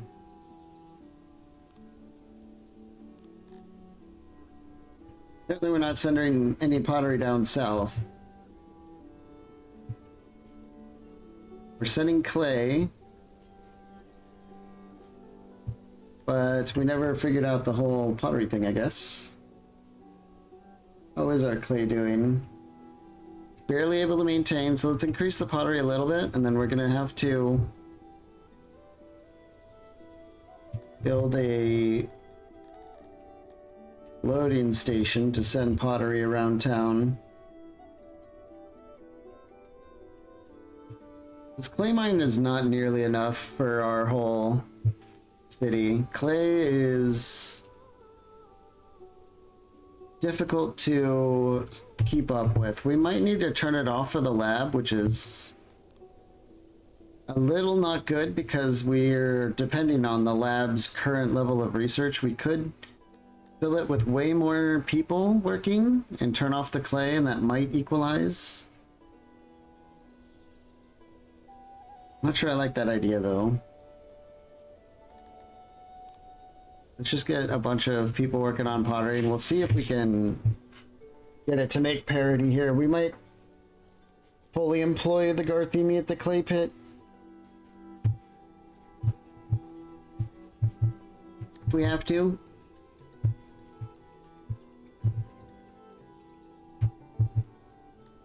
We were gonna, oh yeah. This is for the extra coal. Only doing we're over 90%. This coal barely sells.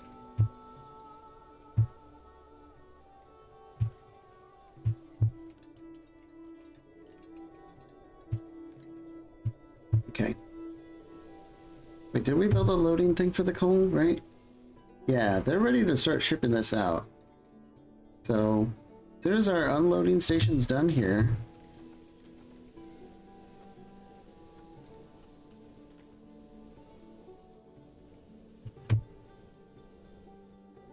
Nice little box, okay.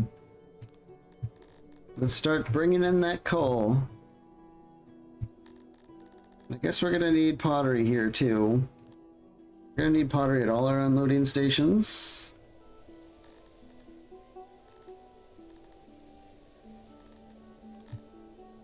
Yep.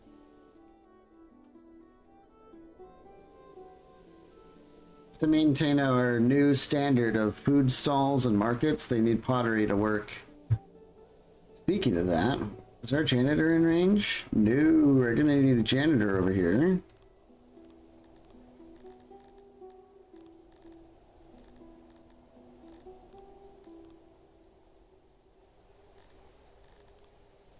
There it is. Guess we can have like a janitor station inside here.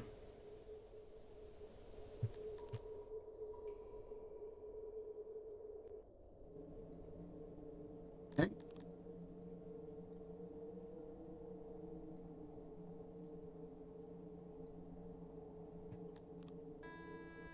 That ought to do.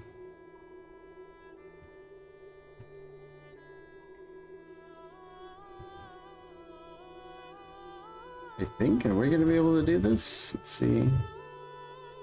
96%? 100. There we go. Give a front door. Boom. Janitor.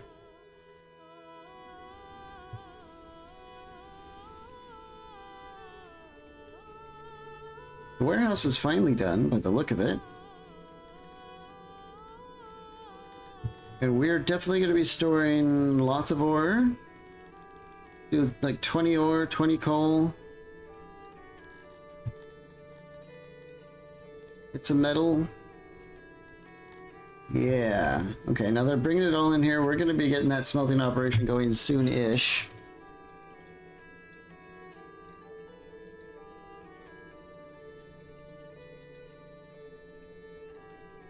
We might even be able to start making swords.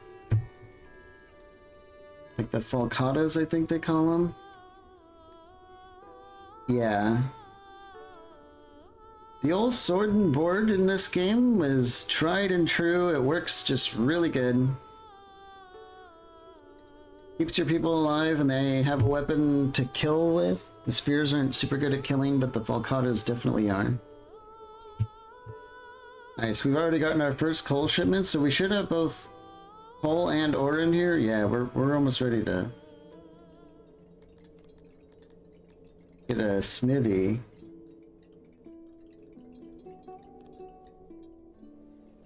Maybe we build it here. Big smithy.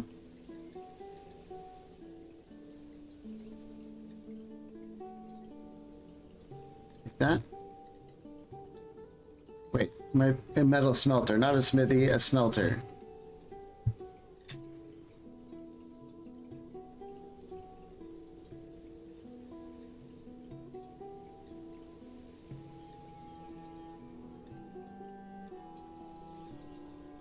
like that, I think. This could be a little bit tough to squeeze in.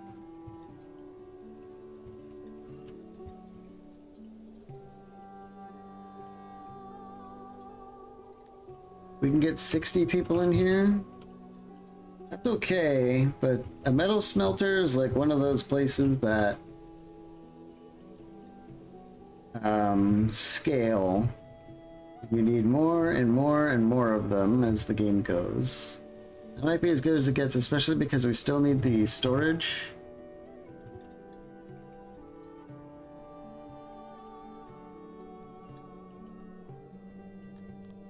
And the auxiliary furnaces, yeah, we barely have room for this.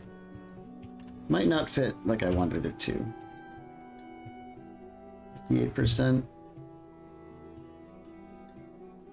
67.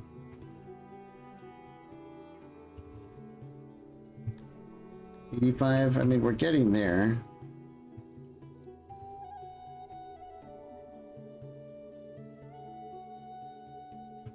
Get rid of these benches in here and replace them with the auxiliaries. 96, so close. There we go.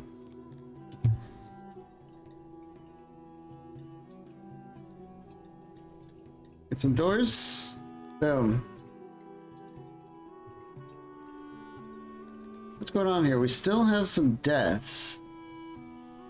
Oh, do we have some people dying of cold and exposure out on our little stone operation? Not very avoidable. Yeah. Well, the one way we can avoid that is to just get it over with. Let's just get all the rest of this stone. And then we'll tear it down once they get it all hauled in. Because we're maxed out right now, but that's not going to be forever. I've been holding off on building roads in the first place, which has been causing issues. You see, we've got these paths and stuff everywhere that they're using. Wow, what is up with that path? They've created themselves a new highway. And I'm not sure why.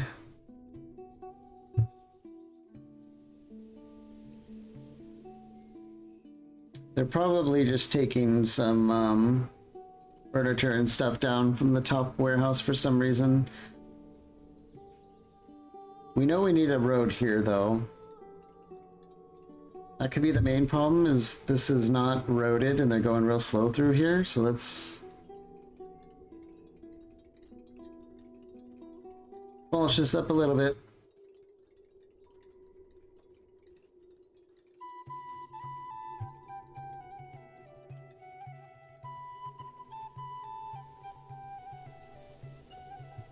Okay. Let's keep working on our amenities here. We're gonna need wells for our thirsty miners and smelters. As we've found out, we've had a few losses from lack of hearths, so get that in there too. Let's build trees to remind us of home, because this place kind of sucks. It's like half underground.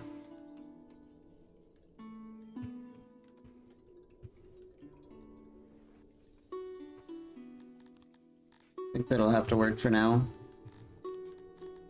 One thing I'm realizing I'm missing is this is like something I always forget when I'm building a city, is like I forget to build more lavatories.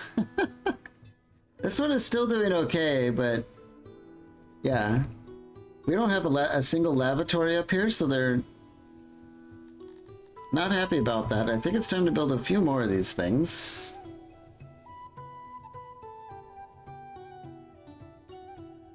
If we get one there on the side of the road, like a roadside rest stop.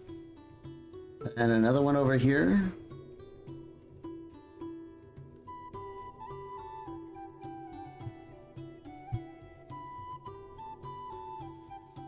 A lot of projects going on right now.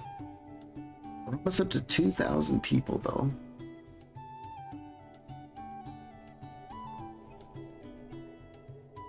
How is our orchard doing? Is it getting there? Oh yeah.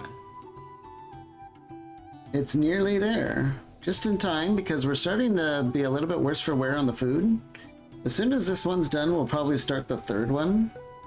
Then we'll start trying to scale from that.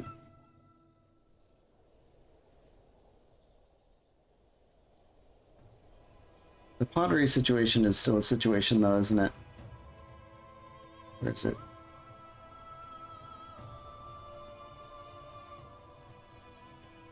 Looks like we're able to keep up on the clay somehow.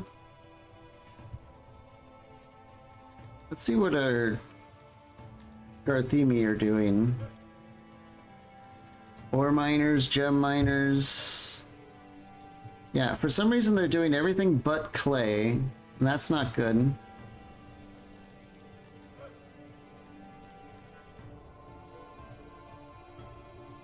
Despite clay being maxed out, isn't that interesting? Let's go to the tilapias, is that?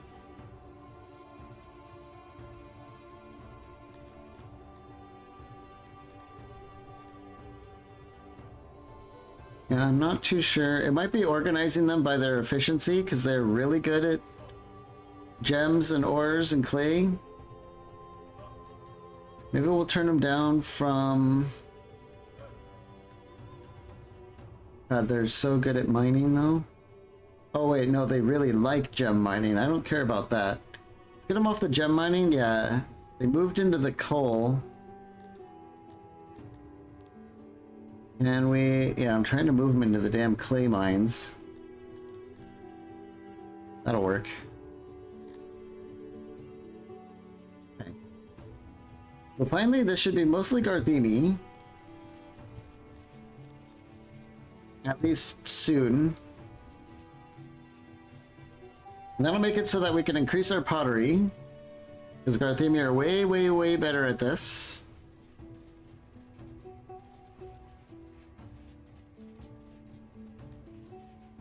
Yeah, they're juggling the employees now automatically. It's gonna take probably a few more minutes here. Metal smelters coming online. At long last, we could have the metal. But you can see now that we're having like kind of, you know, it becomes a logistical thing to move all these things around your city and keep it running. Things start to fall apart because you know, you forget some stuff, or you need to adjust things elsewhere. It's kind of it's a constant juggle.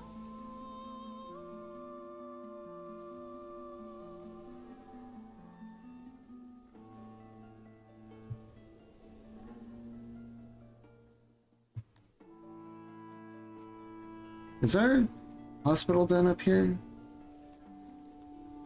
It is, but we're having that problem we had yesterday with the lack of fabric and opium. Yeah, there's no fabric up here. So we need to... Yep, let's get our loading station started on fabric. It does have a pull limit. So it's going to start shipping the fabric around once we allocate that to this. Okay, so once that wagon gets loaded up, this will fill up with fabric. It'll be brought into the warehouse, and then our hospital employees will have enough to start doing the beds up in here, because we're still having people die from like disease and stuff. We don't want that. Or I mean, maybe we do. I mean, no.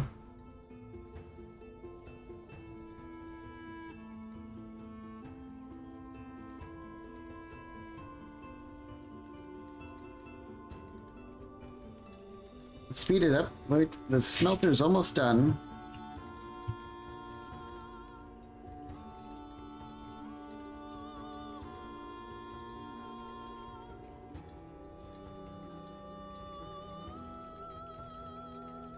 There it is. So we might have to invest some research into this. We'll see how it goes. Fully staffed. They're going to start burning through these reserves of coal and ore. Finally.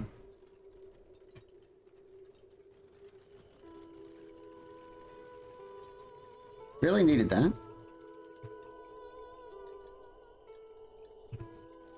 So it says we're still net positive for coal. And barely at parity with ore, which is just fine, because ore has literally no use other than being turned into metal.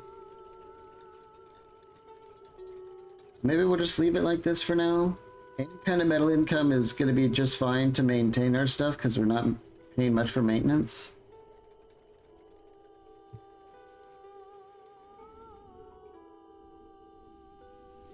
So, on to solving the next problem. Yeah, we're losing like loyalty because people are going to the market and it's like completely degraded. So that is starting some issues. Oh yeah, okay, the Garthemi are finally in the clay pit. Look at that. We went from like 240 to 540. Exactly what we needed was the big Garthemi answer.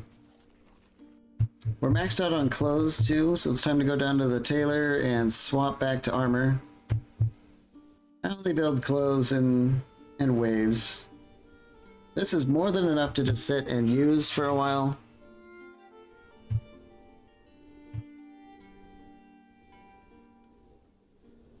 We're full on fabric. Is it being shipped up here? It better be. Yeah.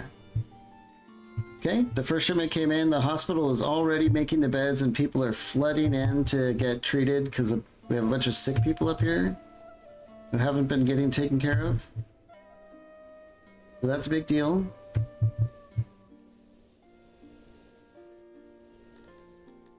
Let's stop stocking vegetables here. That doesn't make any sense.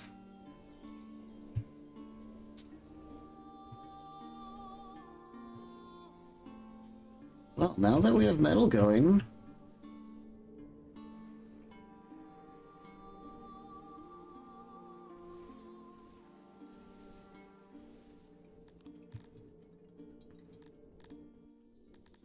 Definitely feel like maybe maybe we lean into rations and start equipping our soldiers with a little something extra so that they can fight better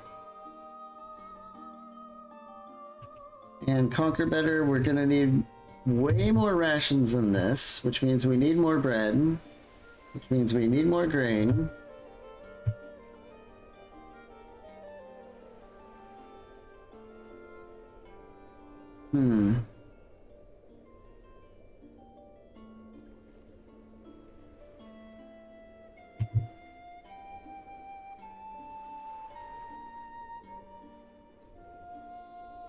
Unavailable bread at the ration maker. That's like what's really slowing it down here. What's the other? We're only generating like 23% workload, which is not good. Maybe we do start buying grain. I think we're gonna have to do that.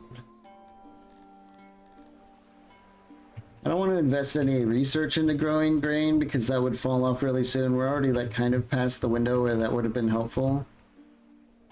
Let's get like an import depot here. Let's just reseed this grain farm into opium.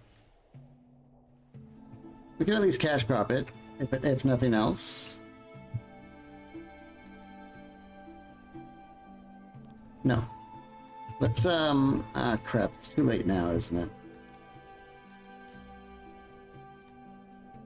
Well, I was gonna change it into herbs, so that we're growing herbs right next to this operation. I think what we might... No, god damn it. Alright, let's just delete the whole thing. I was gonna, like, rebuild it and then do the reseed button again, but it's too late. Let's just do herbs. Boom. Makes a lot of sense to be growing herbs right next to our ration pack spot. Can we store the herbs in here? Yes, if we reduce the amount of grain we're holding. There we go, that's fine. Okay, import grain, please. And we'll do it. So we're going to be chewing through it. Let's do like half of our stock in grain imports. 16 per grain. We're going to see exactly what that looks like because we're going to be buying like several thousand.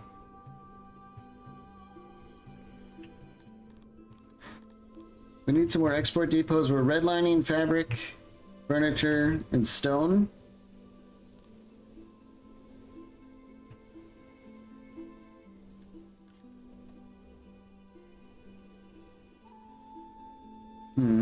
Yeah. Oh, wait a minute. What happened here? Try that again. Export. Yeah. There we go. Roads. Beautiful. There we go.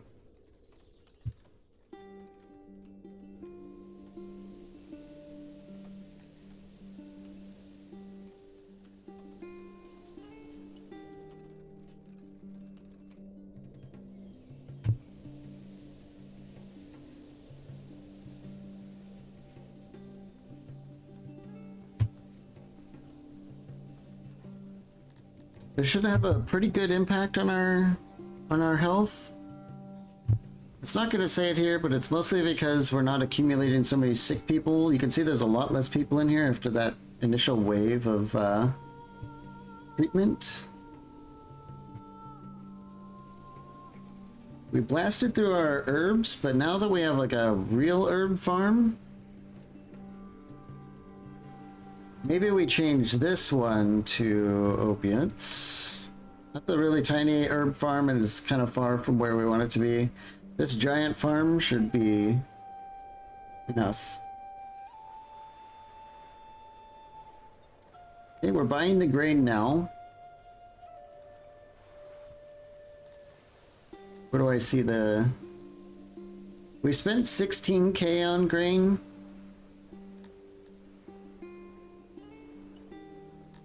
And all of our other exports are not enough to keep up with that, so that is something that we're going to want to watch. But I built these other export depots so that we can start exporting our leftover furniture, because this is definitely something that... Let's do it when we're over 80% furniture. Furniture is something that we could be making. We're really good at chopping wood. And this is like a very renewable industry. We don't need crazy stuff. We just need wood from here and turn it into furniture here.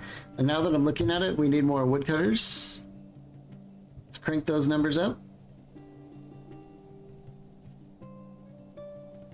When they get employed here, we should see this number kick on, but we've had a noble working this whole time. Yeah, it's up to 1,000. We're over the 50 mark, so we're losing a lot of the nobles' efficiency. So I think we're gonna go in here and give Alex the last noble promotion point that we had. Yeah, that squeezed out another 300 out of the wood production, so that should hopefully meet the demand. Okay, yeah, we're exporting the extra furniture. What about the fabric? What is this even worth? Buy price isn't half bad. Let's just do it when we're like over 80%. Let's set a minimum too. I don't want to sell too much fabric because it's kind of a pain in the ass to make, but I'd rather... Let's just set the cap at 30 so we're not selling too much. And for the furniture, let's set it down at 45. Let's do a good deal on the furniture. That should work. And I'm still not going to export any of this cut stone because we're having serious stone problems. I don't mind if our masons don't have anything to do right now.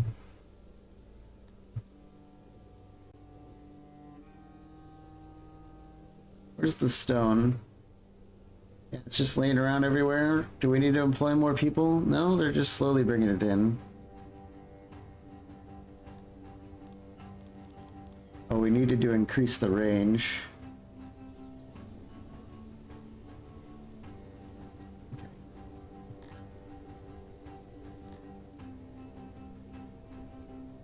Any more stone that we can get? Oh my gosh, we are just eating it. This is why I want to conquer our neighbors, so we don't have to deal with stone anymore. They are set up for stone, and trust me when I say that you can get major stone operations going elsewhere. So we'll have more stone than we ever know what to do with once we conquer our neighbor. In the friendly way. Remember, we're friendly elves, so we're going to be very nice about it. We're definitely growing on metal. Very good.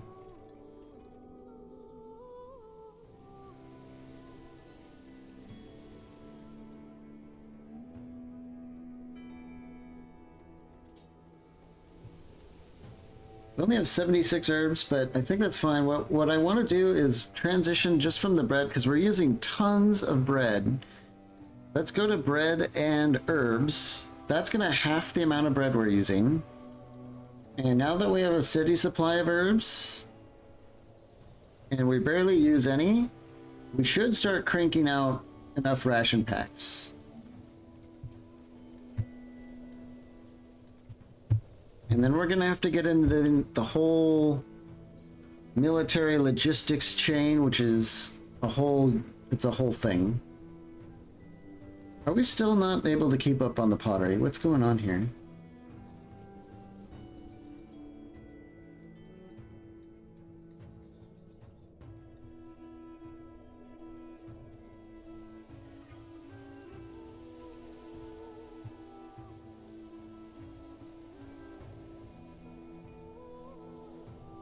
Why are we hung up on this?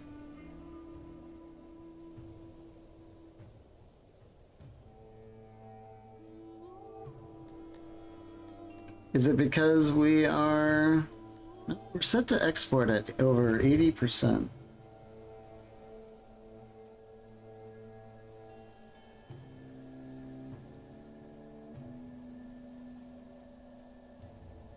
Yeah. Who are you? You have pottery. What are you doing with it? No, you don't have it anymore?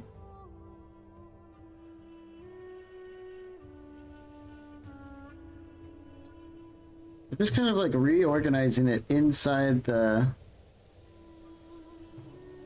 warehouse. I think it's just that we're not making enough.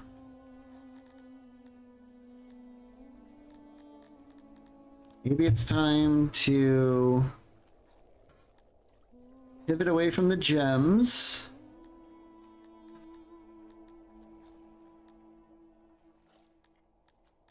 Yeah, this is our least important thing, and then let's put them onto the pottery. This is absolutely going to kick these guys in gear. The clay might be an issue, but with our Garthemi miners, hopefully not. But if we don't catch up on clay after this change, then something really weird's going on. How much time has passed in-game since start? Good question. If we mouse over here, it says day 1 of winter, year 14. So it's been 14 years. It's about to be 15 years. Because we're just starting the end of this year. So 15 whole years.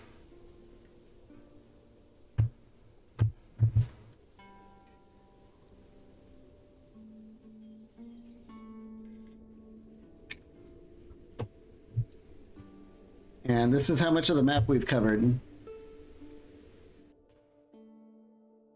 We still have all of this. We've got more room down here, and then if we're feeling brave, we might go in and start tearing down some buildings and rebuilding different things.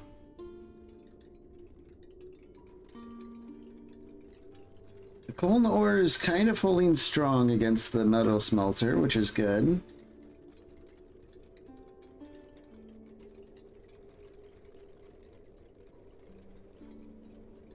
But we're producing not very much metal. This is the kind of thing you would also need a noble in.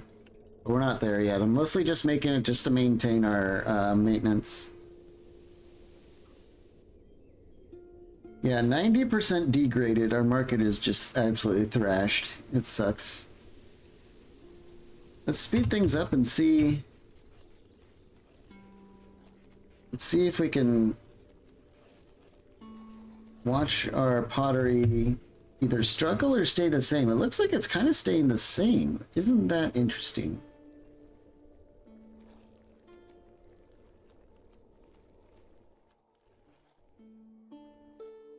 Why is it having so much trouble?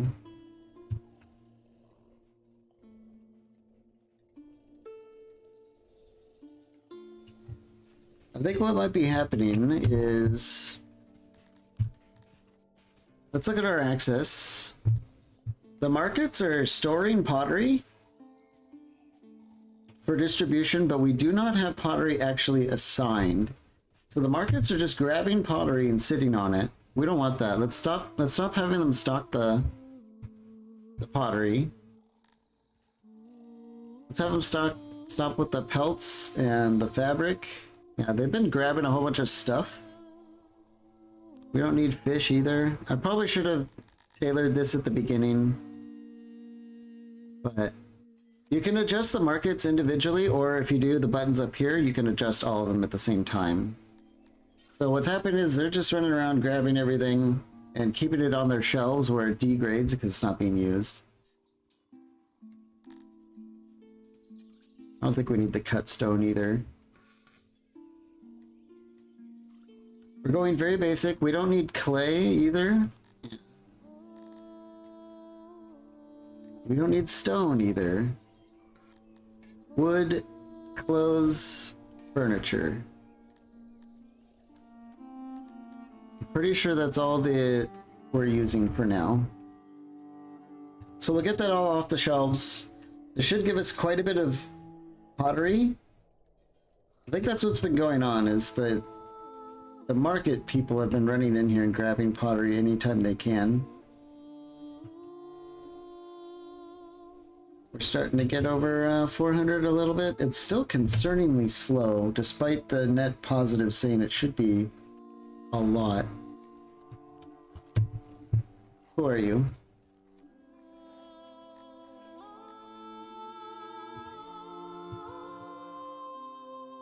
Person grabs some pottery and brings it inside, okay.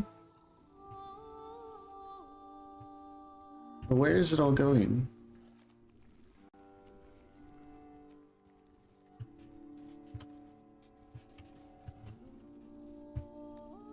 Another two? Where's this going? Into the warehouse, okay. So now let's...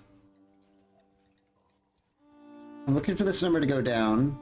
Ah, okay, it went down. Who grabbed it?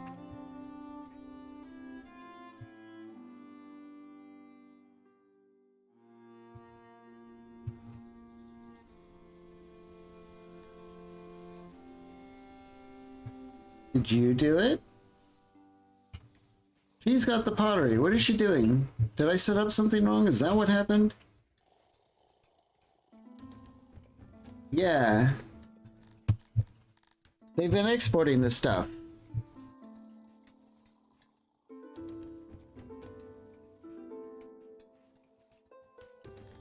But why? The source room does not have any resources available to be pulled, but she's pulling it. That's where it's all been going.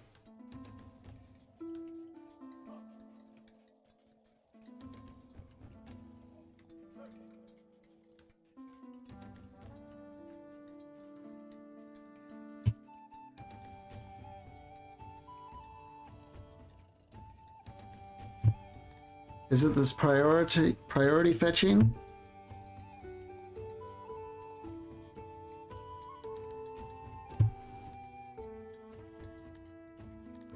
Let's turn that off. Maybe that's what's been going on. Yeah, now she's idling. Okay, let's go down to all the export depots. Turn off this prioritized fetching. I don't know what this is, but I want it to be following my exclusive instructions and none else. That must have been what's going on and why we kept losing pottery. Now when we speed it up, should just be going up. Because we're barely using any. Yeah, there we go. Okay. It's about damn time we figured that out. Sometimes when you have these issues, you just have to follow the items around and see what the hell's going on. Okay.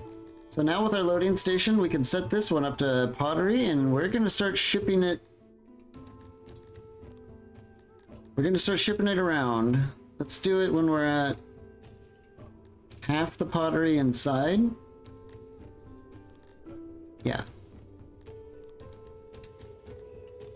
So once they load this baby up, we can finally start shipping it around town, and especially getting it down here, where our market has probably completely degraded almost. Where's the janitor? Yeah. We need to potterize every single tile, or we're in trouble.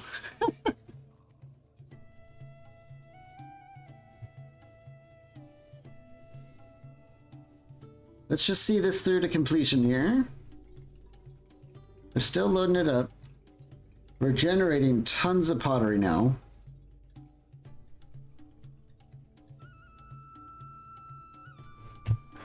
Democratic whispers. A weird political ideology has spread among your most educated subjects.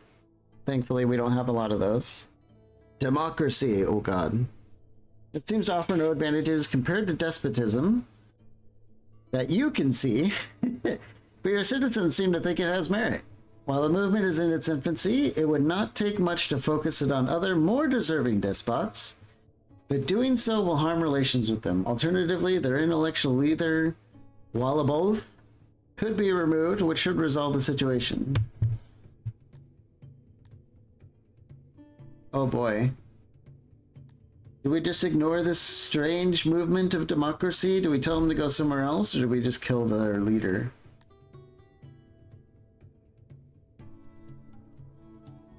That's a good question. Let me know what you think. It's past tea time. I need to make some tea right now, so I'll be back, and then we'll answer the question on what to do with the. We'll answer the democracy question, I guess. I'll be back.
Okay. The answer to the democratic question is, of course, kill their leaders. While both disappearance causes the nascent ideology to fracture, descending into squabbles on how to make their vision a reality. While there are some rumors, you acted early enough that they will soon become a distant memory. Wonderful. A little bit of a happiness penalty, and looks like we lose one person.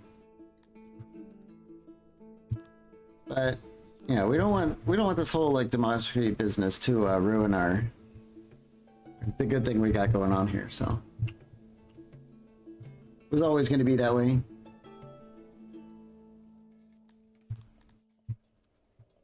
Big loyalty penalty though. Maybe it's time to what if we hand out a little bit of cash? Everyone likes cash, right? Just give out some free money? Or did I do it wrong? Yeah, I need to click on the tilapis first, and then we do the handout.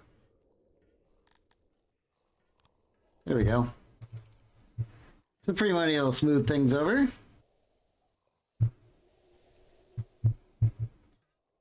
Have we shipped out our first pottery yet? Doesn't look like it.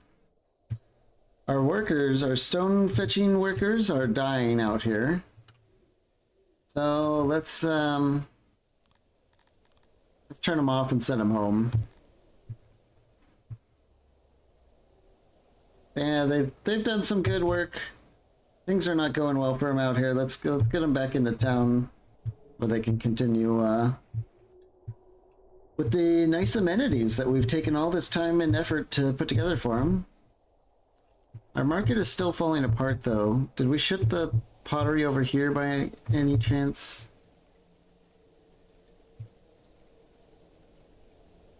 No, we just haven't shipped it yet though. I think we'll just leave it. We'll just leave it before I forget.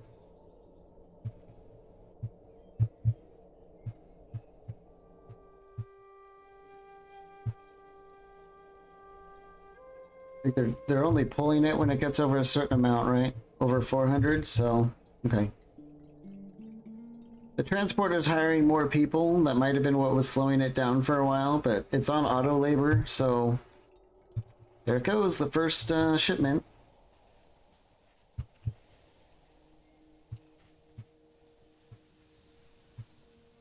Nice. This is going to be more than enough to probably get everything fixed up.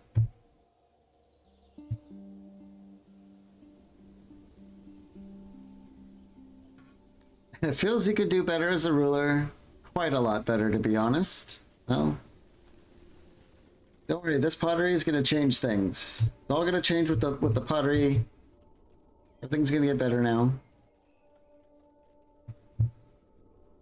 And that's because a lot of our people are probably pissed because the majority of our shopping happens at this market and it's falling apart. So once we get this fixed up, it should really start to bring our happiness back up. Yeah, the lavatory is falling apart too. Like everything's not doing good in here. But 400 pottery should be enough to fix it all up.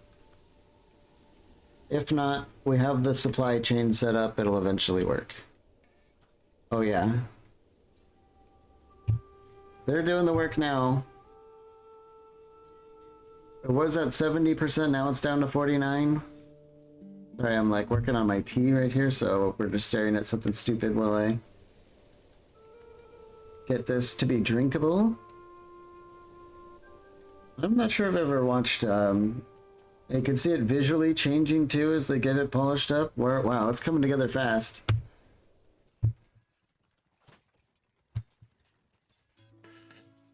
Whoops. Sorry about that, lavatory. We'll zoom out again.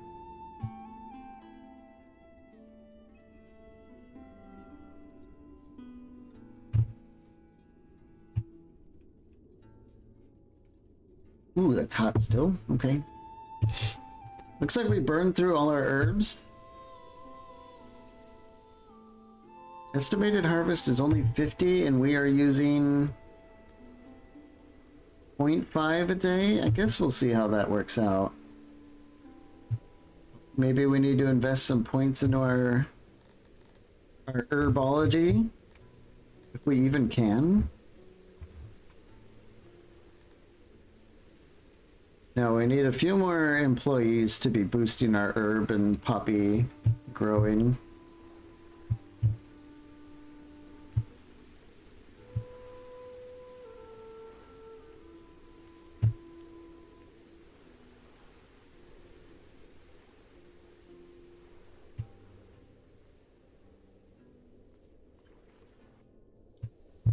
What we can at least do is increase the number of our bakers.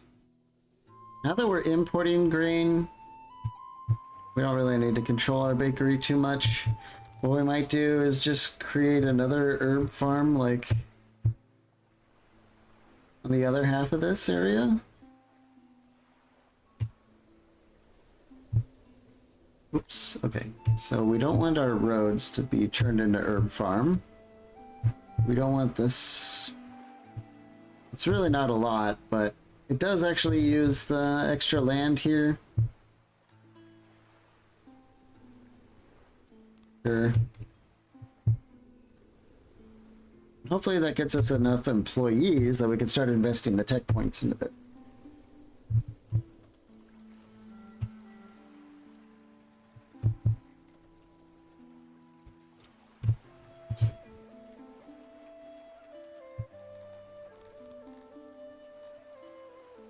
We're still having trouble with the wood, though.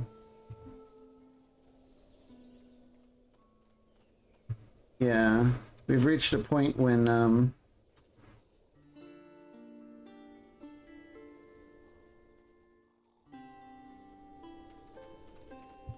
think it's our maintenance, probably. Well, we're using 1,000 wood per day at the carpenter, but the maintenance is another 126 of that. What we could do is...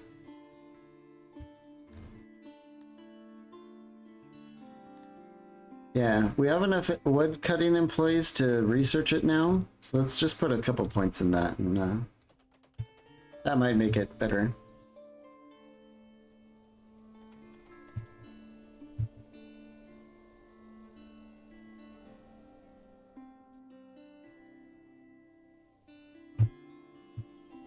Yeah, these markets and stuff are also degrading. Is that in range of our...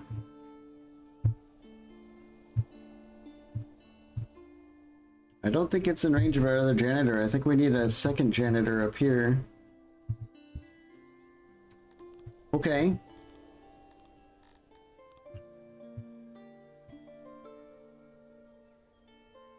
Maybe we build like a corner janitor? Keep that corner trend going? That might be fun.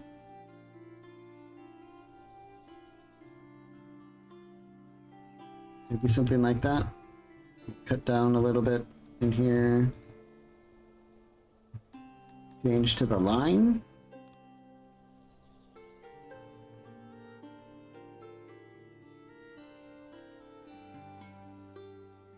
One more. I think that'll do it. Yeah. Cut that corner off, make it a nice little... Ooh, this might actually work.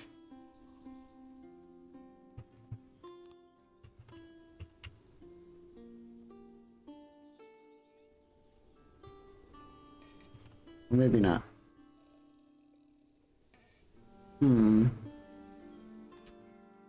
We'll have to cut out one of the benches.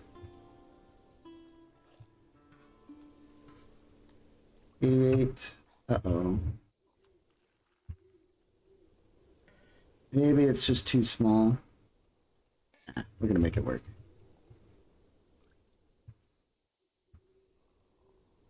There it is. And a door here and a door here. And maybe a passage door? I'm not sure if that'll work. I don't really do these like corner things much, but it seems like it kind of looks cool with this little slice of library, especially if we like mirror it and build it on the other side. That might be pretty cool. Can we actually do that? Yeah. Oh, wow. That might actually just click right together, wouldn't it? Well, when we need another library, we can do that. That'll look pretty cool. For now, we just need this janitor to go. Yeah, everything's like falling apart. We're having a little trouble maintaining things.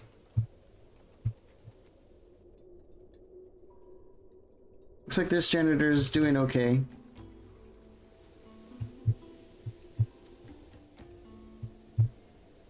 I'm not sure if we're going to be able to produce enough herbs from this farm to feed this farm and our ration makers. So we'll see how that goes. We're maintaining grain enough for the bread to just be constantly being made, I think.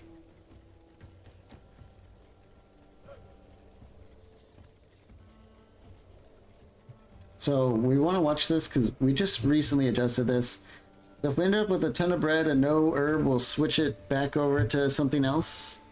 But this recipe is definitely my favorite because it uses very little herb and not a lot of bread, which you don't really need anyway. So I'm going to try and keep building around it, especially when we need to dramatically increase our ration industry. I'm only building this just to like... It's mostly for our asylum, but we need a big stockpile for when the army moves. Is an army... Oh, what's the saying? They march on their belly or something? They're gonna need a lot. Speaking of that, why don't we, yeah, our archer group is almost done. They're still all here training.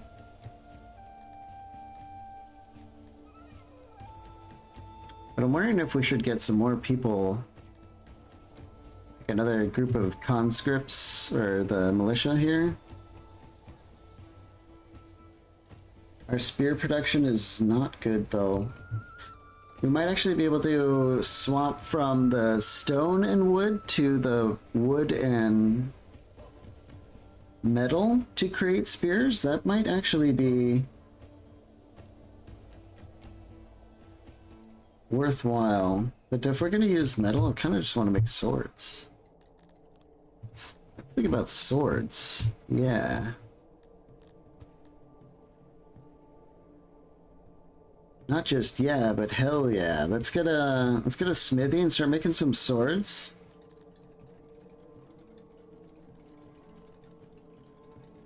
Gonna take coal and metal, which is right next to here. So that's exactly what we're gonna do.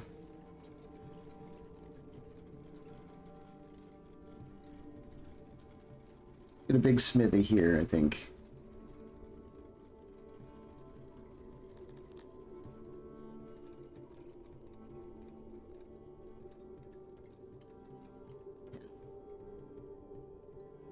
Do we organify the front door a little bit? Wait, what's... Oh, I'm still stuck on line. Let's go back to box. Beautiful. With swords, we are absolutely going to be able to conquer our neighbors.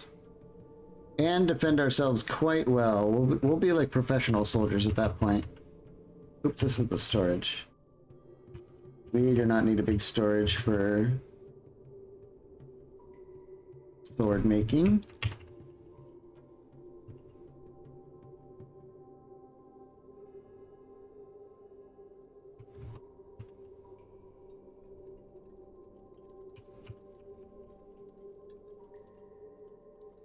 Try and figure out some sort of arrangement in here that works for everyone.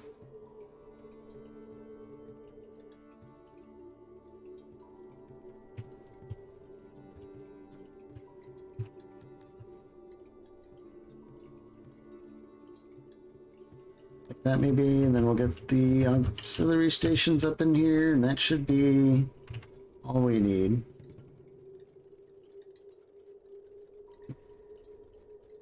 $76%.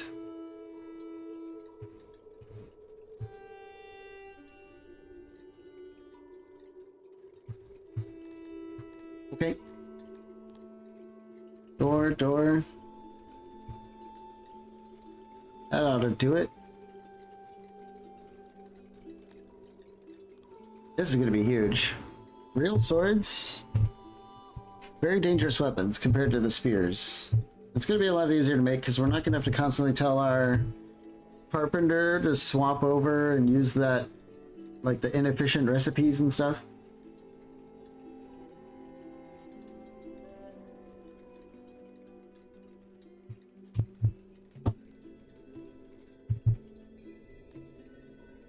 Our happiness is still suffering for another 8 days.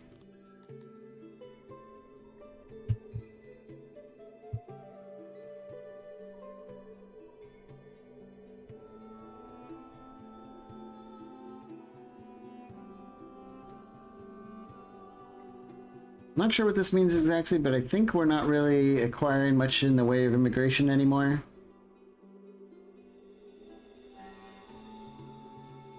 But that would be because of our happiness penalty that we just got. So when that's over, we'll have to re-look at it. Because pretty soon we're going to have to start getting... where is it?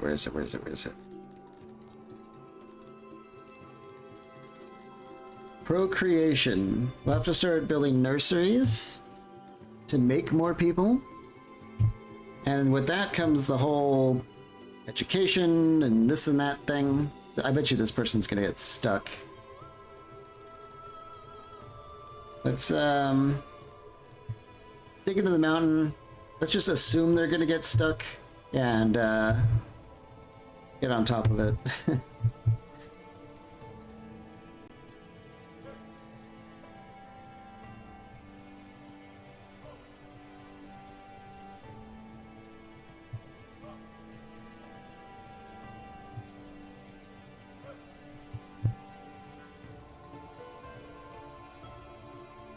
How much tech do we have? Probably not much. These are trapped people? Yep, they did get trapped after all, but we already queued up them to get tunneled out, so that'll fix itself in a bit.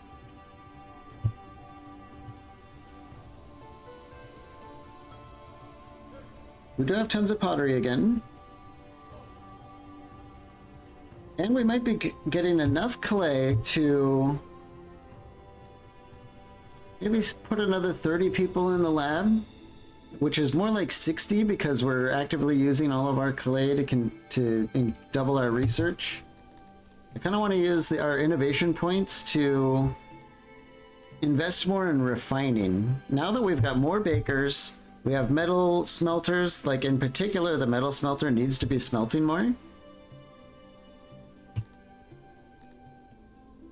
So we want to be spending points on this. And maybe for mining or wood cutting, depending on how many more points we get. But yeah, that's kind of like the goal right here.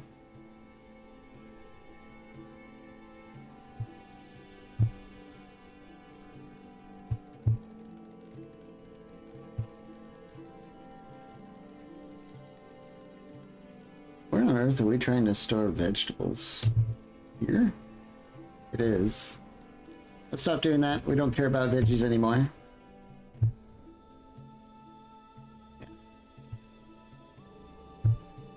Now that it's gray, I know that we're not trying to store it anywhere, so that's good. Let's check our nobles. Yeah, we still have a lot of this must-have stuff plugged in. I guess there's an argument to be made that we don't need the tailors. But, I don't know, they've been making a lot of leather armor. And since we're planning a fight kind of in the future, then maybe not. Oh, we can turn off the Master of Masonries. Let's put her on the smelting. Yeah, that'll work.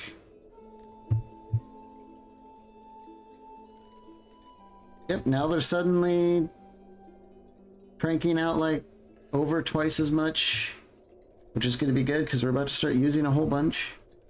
That probably means that our coal and ore situation is going to start dramatically declining.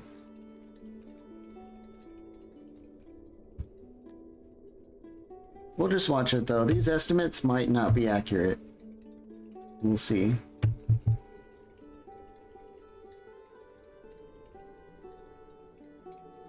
Okay, the smithy's done. Let's turn them onto swords, falcatas. Yes, please. I don't know if we need this many smiths.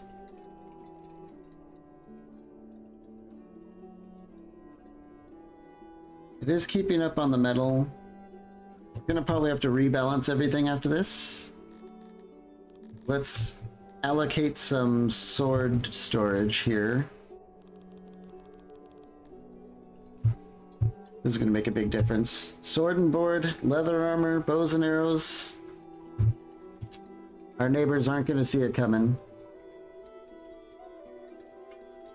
Probably because we've been peacefully trading with them all the way up until this point, so...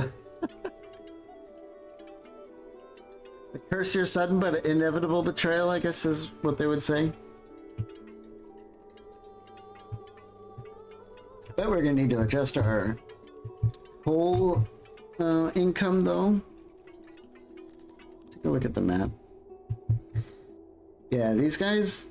They actually import clay, coal, and stone, and wood. This is actually an insanely good neighbor to conquer. A lot of these basic resources, once we don't have to do it ourselves, it'll free up so much of our chains to be leaning more into other things. But for now, this is what we have to do. Yeah, look at that. We've already got 16 swords. Very good. We'll let that crank away for a while. I think we're going to need to adjust our coal mining operation, get a little bit more people into that. And let's speed things up. Just kind of watch things go. We have everything set up that we need, I think, to start to militarize.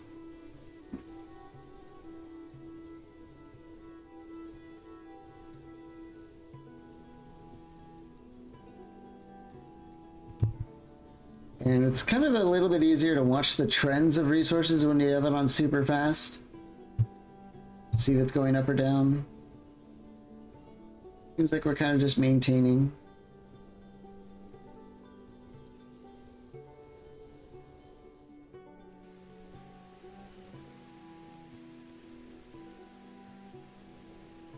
Despite the ore being negative 111, it seems to actually be holding. So that estimate seems to be way off, but it could be that we have everything all nice and tucked together here.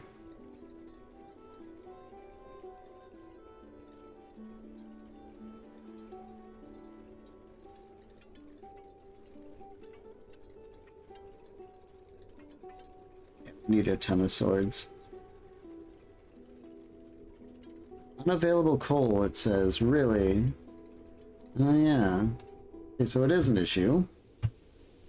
Question is, why aren't we solving it? One loading station is empty. That means they probably just shipped it out.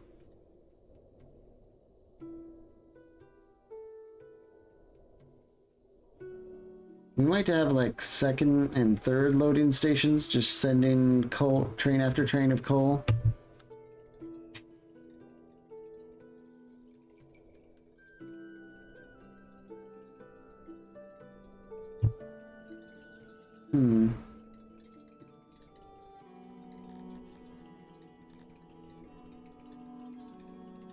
Yeah, let's hire some more people here. I think they're having trouble getting the next wagon going.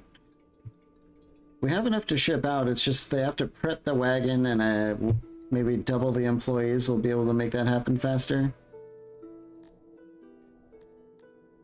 What's the pull? Yeah. Pull over 720, which should be definitely doable. They're loading it up real good. They send it out. The next wagon is already made.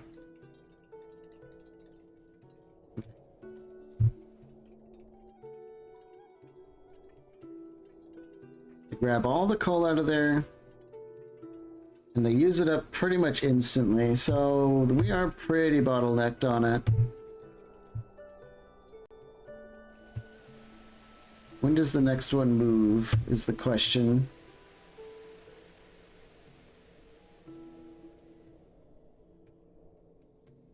Okay, I think what we need is a second one.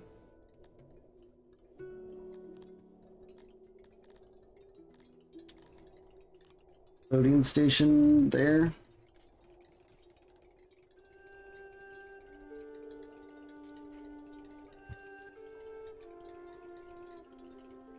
This was like one of my thoughts was going to happen because the coal need is so crazy down south. It seemed like it might have been better to move the ore up here and process it, but this is very temporary because soon we're going to be importing our own coal. We won't have to do much of this anyway. But for now, it's good to have this online because your city is going to swallow up so much coal that even the imports might not be able to... oops, that's not the right coal source. Flip from there, please. Auto-employ, let's do it over...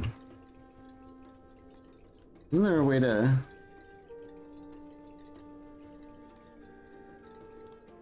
Yeah. Paste the settings onto that one. There we go. Now we have twice as many wagons being prepared at a time. So every time this place gets its shipment, another one should immediately head out. Okay, we're watching them clear the shelves. Okay, this should mean that the next one's on the way.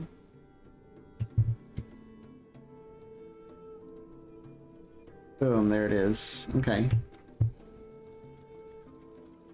We'll see if that stabilizes the coal usage here. That's kind of the main flow problem that we're having, and probably why they weren't using as much ore, because they were going through the coal too fast. And now that they have enough, we're probably going to run out of ore. And on it goes.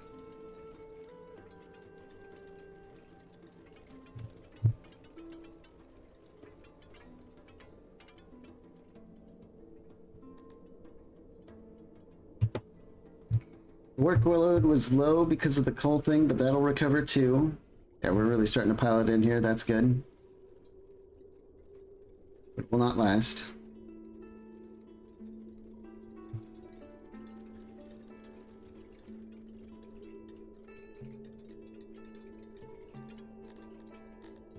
The event went away. You can see our happiness is returning, which means it's time to check the immigration. Yeah, we're bringing people back in again. We must be getting pretty close to our next target.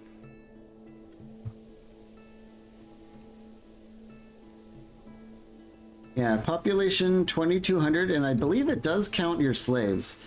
So we're really looking at this target, and we're only 600 people away. So that's going to be happening pretty soon. Which is good, because we're out of our noble upgrade points and everything. We are also fully stocked on fruit. Is that oh my god. It's the second... Yeah, the second orchard is online. That's increased our storage again.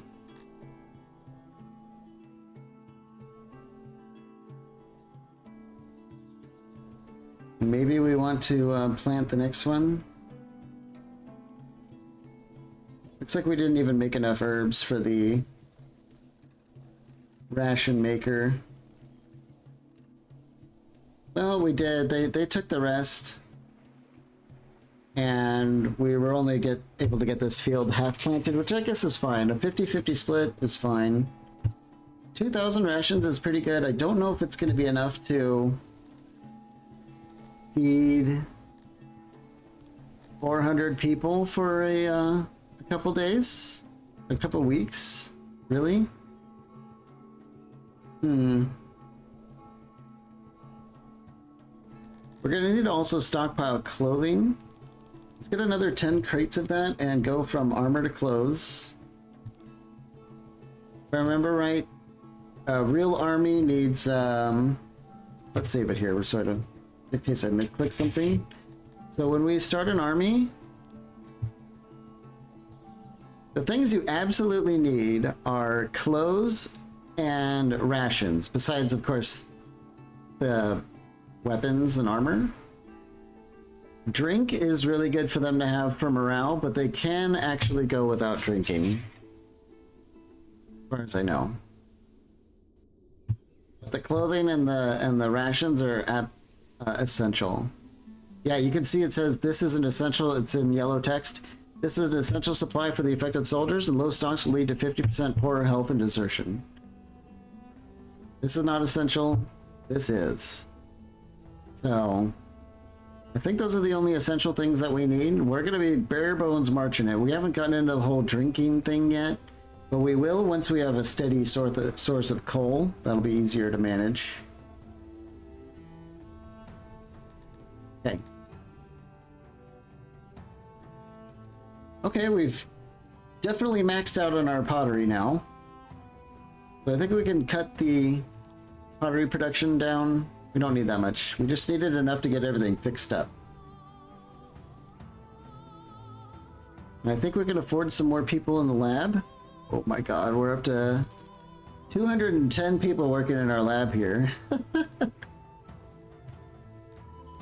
Yeah, we cranked out a ton more innovation. And what did I say? Wanted to go towards, you know, mining is... Ooh, wow, yeah. We get big bonuses from mining upgrades still, so let's keep doing that. Like 4 points in mining and then the rest in refining. Okay. Yeah, we're out of ore. We need more people down here too, maybe another 40. This is why I've been holding off on the whole metal thing. All of this, everything we've been doing for a while now here is just trying to balance out this operating this whole new town and making serious weapons. That might be okay. We don't need a surplus of ore. We just need barely enough to keep going.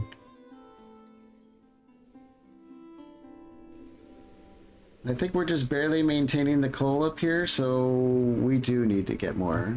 Let's get like 120. You know what we might do is, we have a lot of money. I think it's time we do some shopping again. Our friendly neighborhood evil bug people, yeah, our neighbors really don't like us now because we're a big time rival.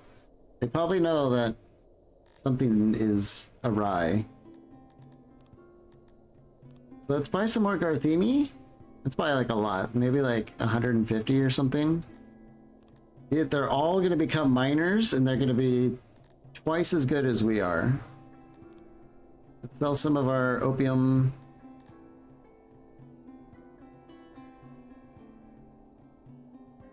Do we have jewelry? How do we have jewelry? Oops. Wrong button. I know what was going on there. So let's demand the Garthemi, and what I was doing is I was demanding resources and not offering them. So I was like, how did we get an option to trade this? Because it was on the wrong button. Yeah, we'll send some opiates. I guess we can send a little bit of metal. It's worth a lot of money. And with Garthemi working the mines and stuff, we're gonna start getting even more. I don't want to sell any of our armor. We need that stuff for the near future. We'll make the rest of it up in cash. Yeah. And this shipment of bugs is going to probably take us into the next tier of... Yeah, there they are. Okay. It's going to take us to the next tier, which we can use to immediately scale and scale and scale. Maybe we will be able to do our invasion before the end of the stream here. There it is. We are now at Decory. A lot of free research and 6 more noble promotions. That's huge. Let's immediately look at our promotions. I know we're pretty strained on some of this stuff.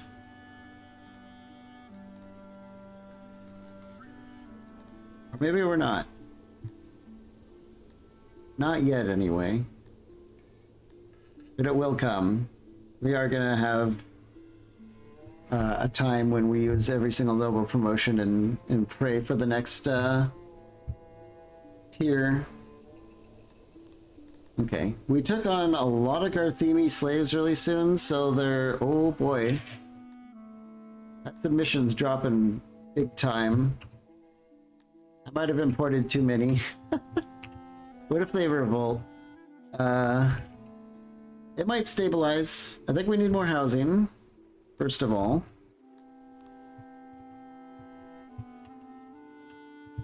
Maybe we get some housing indoors, because I bet you, we know the Garthemi love living inside.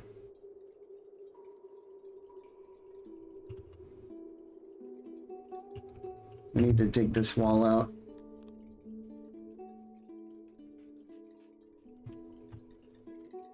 Getting some housing inside is going to make them pretty happy, I think. So let's start digging up these mountains.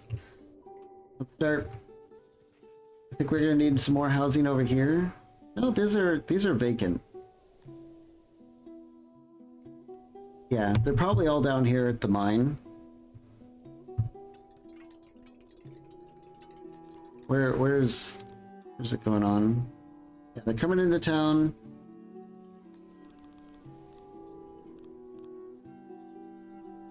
Yeah, that's the problem. We just need to get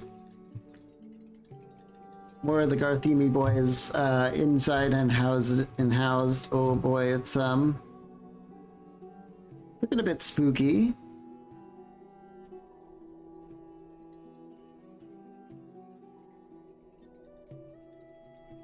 Hopefully it stabilizes. So sometimes when you do just like a big import like this and double your slave population all at once, it takes a little while to stabilize.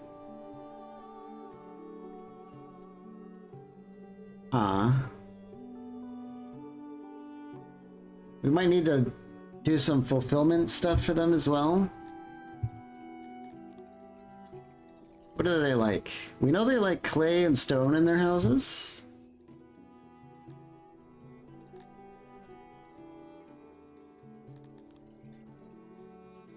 Wells, markets, lavatories. They also use physicians and benches and stuff. I think as they just stream into the city and start using the services, it should bounce back a little bit. But I did import a lot.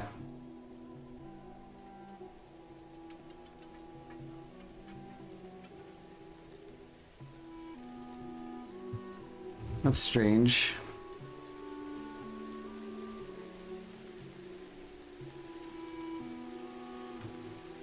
What's wrong? What's wrong with this picture? Why are our Garthemis not working?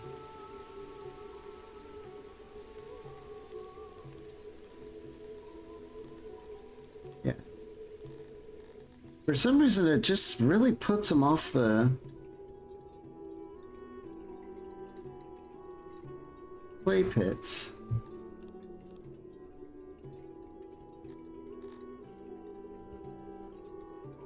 It seems like it actually prefers to keep people unemployed than go to the clay pit. Do we just stop working there entirely? There it goes. Okay, now we've got a distribution. I just had to tell us to the regular Telepias to just not touch the clay pit and then it would force labor. There we go. Maximum work. We've got a lot of houses here. They're jamming in. We need more. That's like the main issue, is a huge... that we had a huge housing crisis there for a second. Now that they're housed, they're going to start getting a little cozier and settle in, I hope. Hopefully I didn't set us up for like a huge uprising.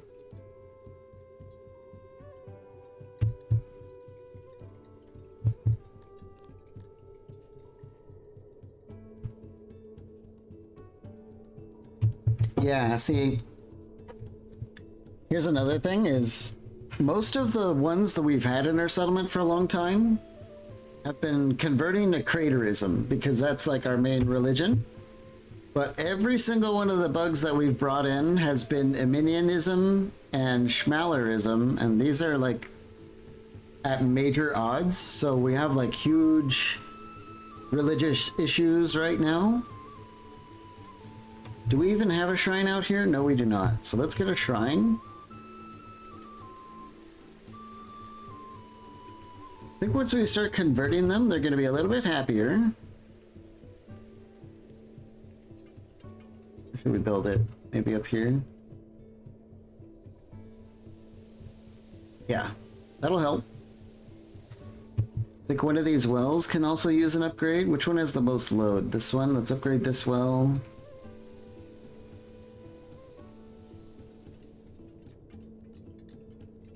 And the Garthemies aren't too happy with this arrival. They'll cheer up though. They love the mining. Look at them go. And now we're positives in all the mined resources again because Tilapis are the absolute worst at it.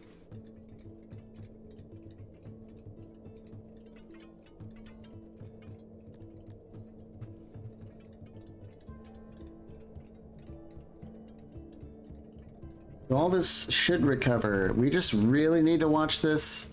It should kind of bounce around. Or bounce back as they... Wow, the food stall usage is way down for some reason. Why is that?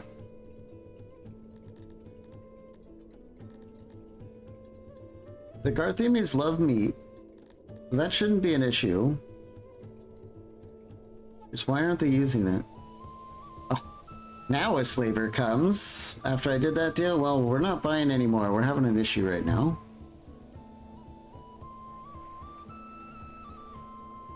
Ooh, wow, all these houses are being used. Isn't that interesting?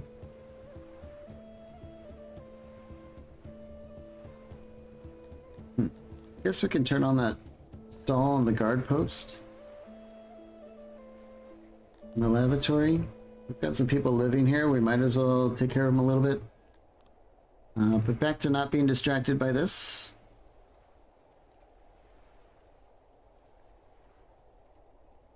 Yeah, the food stall access is very, very bad.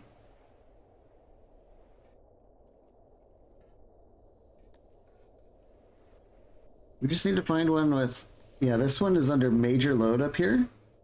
That's the issue.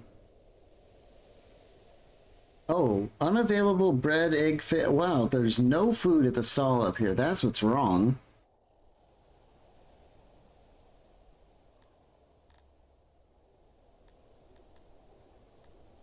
For some reason, it's barely employing anyone.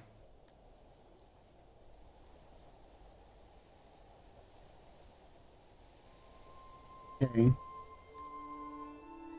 We need to do some logistical stuff, and that is mainly ship fruit.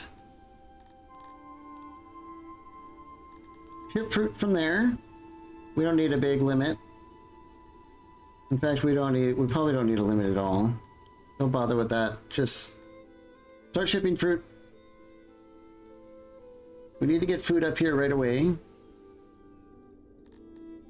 We probably need meat up here too, although we have pastures. They're barely keeping up with it.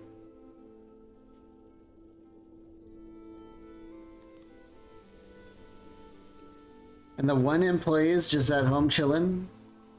Let's watch her for a minute. See, let's make sure she's doing her job.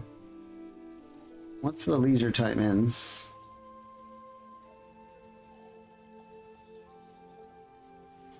Walking to job, okay. When you go to work, what do you do? Fetch resources. Grab some meat.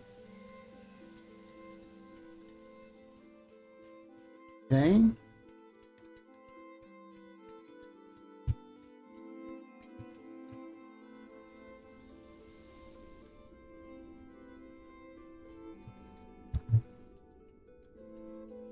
Let's force employ a bunch of people. The auto employ thing is kind of janking out because it keeps running out of resources and having trouble adjusting. Let's stop with the bread here.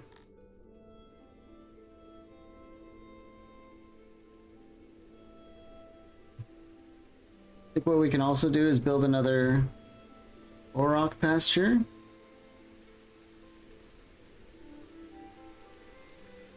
Keep producing meat locally.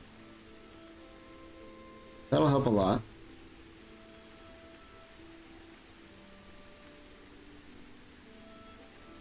In fact, we're just really not producing a whole lot of meat.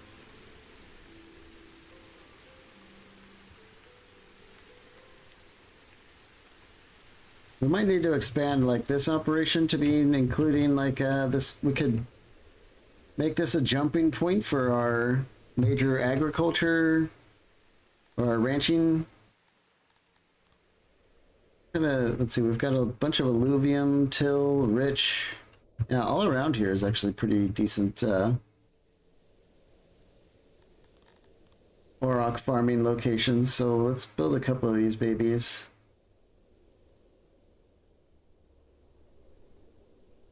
Yeah. We really need that meat and the leather, of course. We can always use more leather. And link it up with this town here, build some roads, boom.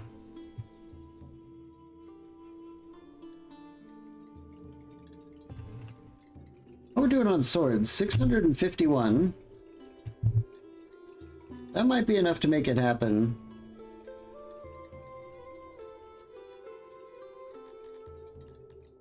We haven't seen the raider lately. Ooh, boy. Crackpot Terrence seems to be pretty strong.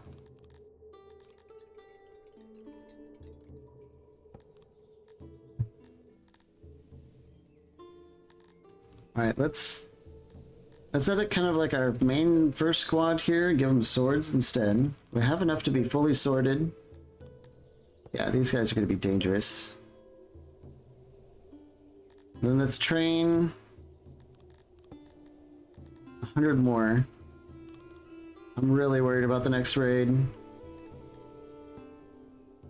don't think raids are bad until you get absolutely demolished by...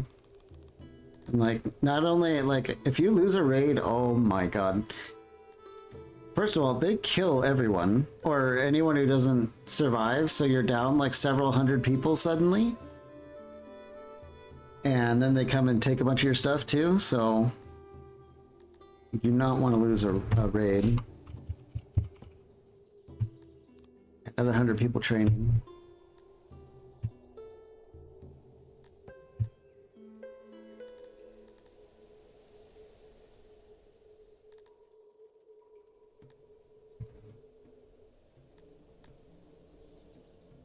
We might even be able to train another 100 to be archers.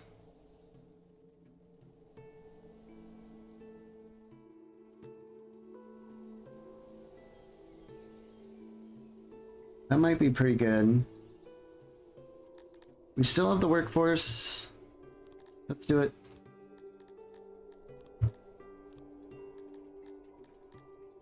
They're like a copy paste, maybe not. Do the pink arrows. Archer Militia. Another 100. Oops. Get him up on the bows, give him a ton of bows, a tiny bit of armor. Yeah. And this will also have the extended benefit of our little weenie people, our bug people will get a kind of a clue that we have more army.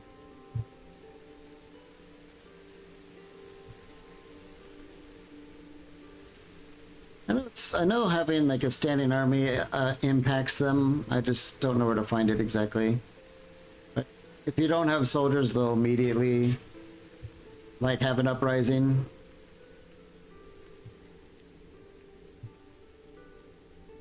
I'm not sure where that bar is, but it's out there.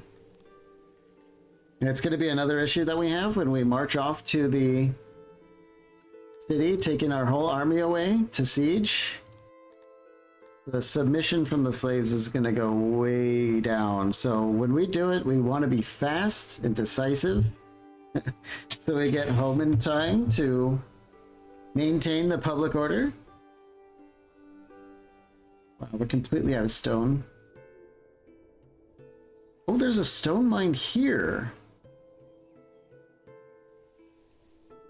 I guess that's a little bit less out of the way. So if we actually have to do it, we'll do that, but I don't think we actually have to do that. What we can do, though, is build another bridge.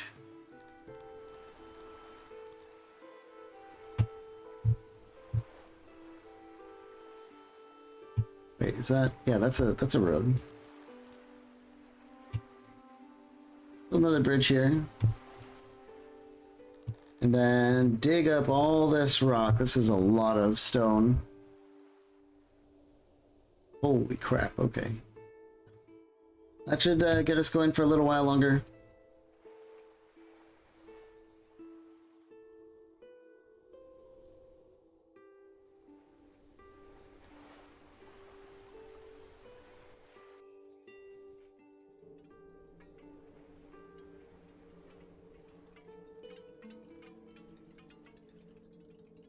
And we'll keep making Volcatas and transitioning our already trained soldiers into swords.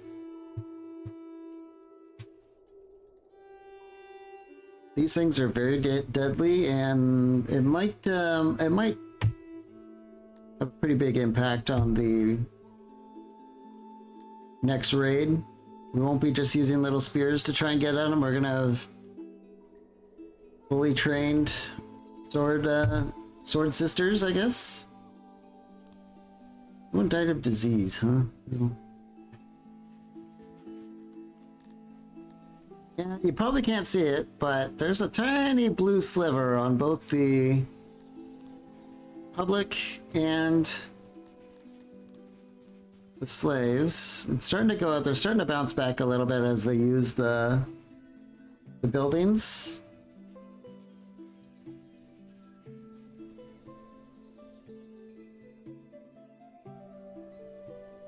Are we still not receiving fruit?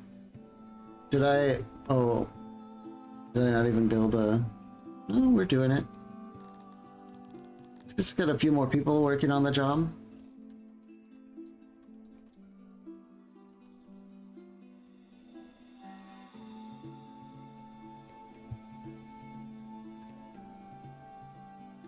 Oh, wow. Yeah, we've got a giga amount of innovation.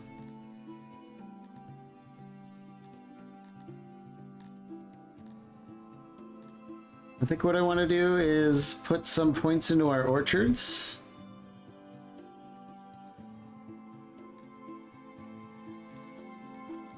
Yeah. What about cows? Do we have enough people working the cows yet? We're just shy. Is that because these are not done? Yeah. Once these are done, we'll be able to straight up upgrade our aurochs, and that's going to be a big deal. Very necessary.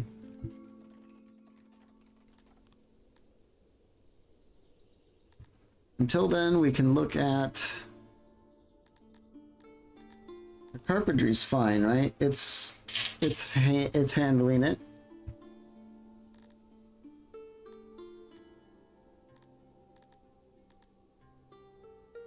The smelter is sort of keeping up. It's definitely making progress. So we could go down to the fine craftsmanship and start boosting this. It's going to boost our bowyers, our smithies, and our masonry. Just a little bit. Yeah. In particular, the bowyers and the smithies are what we're looking to enhance there. We also have 100 knowledge. That's quite a bit.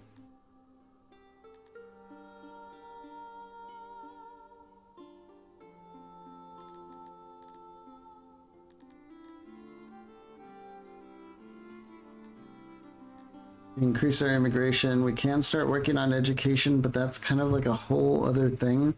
What we can do, actually... Ooh, we might want to do that.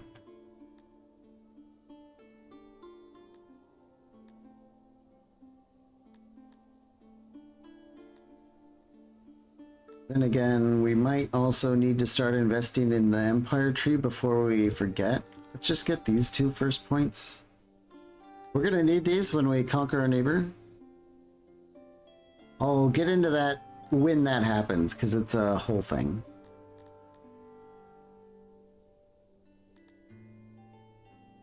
I don't want to get logistics, but yeah,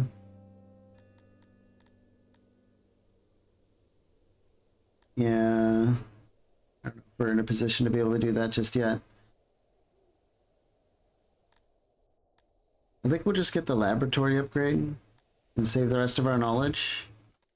With the laboratory upgrade, we can take our 1 lab, build it up with a ton of the metal that we've been making, and it's going to get another 50% increase. So we've generated several hundred innovation out of this. So when we upgrade it, we're going to get another several hundred, which is giga scaling for all our industries that we've been pouring points into.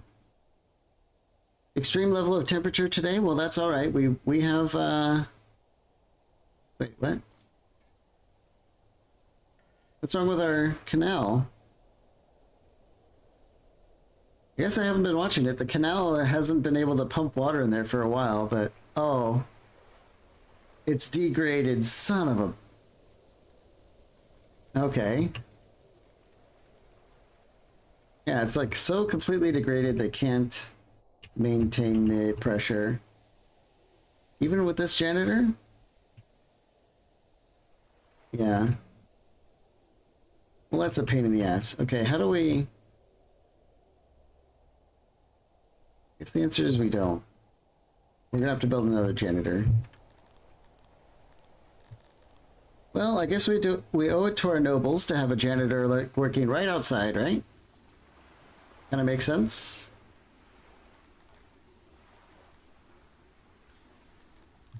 I think we might have to leave this one as a square though, so we can fit as much as we can in here.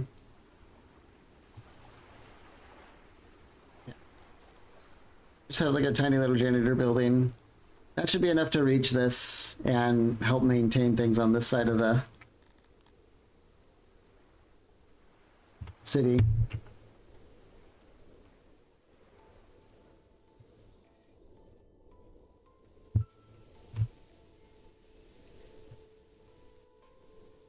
Rations are climbing. We did end up finishing this herb farm. It's finally been filled in.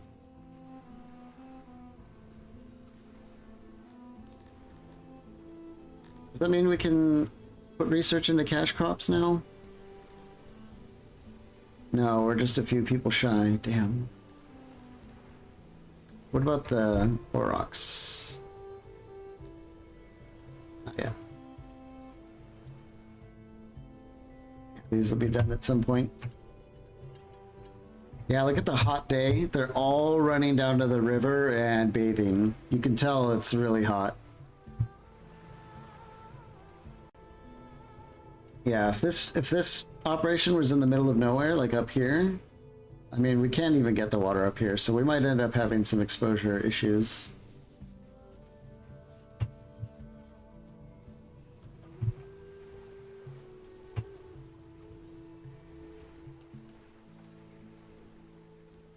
Come on, guys, finish this thing up.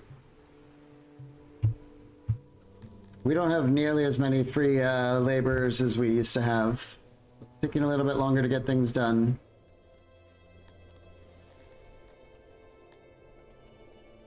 A lot of people are still practicing.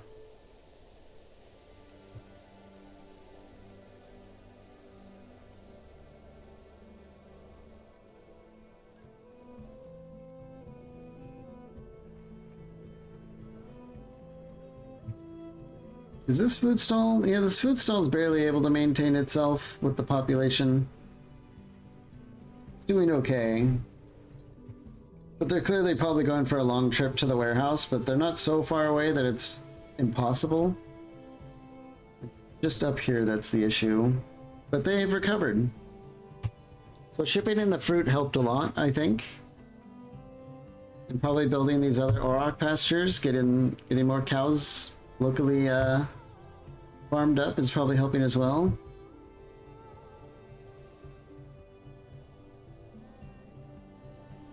Beautiful. And that's probably also why we're, yeah, the services for the food stall is rapidly climbing again. We have 100% access. Yeah, we did have a bit of an issue there, but we solved it.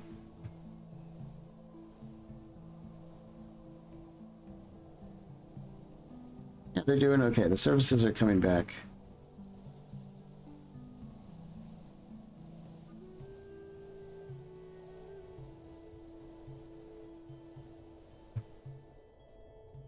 The Carthemi also happen to like roundness, so the curvature of our city is definitely impressive. They hate flowers, though, I think. So that's not helping. They're gonna have to set that up, though. That's too bad.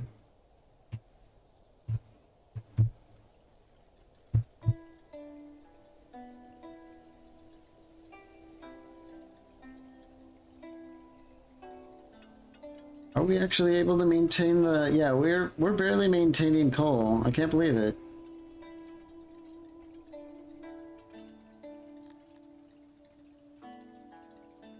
Yeah, okay. We're recovering. I still don't like that we're not at 100% submission. That's, oh, there it is. 0.91 submission from the army.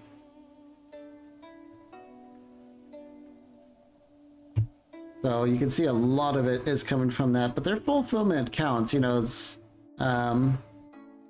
just because they're slaves doesn't mean you can just, like, leave them homeless everywhere. They will get really mad if, you're not taking any measures to at least feed them and stuff. Oh, this hearth and well are super degraded. Honestly, let's just tear these down. It's not worth trying to have a janitor fix that up when we could just tear them down and make them use the actual good ones.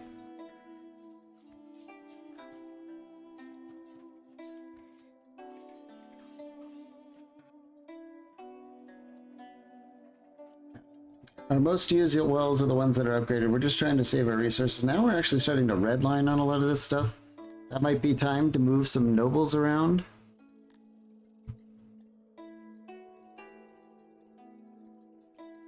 Like, I don't think we need a master of potteries anymore. Maybe we make her a master of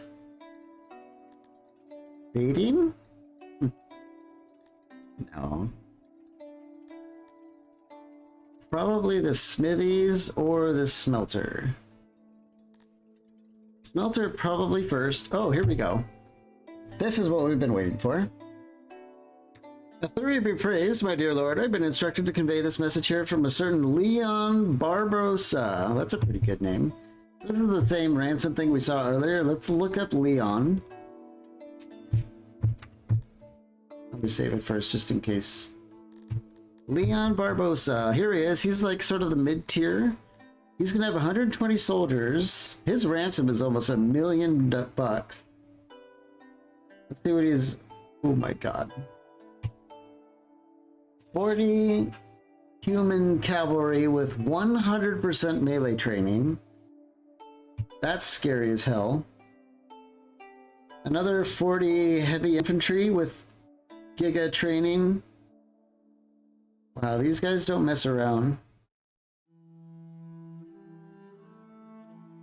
Hopefully we're ready for this. If we win, this will be what we need to kind of break into what...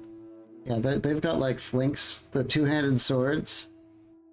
These guys have swords and shields. Yeah, these guys don't mess around. This might be a little bit spooky, but we're gonna fight them. If we win, we'll be able to get the armor they're wearing. Maybe enough to even outfit another group. We'll get a bunch of extra swords and stuff. It's this button, yeah. let's say we decline. He doesn't even have a hat. You're right. He put his hat on his face. He, you know, he's a little confused.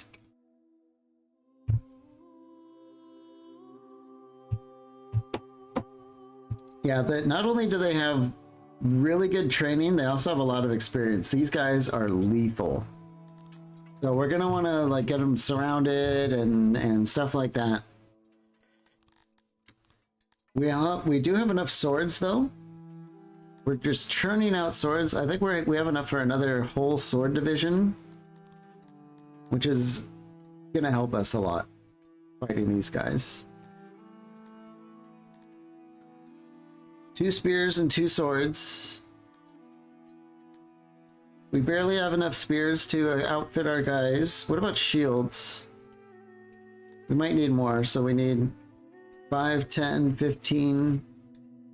We need 2,000 shields. We're just under the shield threshold. So let's get pounding on some shields.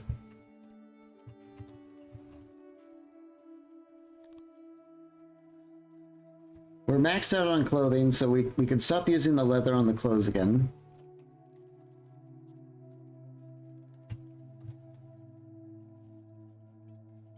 These pastures came just in time because we really need more leather.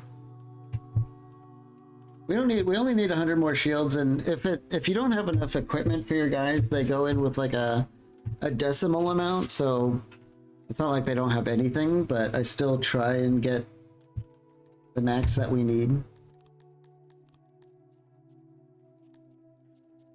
Our super trained archer battalion might have a little something to say about their small units. Even though they're wearing heavy armor, now that we have like a full squad of decently trained archers, that we could deal some damage.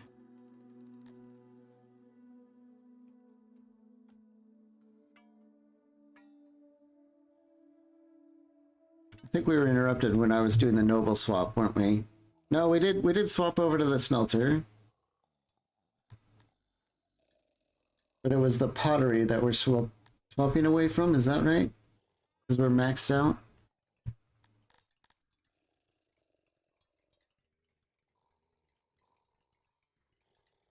Do we really want to go to the smithy?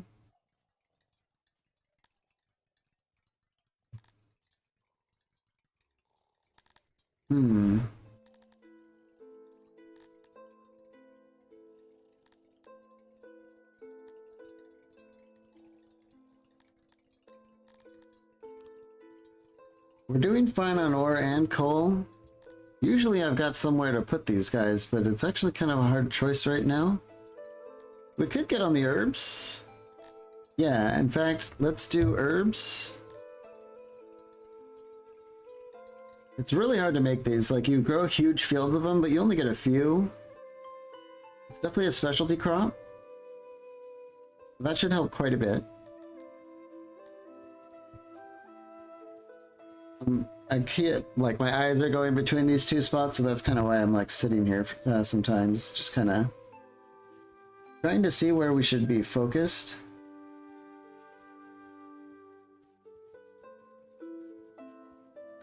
I guess the smithy. Or do we... No, let's just stay the course where we're at. Do we need to boost these up anymore? Not just yet.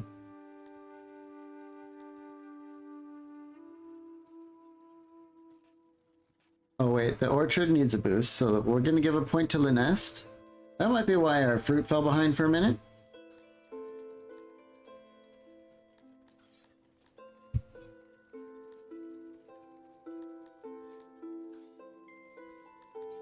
We don't need weaving anymore.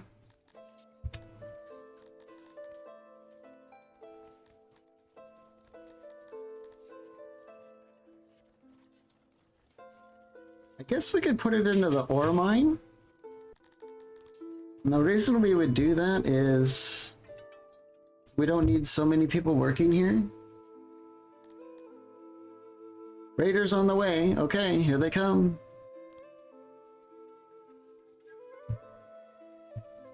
So we can put the noble in here and then take down the number of people working.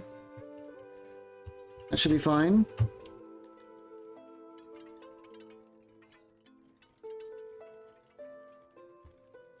There they are. An enemy host stands gathered west of the city, prepared for assault. 120 soldiers, very well trained, well armored, well equipped humans. Is this going to be a setback of epic proportions? I'm not sure. I think we have enough people to kind of corral them around though, because they're super elite. We have mostly just numbers.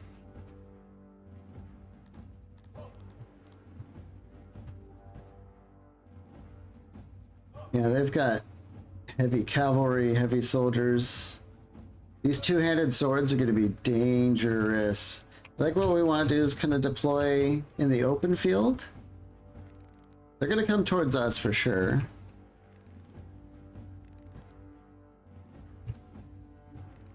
See, a little bit thicker formation.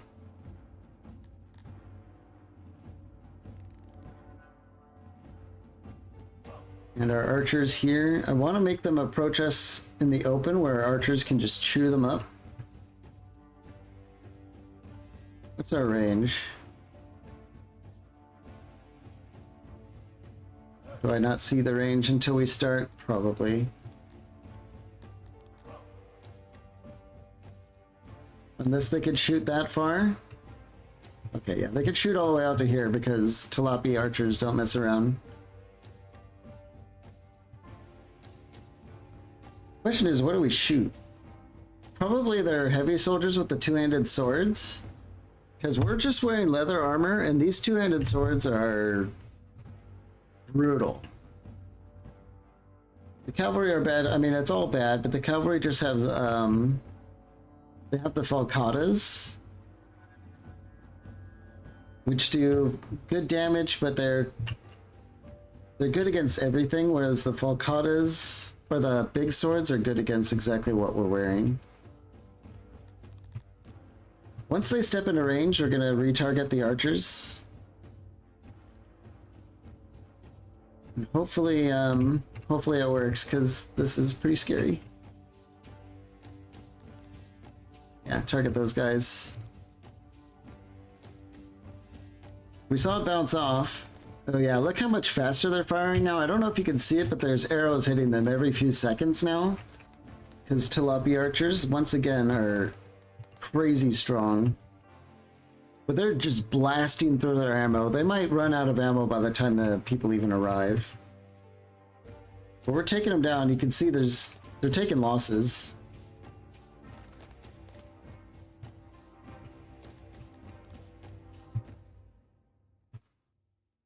That's how the other group, I guess, our mostly untrained group can fire at these guys for a minute.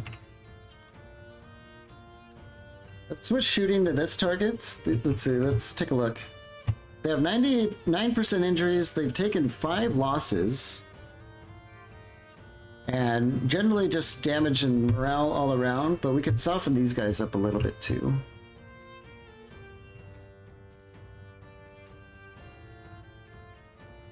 Let's get their spear, like our small spear squad over here to maybe hold these cavalry off.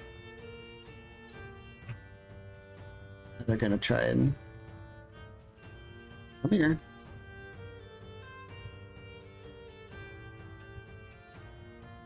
Yeah, you can see they're taking damage. Oh, that was good. The closer they get, of course, the more accurate our archers get.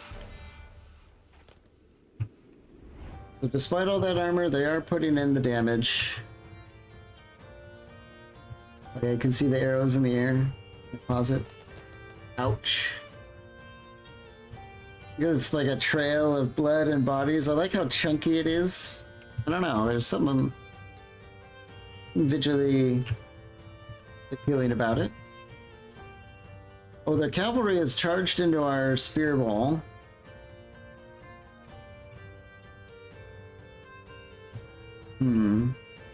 This is really scary. Let's have our swords like go this way.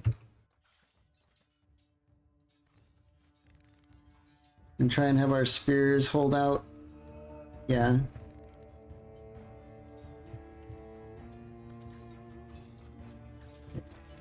Let's move behind this group, try and get a flank on. Oh, did they break? Oh, that was lucky. This group just got sick of getting shot by arrows and they're running away. That's probably the exact thing we needed to get a grip on this. Now let's surround the rest.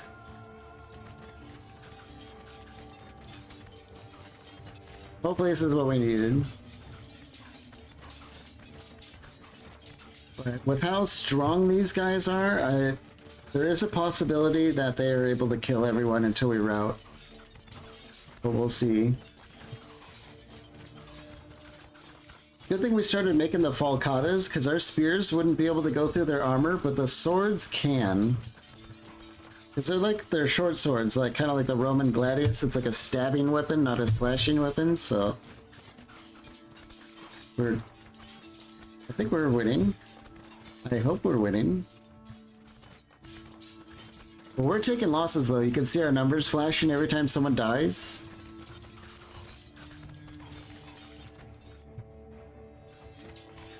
Come on, guys. Or girls. Come on, girls. You can't underestimate Tilapia, though. Their morale is really good. They're just really good fighters, too. Because they're bloodthirsty, crazy elves. I think we're winning. Yes, we're winning. Yeah, they're fleeing. The gray armored guys are running away. The knights are staying, though. Take a look at them. Oh, we've barely hurt them. They're exhausted, their flanks are compromised, they're outnumbered. We might win the morale battle. That might be the only way to beat these guys, because they're just giga heavy cavalry. They're still hurting us too, like a lot.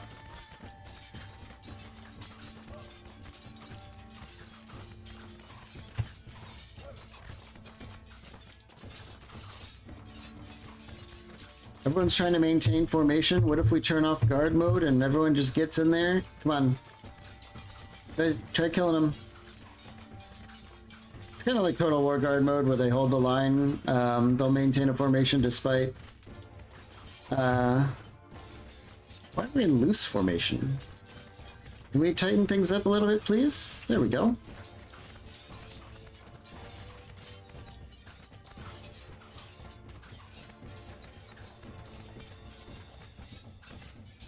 We're doing now. Yeah, we're piling on the injuries. We're getting more kills. I think we have to try and send, let's send a pack of swordsmen around the back. They're slowly maneuvering so that we don't have a full surround on them anymore. I don't like that.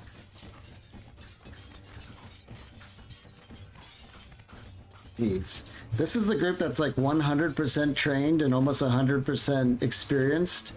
So our troops are not nearly as trained and they have no idea what they're doing compared to troops that have the best of both worlds. Yes, okay. We just needed to do another rear charge and that did it. Ooh, that was kind of close. I mean, we didn't take too many losses, but in this game, it's usually people running away. Kind of like Total War, you know? At least OG Total War. 10. Yeah, we lost a lot of people, though. We're gonna feel that at home.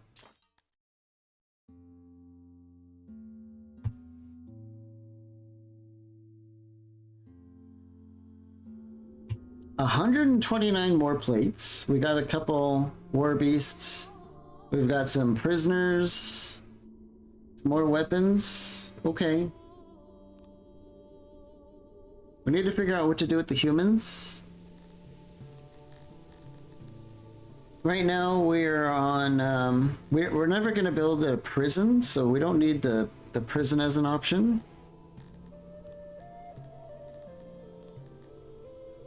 We did win, barely. And this is what we needed. We're gonna probably build our war logistics and start getting ready to deploy the survivors to go and fight the other town.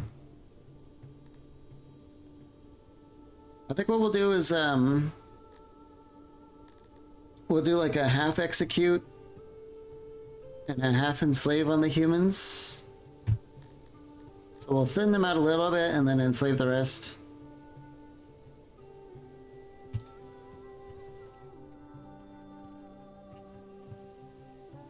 Unfortunately, they don't have a way that you can just take the items as your prize. You have to take the items and the people or none. And I really want, like, having free full plate is crazy because this stuff is really hard to make. And there he is. The once mighty Leon Barbosa lies dead at your feet. In addition, his personal treasure has been found, a total of just under 1,000,000 denarii. So now we are giga rich.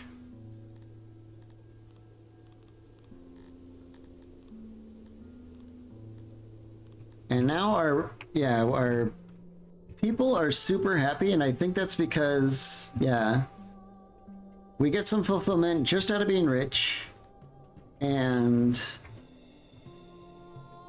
our prowess is going up because we're winning. Kills good, archery good, the armies, yeah, they're really happy with that victory. But now our workforce has been hit a little bit because we lost some people in that battle. I remember a while ago I was saying that once your people are done training for the military, they actually go back into the workforce, right? So some of the people that had been trained and went into the workforce are now dead. And we're refilling our numbers here. So we're down on workforce. But once the humans get here and I think there's only going to be 30, but it will at least bring us into the positive.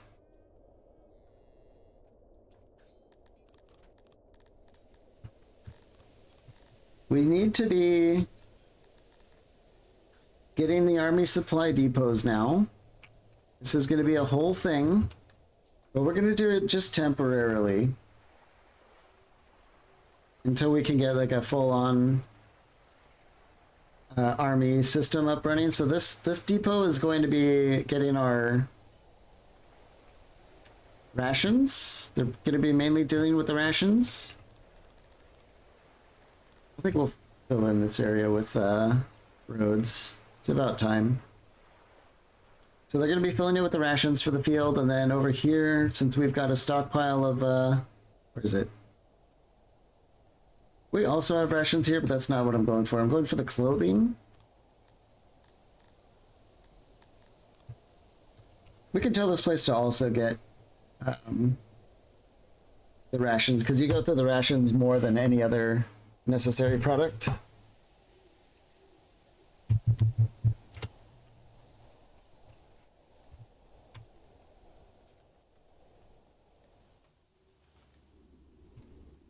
Let's throw these up really quick. Let's spend some money.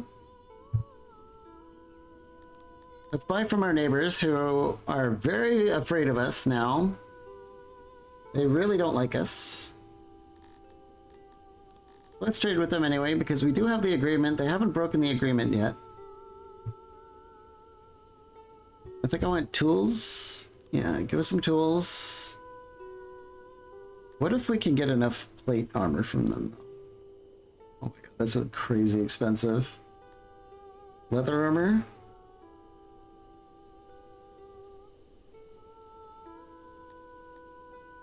Yeah, we're gonna buy the tools with which we will use to conquer them a little bit. We mostly need tools just for the maintenance. They sell rations? Yeah, in fact they do. Give us all your rations. 393k. Let's try and make up the difference at least a little bit first. Give out some gems. Opiates. We can provide some of our own metal. They're not buying the furniture as much as they used to. Some cut stone should do nice. Okay. Make up the rest with all that money we just got. Beautiful. Those rations in particular are going to be a big boost that we need.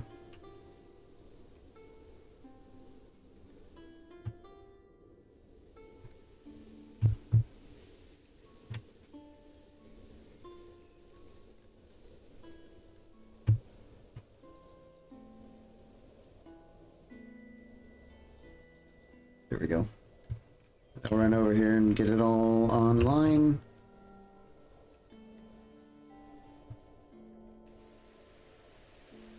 Oh, duh. I can't believe I forgot.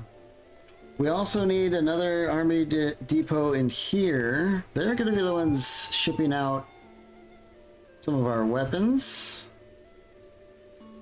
Because we're keeping a bunch of our swords in here. You have to ship everything out for your field army. It's a whole thing. Let's pull from here. I'm not going to fetch, just pull everything you can.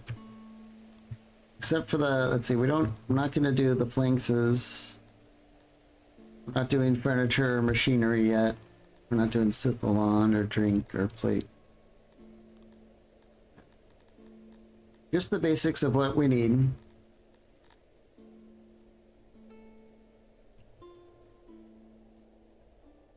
Okay. We're going to start getting it all loaded up.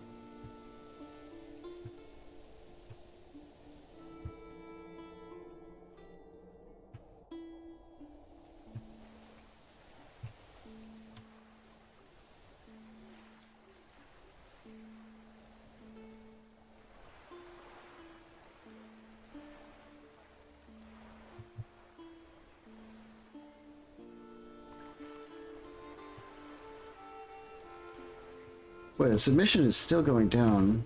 It really worries me. We might need to give them access to some furnishing.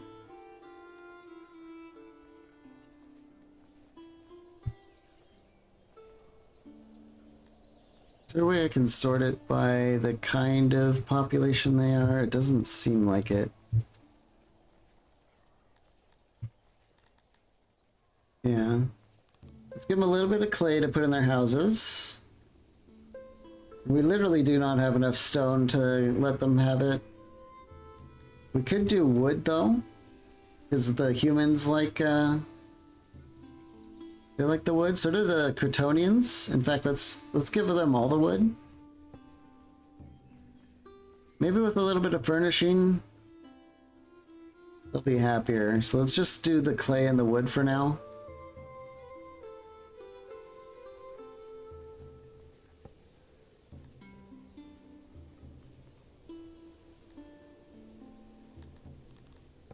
Turn off the alcohol. I can't believe I forgot that.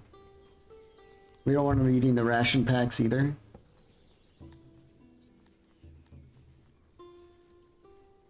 We could give them, because they're kind of a minority in our population, we could give them an extra half ration.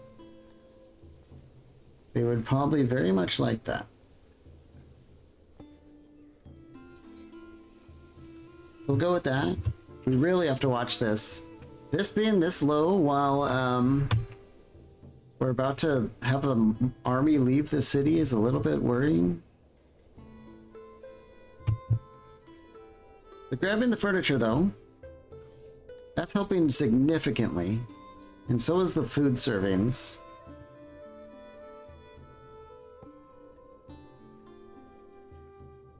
That might be enough. Give them a break, you know? Give them some food, let them bring the Garthemi can build their big clay piles in the middle of the house and stuff. So for the markets, we want the markets to be stocking clay now. So that the Garthemis can run around and grab the clay that they want. We have to watch this, because now that we're furnishing people's houses with it, our clay could take a bit of a hit. Our wood is definitely taking a huge hit.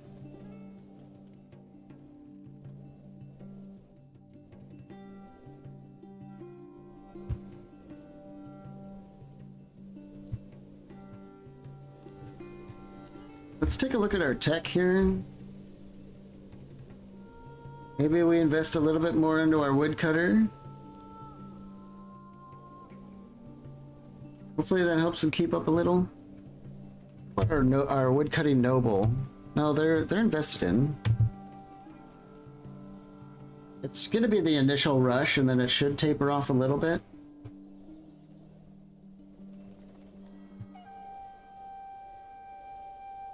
So the workload is low because we don't actually have an army in the field. So I think it's time. Let's save it in case I forget something like really obvious. And you want to press this button. Have your city troops join this army. We want to conquer Sumia here.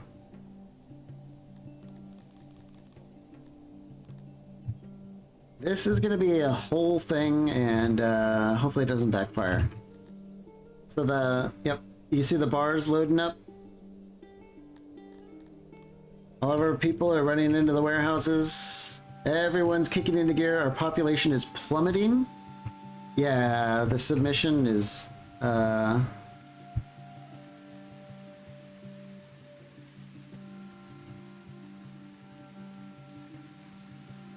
Maybe we give everyone a day off?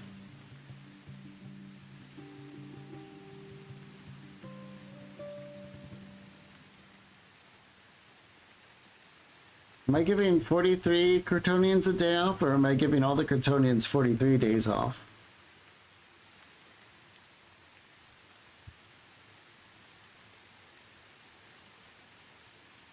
We give the Garthemi like a day off, like half of them?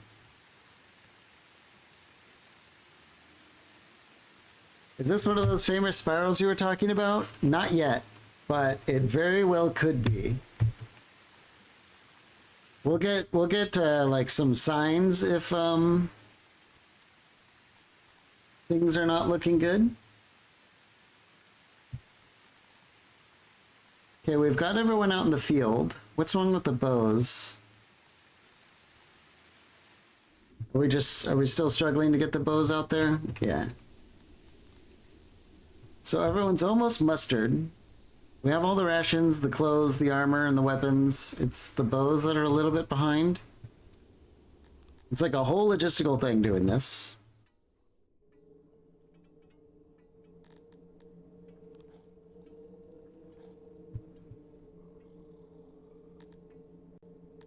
Yeah, and now that we're at negative 230 workforce because most of our soldiers are actually workers too. So everything just kind of took a big hit. This is all temporary though. This is not going to be the way things are forever. And I think that's actually fine. We can fight with a little bit less equipment because our neighbors aren't very strong. But we got to get this over with like now. So let's fight their army. Their army's only like 30 guys. They're going to give up. At least. Oh. That's what I forgot. Declare war. There we go. Now we can fight them. They're gonna give up. Because we are so much stronger than them. I guess we'll just release them, get some chivalry, and we're gonna get a little bit of everything from them. There was barely anyone there. We're gonna go siege their city. We outclass them significantly. I wouldn't be surprised if we don't end up getting a field battle with this. But this is the big move of the campaign here.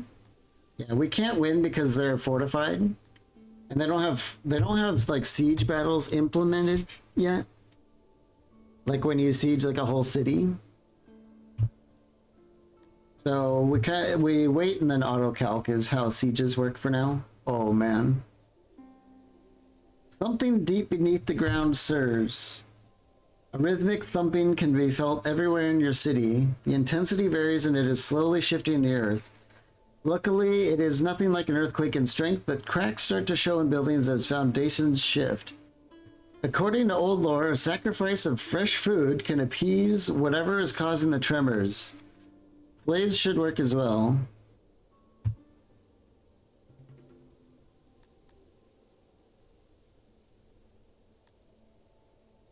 I'm thinking this might help our submission problem. Your subjects made their way to the nearest deep rift where they were faced with a challenge. Since no one actually knew what was down there, selecting the right ritual proved difficult. After some deliberation, they chose to conduct all the rituals.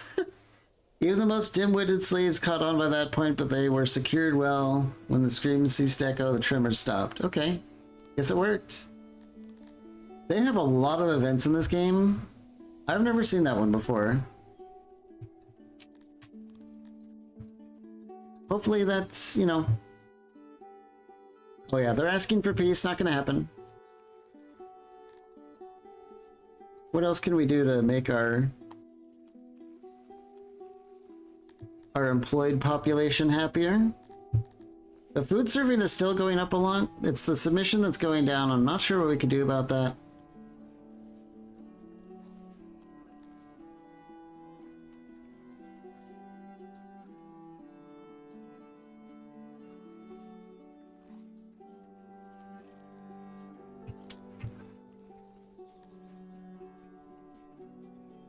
The furniture is also helping. So the Axis is pushing back against the initial loss. We'll just see how it pans out. But I really don't like those numbers.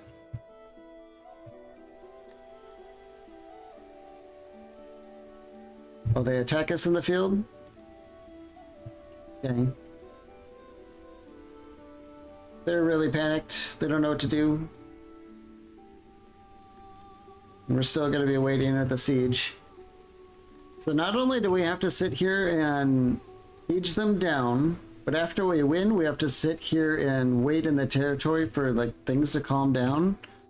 So yeah, we'll see how this goes. Let's do like another day off and see what happens.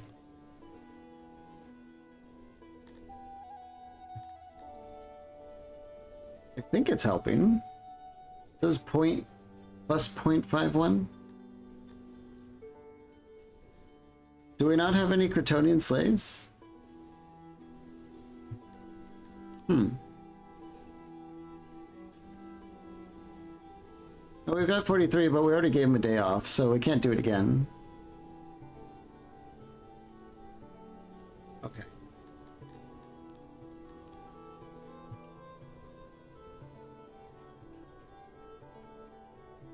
Just have to keep a close eye on it. I think we have enough shields for everyone. If I remember right, we were still making them, so let's stop doing that.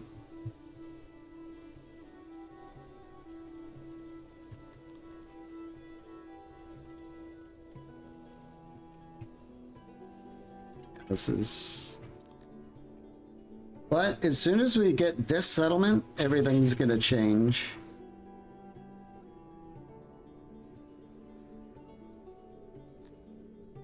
We're fully armed and armored, ready to go.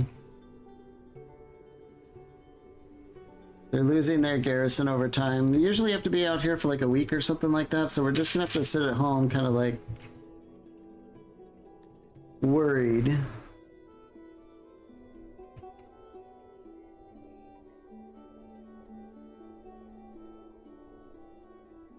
Do we have any tech that we can use?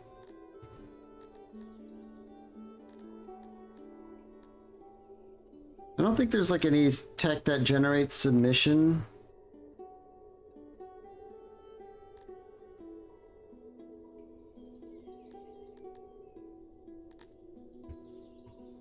It's just balancing the numbers right, which we are not quite doing at present.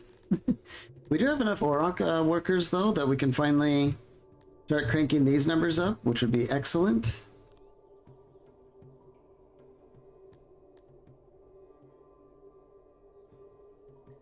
Yeah. Now that we have enough metal, I think we will upgrade our laboratory. Boom. Look at that. They've got the flooring in, the desks have been improved. The target for the tech should dramatically increase.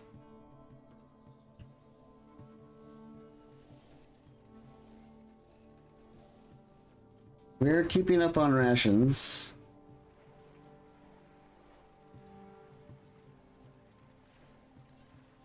We're even doing good on herbs again. Yeah. Good thing we got the second these herb plantations going. I think that's going to help quite a bit.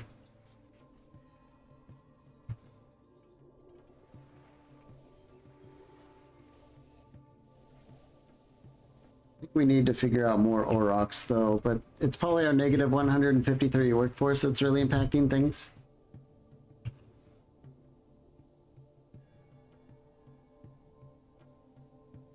Let's see the... No, we still can't quite do it. We're close though. You kind of just have to watch it. It's a kind of a little bit absurd. Like if they have one guy left and full walls, they can like kind of kill your whole army. So this is like placeholder stuff.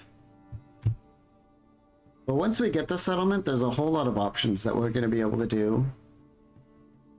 It's one of the things I like about the game is once you have some extra territories, you start shipping in resources and trying to build these territories up and stuff like that. Yeah, they're running out of people.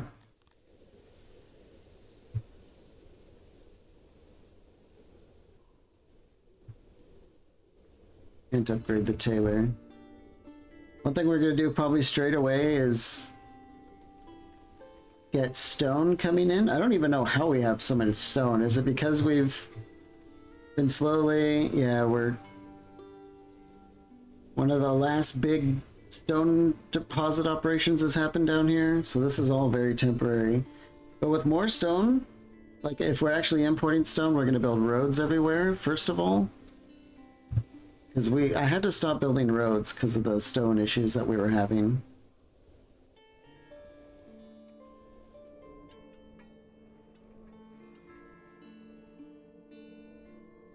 Do we not have enough?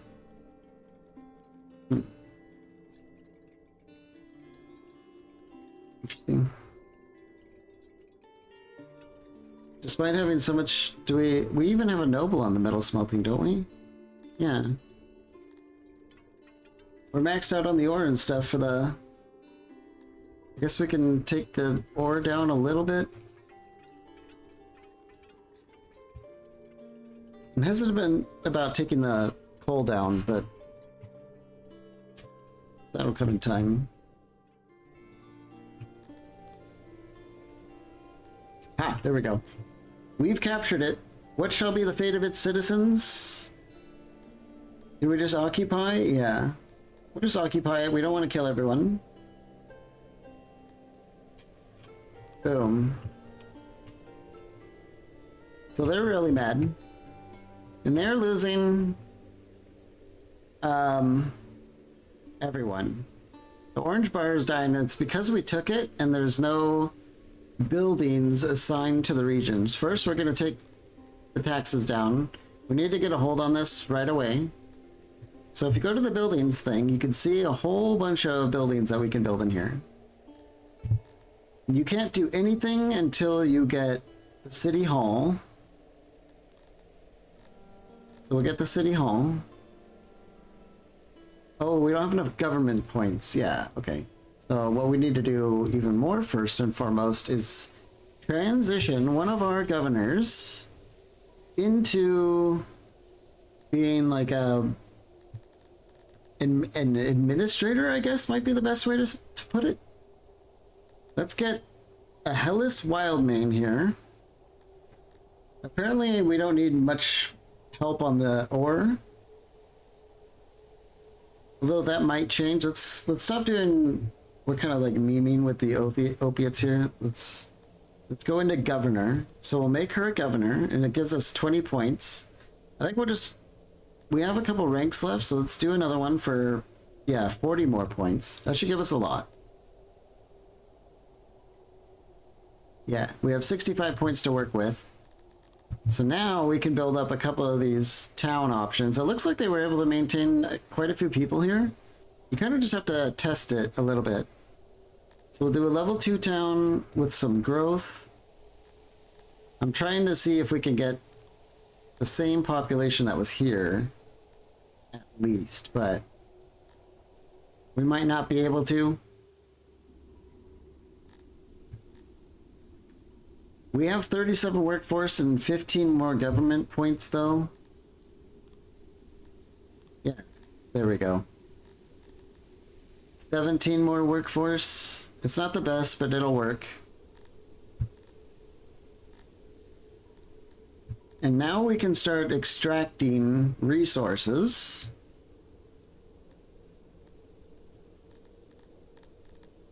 But I'm wondering what we can do about the loyalty issue that we're having right now, because it's projecting negative loyalty. The dominant population will be Talapis and Dondorians. What makes both of those happy? The Talapis like the fighting pit, so let's get that. And I think the Dondorians like drinking. A little bit of fighting and drinking. Of course, these numbers are going to change because right now the place has 0 loyalty, so that's going to increase over time. So with our army sitting here, it's going to prevent them from outright having an immediate rebellion while everything just kind of cools off is basically what's happening. And then I think we'll build a stone mine. Give us your stone. We could even do clay. That might be a bit much at this stage. We might just go straight with the increasing the fighting pit and the tavern, and with our last few points we could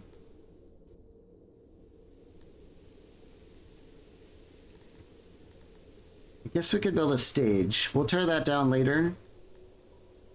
So for 91.6k and 15 government points, oh, this is how much we have left, but we're losing this much.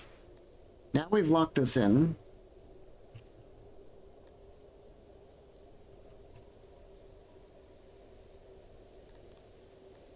Okay. So we need to just watch over this place and make sure that they don't fight us. So our army's currently fortifying right now. Armies on the move, they cannot receive like their supplies until they fortify. So when you're marching and sieging, they only have the supplies that they have. I think maybe sieging they can keep up, maybe.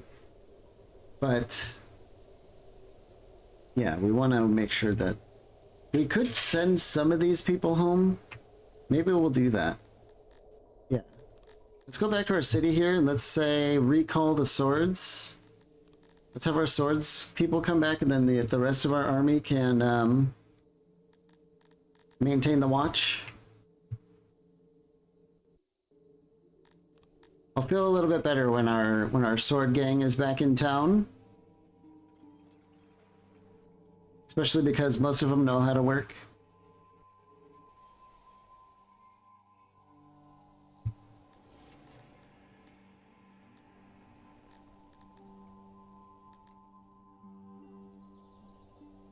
Yeah, plus 206 stone in taxes now. So our net loss is now only 4 instead of like, 210.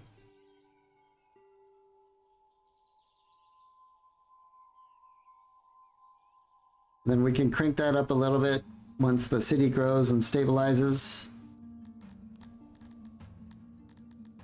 By using, wow, look at upgrading our lab. We're at plus 188 innovation all of a sudden. What can we do with that? We could probably like round out our refining. Yep. Just max that out.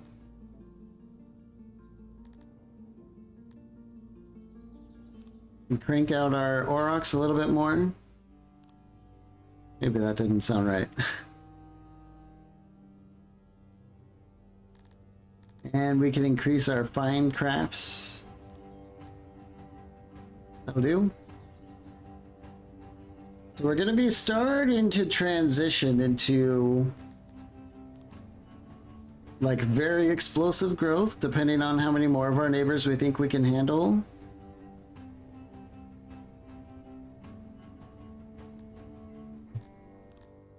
But having access to the stone and stuff like that is going to let us to start building roads everywhere, which is going to make people happier. Happier people means we're going to be able to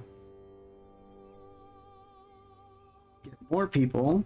More people means we can build a bigger army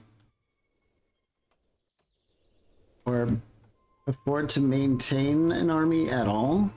Because this is temporary. We did this just to beat our neighbor.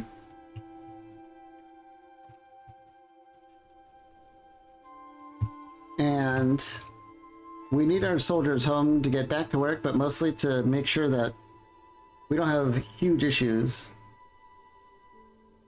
Ooh. Our neighbors threatening us? Filthy worms. Submit to our demands or there will be dire consequences. Hang on. Really? You only have 70 people.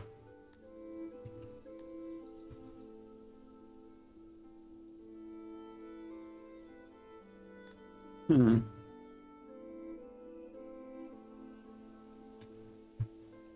know what? I think these guys might be our next target. Yeah.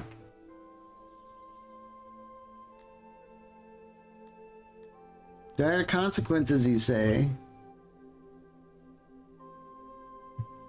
Stupid bugs. Yeah, you're right. Well, I sent our swordsman home, which is kind of a bummer.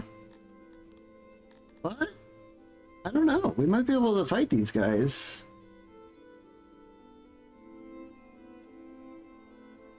We don't know what's in their army.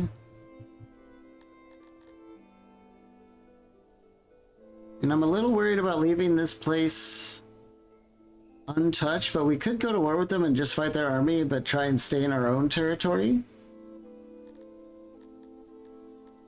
Maybe that's how we round out the, or maybe we do this tomorrow before I'm already looking at the clock, like 6.5 hours. Oh boy. I think we'll just decline. I don't want to give them all that stuff. Hell no. So, yeah, next time we get into it, I think we're going to try and face these guys down. Because this is another, like, independent little thing. If you look around, they don't have any other holdings. Like, they're orange colored, and everyone else is blue around here. So it's not a huge empire, it's just some crappy bug neighbor that doesn't like us. So I think we might just go and deal with them, and we'll have 2 starting cities. They also do mushrooms, coal, stone, and so we're gonna have coal and stone for days. We can transition these guys into clay maybe. And those are a lot of resources that we're not gonna have to do at home, so we can free up all that labor to start doing other things. Assuming we win.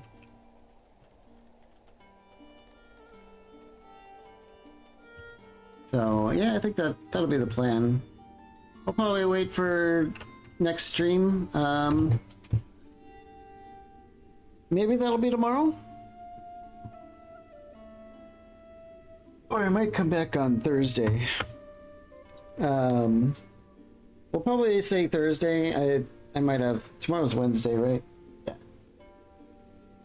So, we'll be back on Thursday. We'll get into it again. Conquer our neighbors and then go from there. And then maybe we'll start thinking about a different game to play or something like that, so. Cool. Thanks for hanging out. I hope you enjoyed the game. And I'll put the next one on the schedule